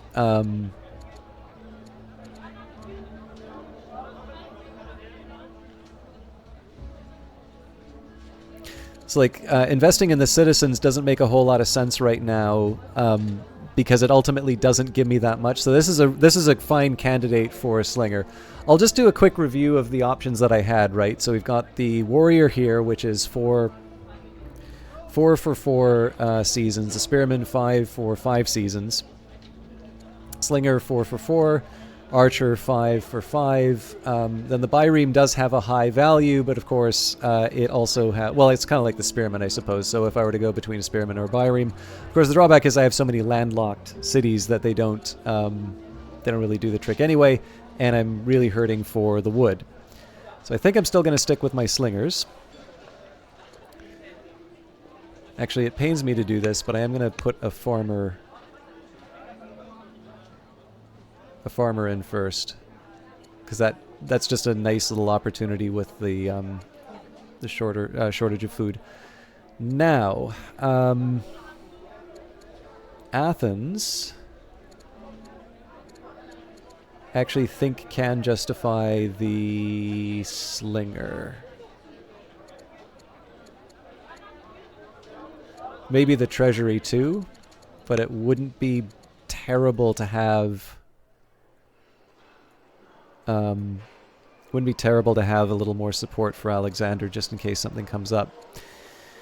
With the rancher, so we can get orders, we can get food.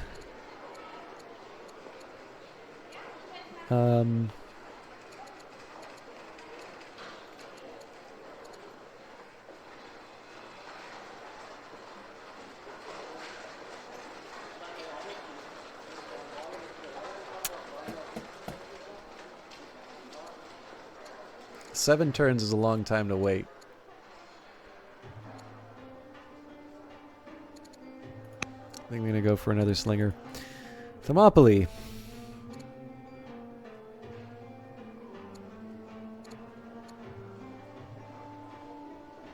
Five seasons for a treasury or a slinger. Yeah, we'll keep going with the slinger. I love how I originally said is like, okay, now we're going to reinvest in my cities, and I have completely failed to do so. All right. Apprentice officer makes sense in this case, as does the rancher. I'm going to go for the rancher because it expands my borders. And I think we can call that for the season. Athenian rebels, furious with your rule of Delphi, have formed a slinger near the city. Antipater rebels, furious with your rule of Larissa, have formed a warrior near the city. Your city takeover mission has led to an event, and Hipparcha of Heraclea has died on the field. Your political efforts have paid off. Larissa now pledges allegiance to you. As anti-Macedonian influential citizens are forced out of their positions, you celebrate another victory and reallocate some of the workforce to Larissa so that the city may prosper under your rule.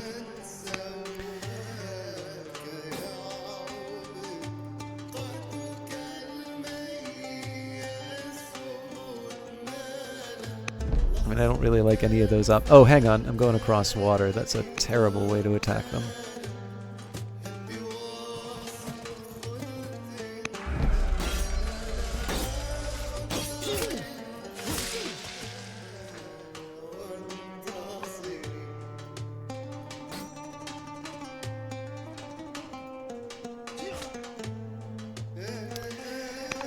All right. I think Delphi's probably the...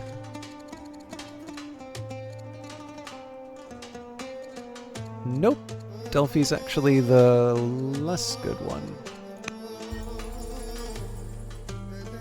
So one thing that's kind of nice to observe about this, right, is that we have this whole northern area now. I'm not quite ready to start moving the soldiers because I'm not 100% sure what else happens.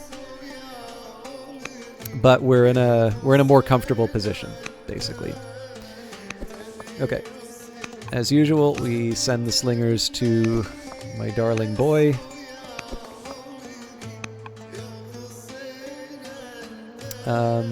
And we'll try and come up with something for the workers to do.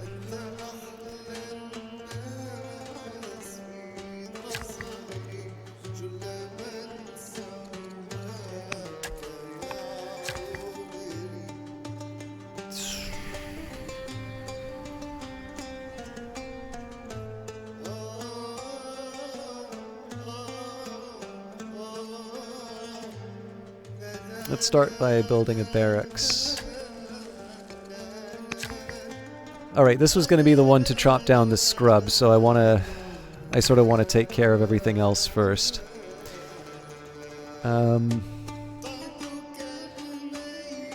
This strikes me as the kind of expansion that happens after I put a worker here, so I'm going to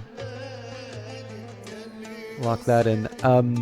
A pasture wouldn't go amiss in this spot, but then again, we probably could put a farmer here. No, we already have a farmer here. Okay.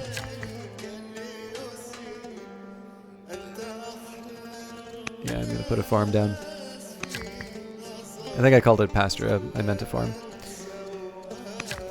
And again, this is just kind of dealing with the food deficit.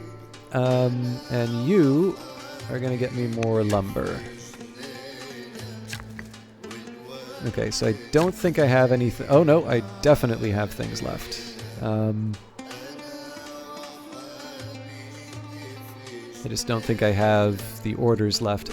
We're still rebuilding our training, so I don't really have a whole lot to say about that.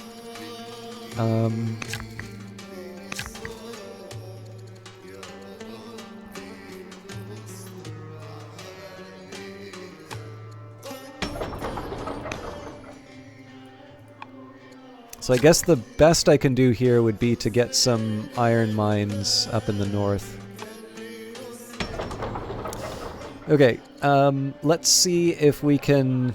Again, this is the time I want... I did say earlier, okay, maybe we chill out a little bit on some of the stuff we're doing for Alexander. So right now the question before me is there something that I can do to improve my reach? So technically this will get me access to 2 more forest tiles, which is kind of worth it on its own. Alternatively, I can try and build a slinger, which will only take me through 3 turns, or I can put some effort into these officers. I'm actually going to do a combination of them. So I am definitely investing in the officers.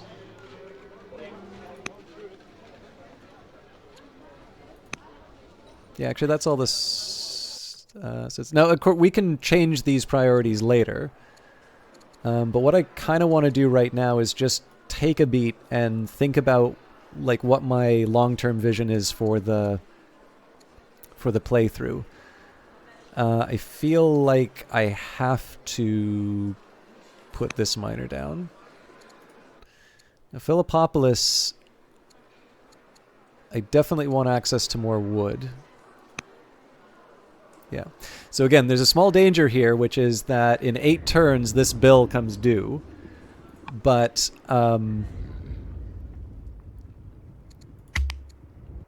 we also have a Support Alexander event coming up.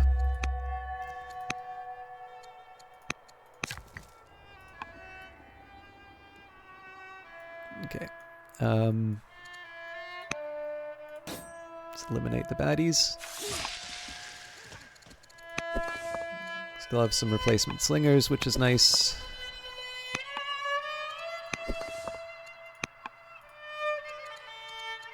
And we're starting to get a little bit of a stockpile for some of these other items, so it's not the end of the world right now. I'm going to take a minute here to save. So again, I've earned myself a bit of breathing room. I knew it. Having earned myself a little bit of breathing room, what I want to try and do now is make it so that, like, all of these different moves that I'm going to be making, I want to try and get myself at a point where either the total number of resources is going up. So in this case, you know, over 100 for wood, over 100 for iron, over 100 for stone. Ideally more than that, right? But at that minimum level, at least that gives me a base to work from. The other priority, which is a more subtle one, is to make sure that I also have room for expansion. So you'll notice there's a couple of places where I'm really struggling to figure out what to do with my workers, and that's because I can't afford to put people in those slots. So like this one's a really good example, right? Which gives me access to those additional wood slots, which means that I can use that worker to build those lumber mills. So we're slowly starting to pay off that debt, but still, it's one of these things that's kind of getting in the way of expansion. Unfortunate.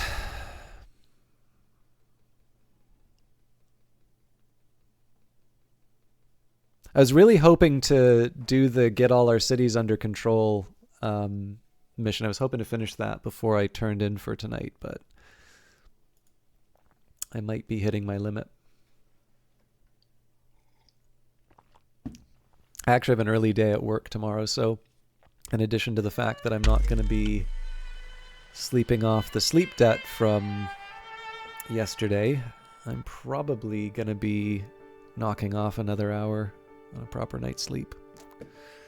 Not great.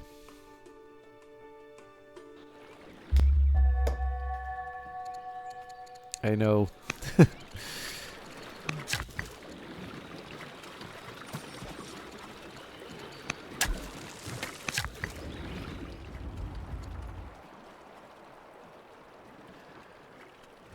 So we're just gonna sit tight here, I think. Oh, now this interests me.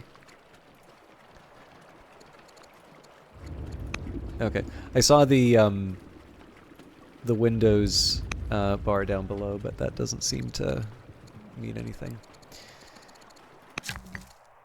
Okay, that's fine. Okay, we are going to build the mines. We may actually be out of stuff to do with the workers, so I'm trying to think if there's something creative I can do here.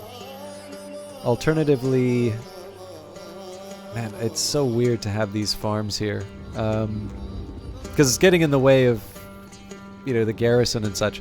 I mean, maybe we just say,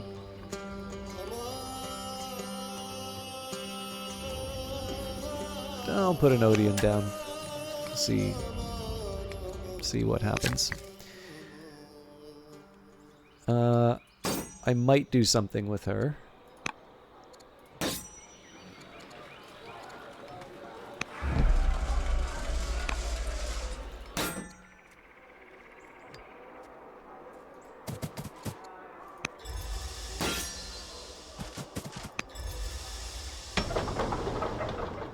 Okay. I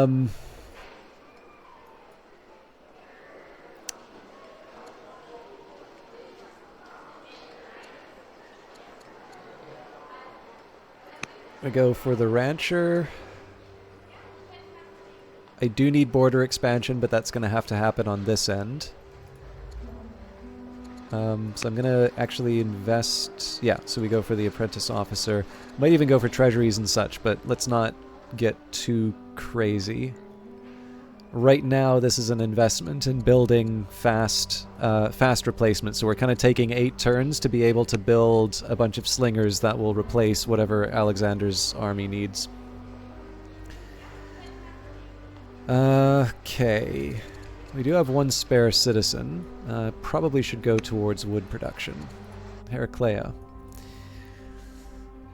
Okay, so they built a slinger. I'm assuming we need to expand the borders, so a woodcutter there. Philippi is really hard to get a read on.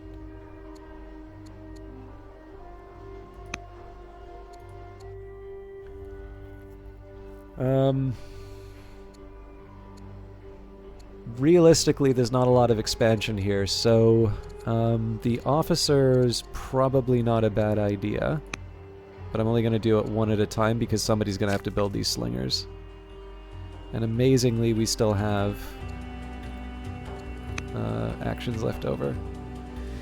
And we're even starting to move our training rate up, which is nice.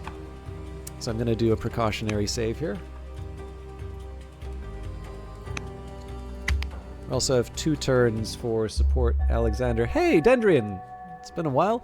Thank you very much for the raid. I'm actually overtime, so I have no idea whether or not you're... And the game has been crashing quite a bit, so I have a feeling that I am going to be doing a very rotten job entertaining your people, but I really do appreciate you stopping by with everyone. So, let me just take a quick minute here and shout out Dendrian. Now, you were doing Cobalt Core for a while, but I don't think you were doing that tonight. Dendrian is well, he'll tell you that everything he says is not financial advice, but because he's a financial professional, I can tell you, if you know how to read between the lines, he will make you rich. Against the Storm, right. So Against the Storm is where I first found Dendrian. Definitely very skilled at the game and likes to give himself certain challenges. It's a little bit like with me in Cultist Simulator, actually. So for those of you that do enjoy my... you know, like the librarian run and things like that. I feel like Dendrian maybe doesn't like deliberately go out of his way to do weird and wacky things, but definitely plays the game at a very high level and is quite good at sort of explaining how his methods work. And of course we had Sulfea in a little bit earlier, so I found Sulfea originally as a mod to Dendrian's channel. But definitely somebody for you to check out, particularly if you like strategy, city builders, or just some conversation. Anyways, I hope you're doing well. Your political efforts have paid off. Chalkis now pledges allegiance to you. As anti-Macedonian influential citizens are forced out of their positions, you celebrate another victory and reallocate some of the workforce to Chalkis so the city may prosper under your rule. Alright. No... We take over Delphi, which I believe is the last... It's like the last holdout. Yeah, and then we control everything. Okay, I need to find a place to take some stone.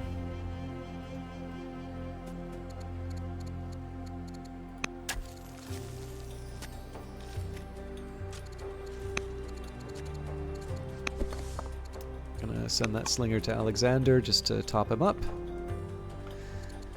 For those of you who are not familiar with Old World, this is a 4X, kind of a reinvention of the 4X. Well, maybe reinvention's maybe not the right word, but it's a 4X game that sort of takes as an initial challenge, sort of, if this genre were to have been made today,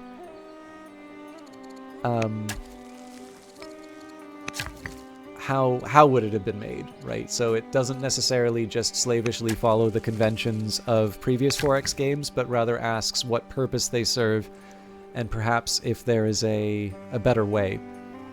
And I think the game is definitely much stronger for it. It can be quite a challenging game in some cases. Sadly, I can't do the expansion I wanted, but...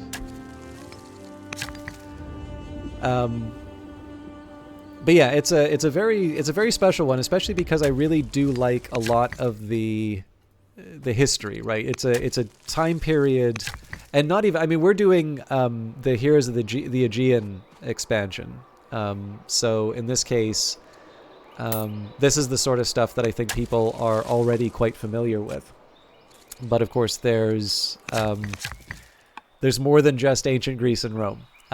You know, you have Assyria, you have Babylonia, Persia, Hatti, Egypt.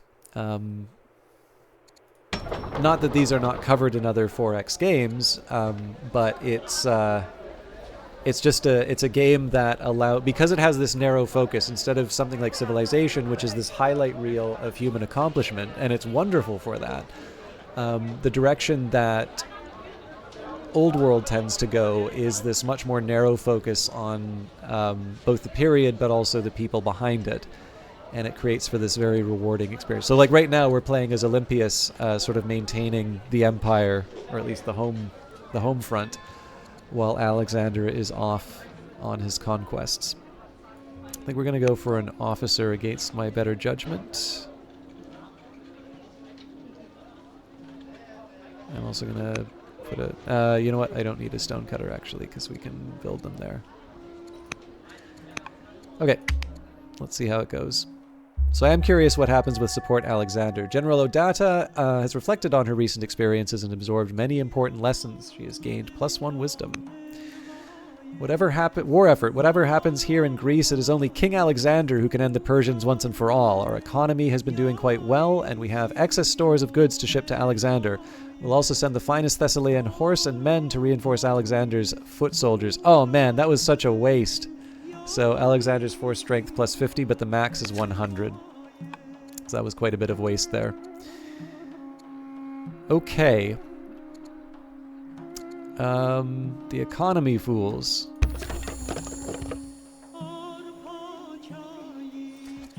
I'm gonna keep going with the mine just to try and enhance the this improvement. I don't know if that actually enhances the cash or not, but this unit is not quite ready for expansion. We need one more turn. We can move them into position though.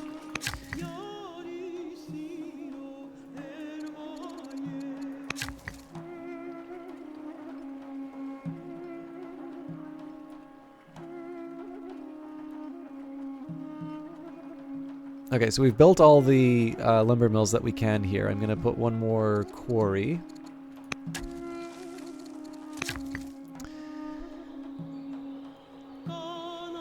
Now, the more I delay this, Okay, here's what I'm going to do. Quarries in... Hang on.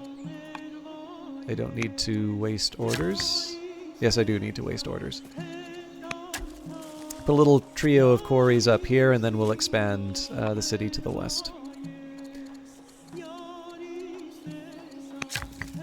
Alright, if I have to, I will chop down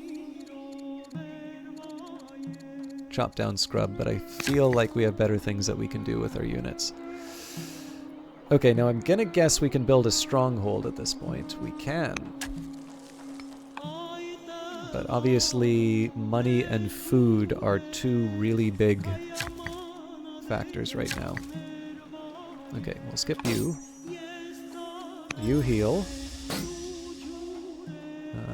You can stay put. You can stay put.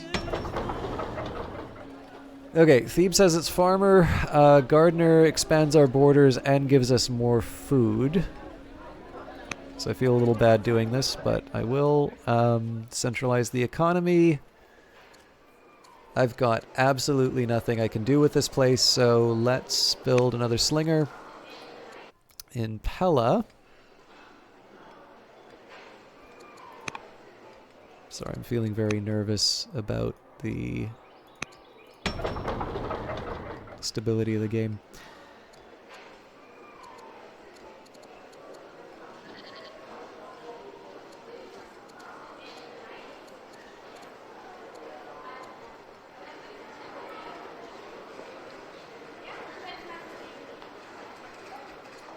I can expand the borders, but that doesn't really make a whole lot of sense. I think we'll just do another apprentice officer.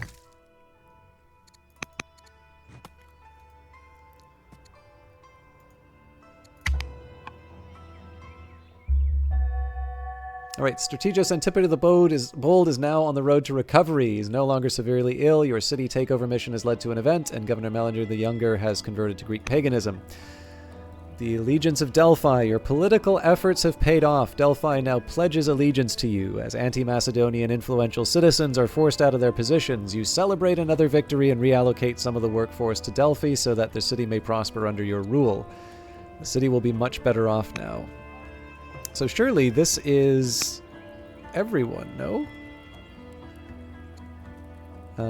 We will now conspire. This will help us with boosting the economy.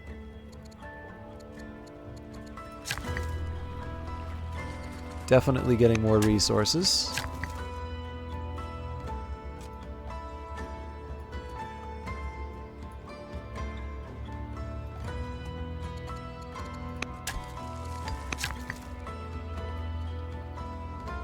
Okay, that was a nice little throwaway, but I actually need to figure out what I'm doing with this area now. Oh, right, we were waiting on the miner. I'm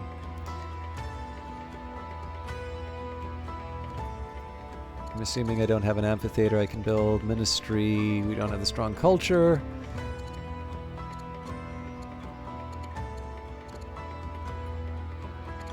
Now, I thought I built a Shrine of Poseidon already.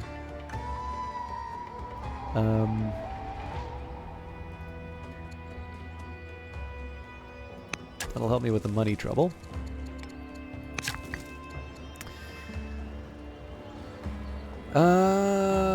Ranges.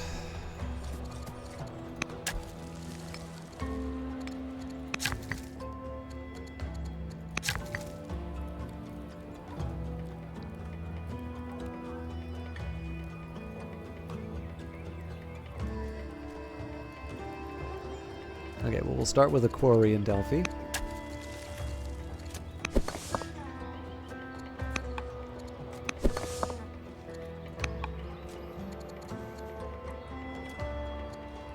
And I think I'm getting to the point where I probably want to consider...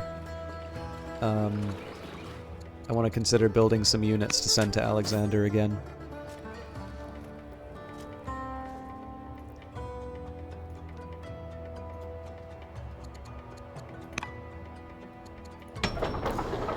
Okay, Athens. We've got an apprentice officer. I think I'm still going to invest in the treasury here, though.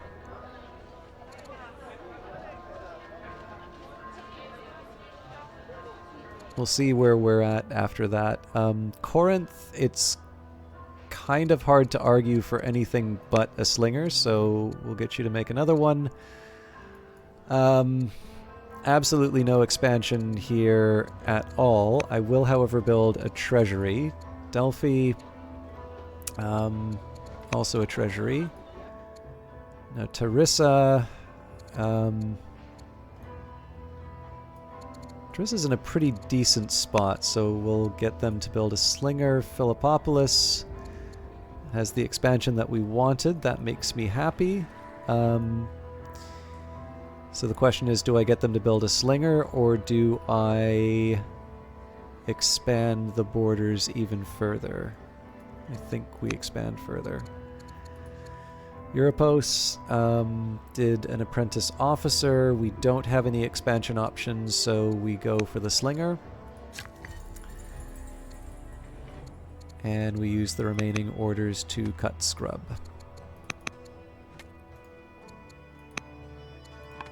So the nice thing... Oh, actually, no, we used up all the orders, but we have a surplus from... well, with that in mind.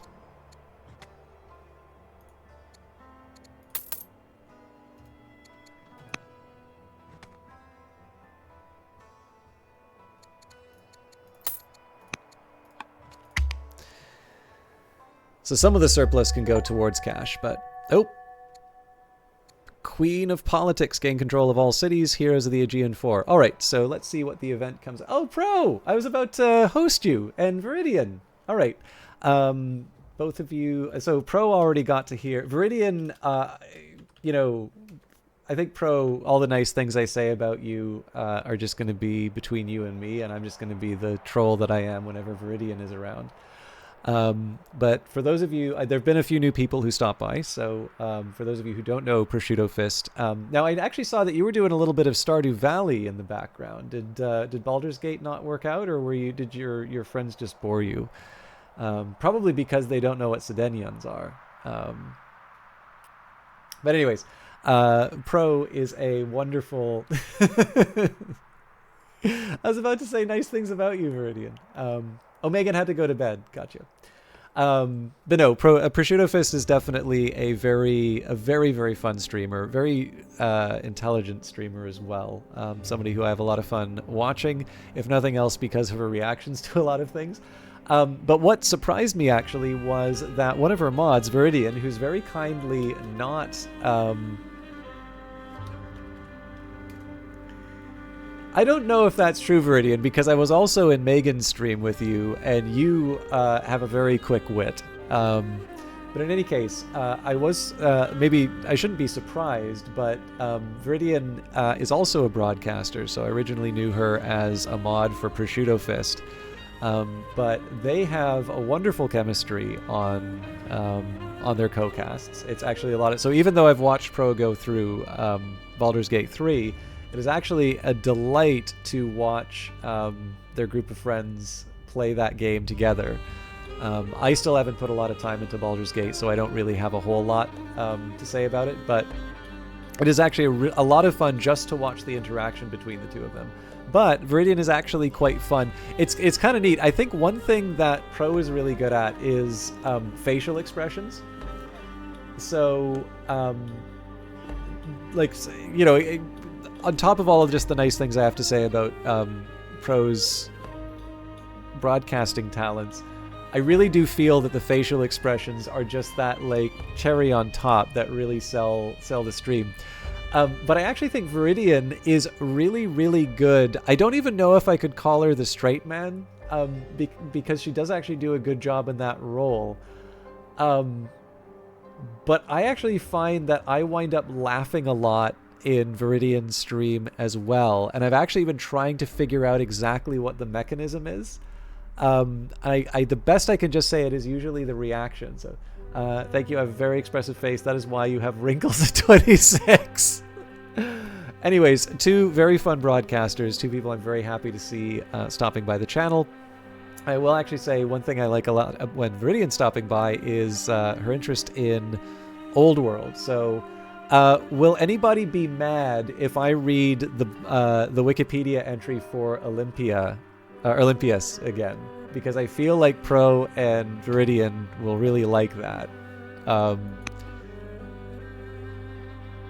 Greece united! It is a happy day in your court, as there are no longer any Greek cities where Antipater or Demosthenes would have more influence than you do.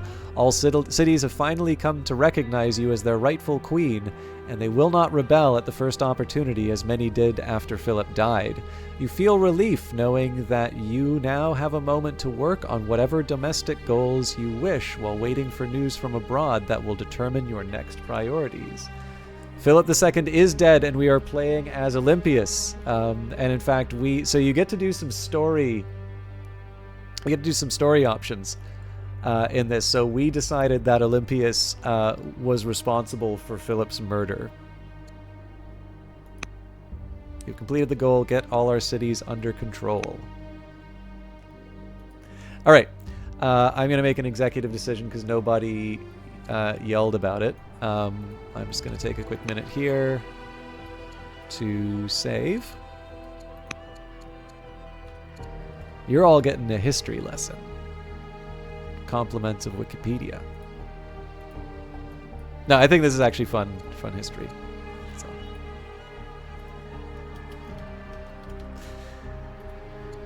I'm assuming this is going to be Prosciutto Fists and Viridian's Halloween costume. We're planting the seed now for future plans. Olympias was a Greek princess of the Molossians, the eldest daughter of King Neoptolemus I of Epirus, the sister of Alexander I of Epirus, the fourth wife of Philip II, the king of Macedonia, and the mother of Alexander the Great. She was extremely influential in Alexander's life and was recognized as de facto leader of Macedon during Alexander's conquests. According to the 1st century AD biographer Plutarch, she was a devout member of the orgiastic snake-worshipping cult of Dionysus, and he suggests that she slept with snakes in her bed.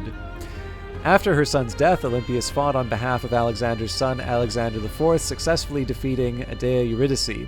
After she was finally defeated by Cassander, his armies refused to execute her, and he finally had to summon family members of those Olympias had previously killed to end her life. Origin. Olympias was the eldest daughter of Neoptolemus I, king of the Molossians, an ancient Greek tribe, spoiler alert, tribe in Epirus, and sister of Alexander I of Epirus. She also had a sister named Troas, who married their paternal uncle Arabas of Epirus. Her family belonged to the, Aeacidae, a well-respected family of Epirus, which claimed descent from Neoptolemus, son of Achilles. They took their name from the mythical king Achaeus, who ruled the island of Aegina in the Saronic Gulf. The Aeacidae were perhaps the only Epirites who were universally recognized as Greek. Olympias herself claimed direct descent from Helen of Sparta, mythologically the most beautiful woman in the world. Although unknown, some scholars have theorized that Olympias' mother may have been a Chaonian princess, based on the rumor that Olympias used to say she was also a descendant of the Trojan prince Helenus, son of Priam, the last king of Troy, and Andromache, wife of Hector. Apparently, she was originally named Polyxena, as Plutarch mentions in his work Moralia, and changed her name to Myrtale prior to her marriage to Philip II of Macedon as part of her initiation into an unknown mystery cult. The name Olympias was the third of 4 names by which she is known. She probably took it as recognition of Philip's victory in the Olympic Games of 356 BC, the news of which coincided with Alexander's birth. She was finally named Stratonice, which probably was an epithet attached to Olympias following her victory over Eurydice in 317 BC. Stratonice, sorry, is probably how I pronounce that. This girl literally has it all. Oh my god. Wait till you hear about the conception of Alexander. When Neoptolemus I died in 360 BC, his brother Arabas succeeded him on the Molossian throne. In 358 BC, Arabas made a treaty with the new king of Macedonia, Philip II, and the Molossians became the allies of the Macedonians. The alliance was cemented with a diplomatic marriage between Arabas' niece Olympias and Philip in 357 BC. It made Olympias the queen consort of Macedonia and Philip the king. Philip had allegedly fallen in love with Olympias when both were initiated into the mysteries of the Kabiri at the Sanctuary of the Great Gods on the island of Samothrace. Although their marriage was largely political in nature. 1 year later, in 356 BC, Philip's racehorse won in the Olympic Games. For this victory, his wife, who was then known as Myrtale, received the name Olympias. In the summer of the same year, Olympias gave birth to her first child, Alexander. In ancient Greece, people believed that the birth of a great man was accompanied by portents. As Plutarch describes, the night before the consummation of their marriage, Olympias dreamed that a thunderbolt fell upon her womb and a great fire was kindled. Its flames dispersed and all about and then were extinguished. After the marriage, Philip dreamed that he had put a seal upon his wife's womb, the device of which was the figure of a lion. Curiosity, thank you for the raid. Aristander's interpretation was that Olympias was pregnant of a son whose nature would be bold and lion-like. Philip and Olympias also had a daughter, Cleopatra, who later married her uncle Alexander I of Epirus to further diplomatic ties between Macedonia and Epirus. According to primary sources, their marriage was very stormy due to Philip's volatility and Olympias' ambition and jealousy, which led to their growing estrangement. Things got more tumultuous in 337 BC when Philip married a noble Macedonian woman, Cleopatra, the niece of Attalus, who was given the name Eurydice by Philip. At a gathering after the marriage, Philip failed to defend Alexander's claim to the Macedonian throne when Attalus threatened his legitimacy, causing great tensions between Philip, Olympias, and Alexander. Olympias went into voluntary exile in Epirus along with Alexander, staying at the Meletian court of her brother Alexander I, who was the king at the time. In 336 BC, Philip cemented his ties to Alexander I of Epirus by offering him the hand of his and Olympias' daughter Cleopatra in marriage. A fact that led Olympias to further isolation, as she could no longer count on her brother's support. However, Philip was murdered by Pausanias, a member of Philip's, I can never pronounce this, Somatophlacates lackeys. Somatophlaces, his personal bodyguard, also former lover, while attending the wedding, and Olympias, who returned to Macedonia, was suspected of having countenanced his assassination. Alexander's reign and the Wars of the Diadochi. After the death of Philip II, which Olympias was believed to have either ordered or been an accessory to, according to some ancient historical accounts, Olympias was allegedly also involved in overseeing the execution of Eurydice and her child in order to secure Alexander's position as the rightful king of Macedonia. During Alexander's campaign, she regularly corresponded with him and may have confirmed her son's claim in Egypt that his father was not Philip, but Zeus. The relationship between Olympias and Alexander was cordial, but her son tried to keep her away from politics. Nevertheless, she persisted. However, she wielded great influence in Macedonia and caused troubles to Antipater, the regent of the kingdom.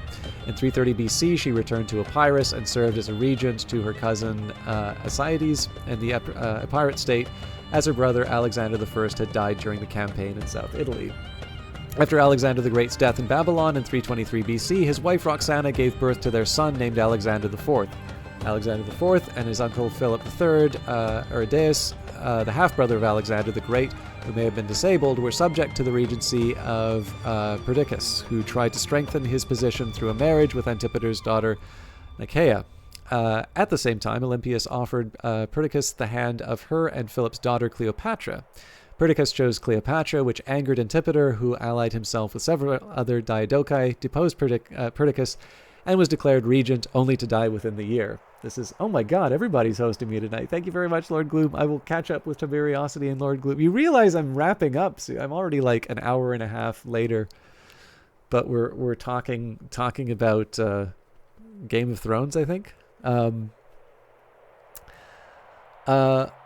Pericon succeeded Antipater in 319 as regent, but Antipater's son Cassander established Philip II's son Philip III, Aridaeus, as king and forced Polypericon out of Macedonia.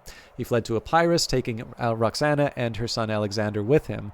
who had previously been left in the care of Olympias. At the beginning, Olympias had not been involved in the conflict, but she soon realized that in the case of Cassandra's rule, her grandson would lose the crown, so she allied with Polypcron in 317 BC. The Macedonian soldiers supported her return, and the united armies of Polypcron and Olympias with the house of Aeacides invaded Macedonia to drive Cassander out from power. After winning in battle by convincing the army of Aedia Eurydice, the wife of Philip III, to side with her own, Olympias captured and executed the two in October of 317 BC. She also captured Cassander's brother and 100 of his partisans. Cassander soon blockaded and besieged Olympias in Pydna, and one of the terms of the capitulation had been that Olympias' life would be saved, but Cassander had decided to execute her, sparing only temporarily the lives of Roxana and Alexander IV. They were executed a few years later in 309 BC.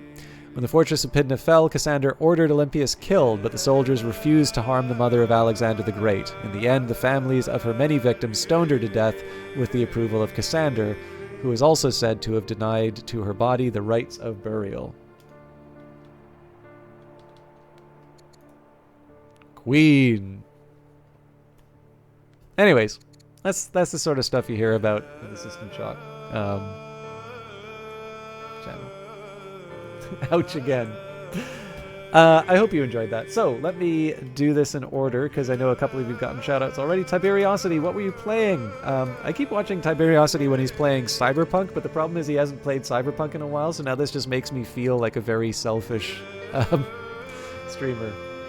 It was very good to see you, and thank you very much for raiding Lord Gloom. I saw you in here earlier, obviously, so it's really nice of you to stop by and then raid. What did you play tonight?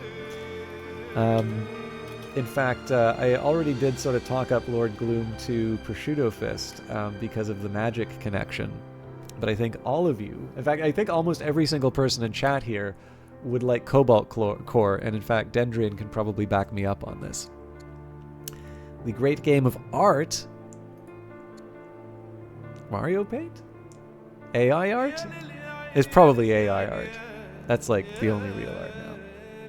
You must go because you have to work early. Same here. Have fun with your war and your uncle marriage. Yeah, no, I'm going to be wrapping up myself. I really just wanted to make sure that we got rid of all of the bad guys. So we're going to wrap up this turn, maybe see if something happens at the beginning of the next turn, and then we'll call it for tonight. You die Frisbees, disc golf discs. But with AI, right? No, I'm actually getting slightly annoyed that I'm unintentionally becoming the AI guy because of the article that I wrote. And I have more interesting things to write, but I also think people wind up writing very silly things about AI. So, weirdly enough, yes, with that, there you go. I did. I can send it to you on Discord if you... Actually, what am I saying? I'll put it in chat.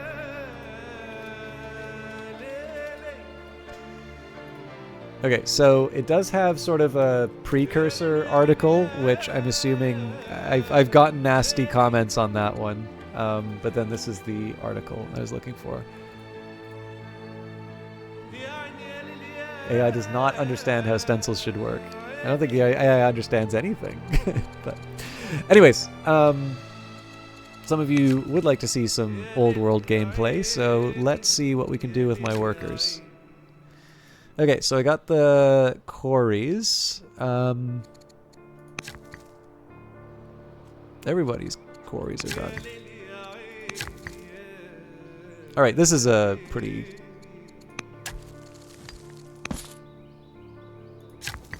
straightforward one.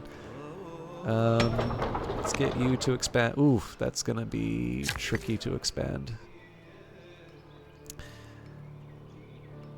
If I could, I'd like to put a hamlet or an omelet down here. That is gonna cost us food, but I do like the idea of a garrison, but I'd rather put it further north.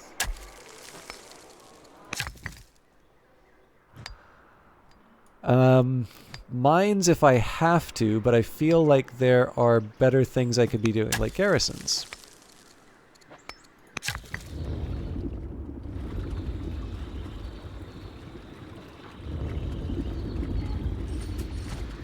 Can I put a theater down? I cannot. Can I put a garrison down? I cannot. Bet you I can put a garrison down here, though. I cannot.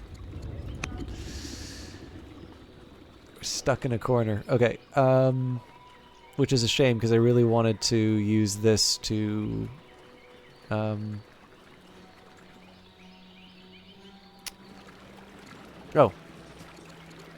Just build a lumber mill.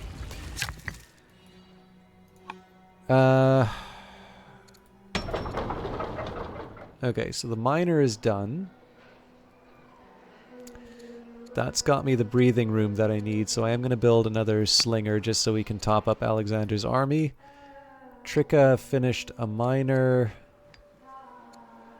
I wouldn't hate the expansion that comes from this, so maybe a rancher is on...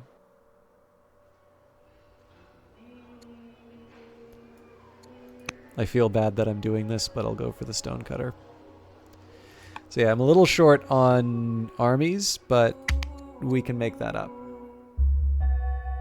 You've spoken to your most trusted advisors and soldiers. They await your word to act. King Alexander has converted to Greek paganism.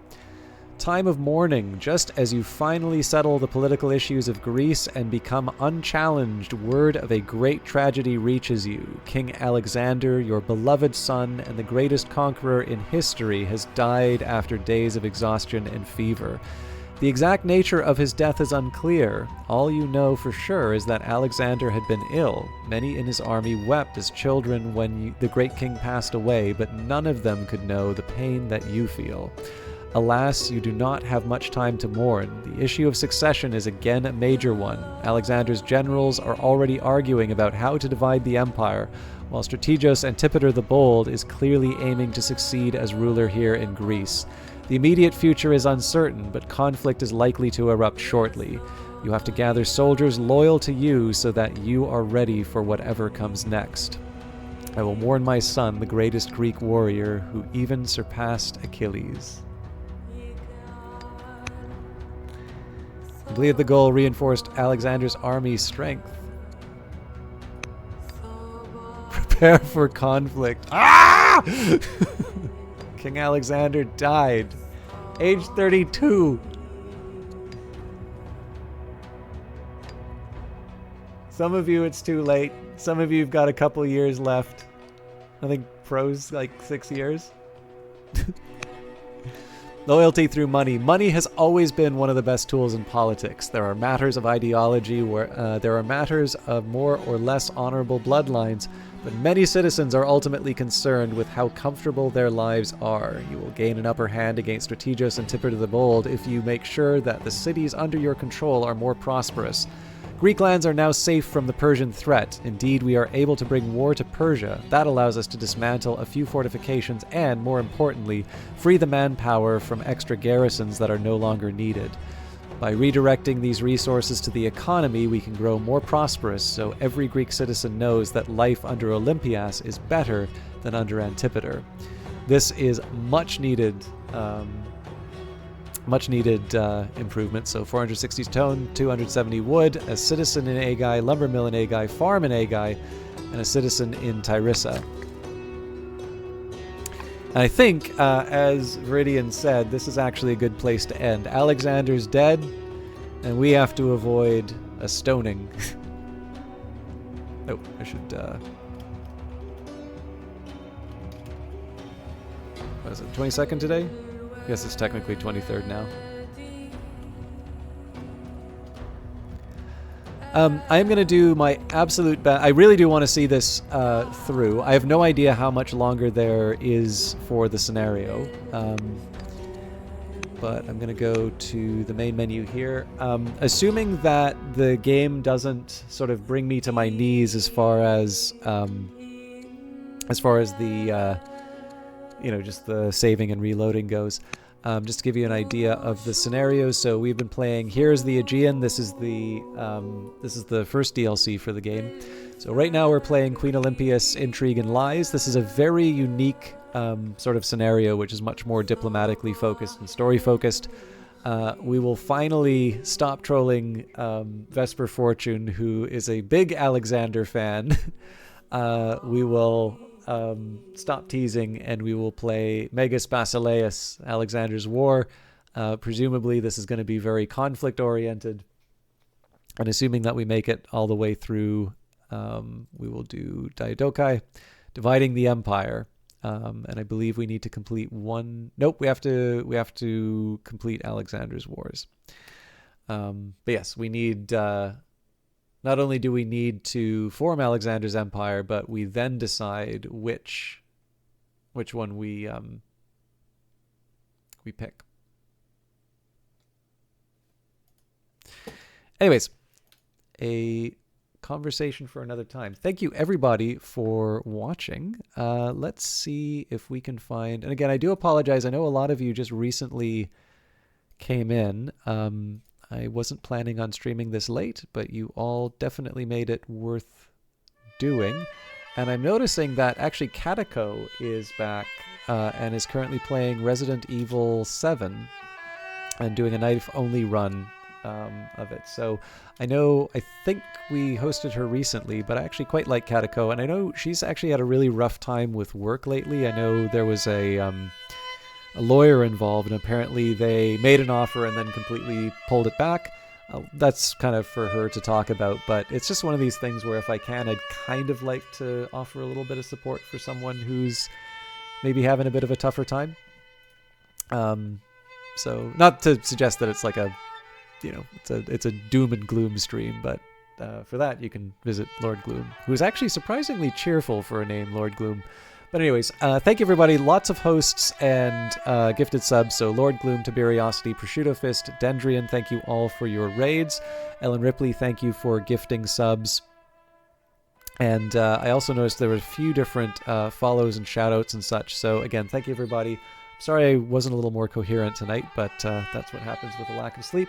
Please do enjoy Katako's stream, and I will be back Wednesday for Phantom Brigade, for those of you who like seeing giant mechs smacking into each other and dramatic music by none other than Riley Koning. And on Friday we'll be back for Cyberpunk 2077, and for those of you that like hearing the history stuff, definitely stop by, have a chat. I have lots to talk about in terms of Japan and its financial markets, and how they inform the cyberpunk that we are enjoying today. Anyways, have a lovely evening, everybody. We'll see you in the next one.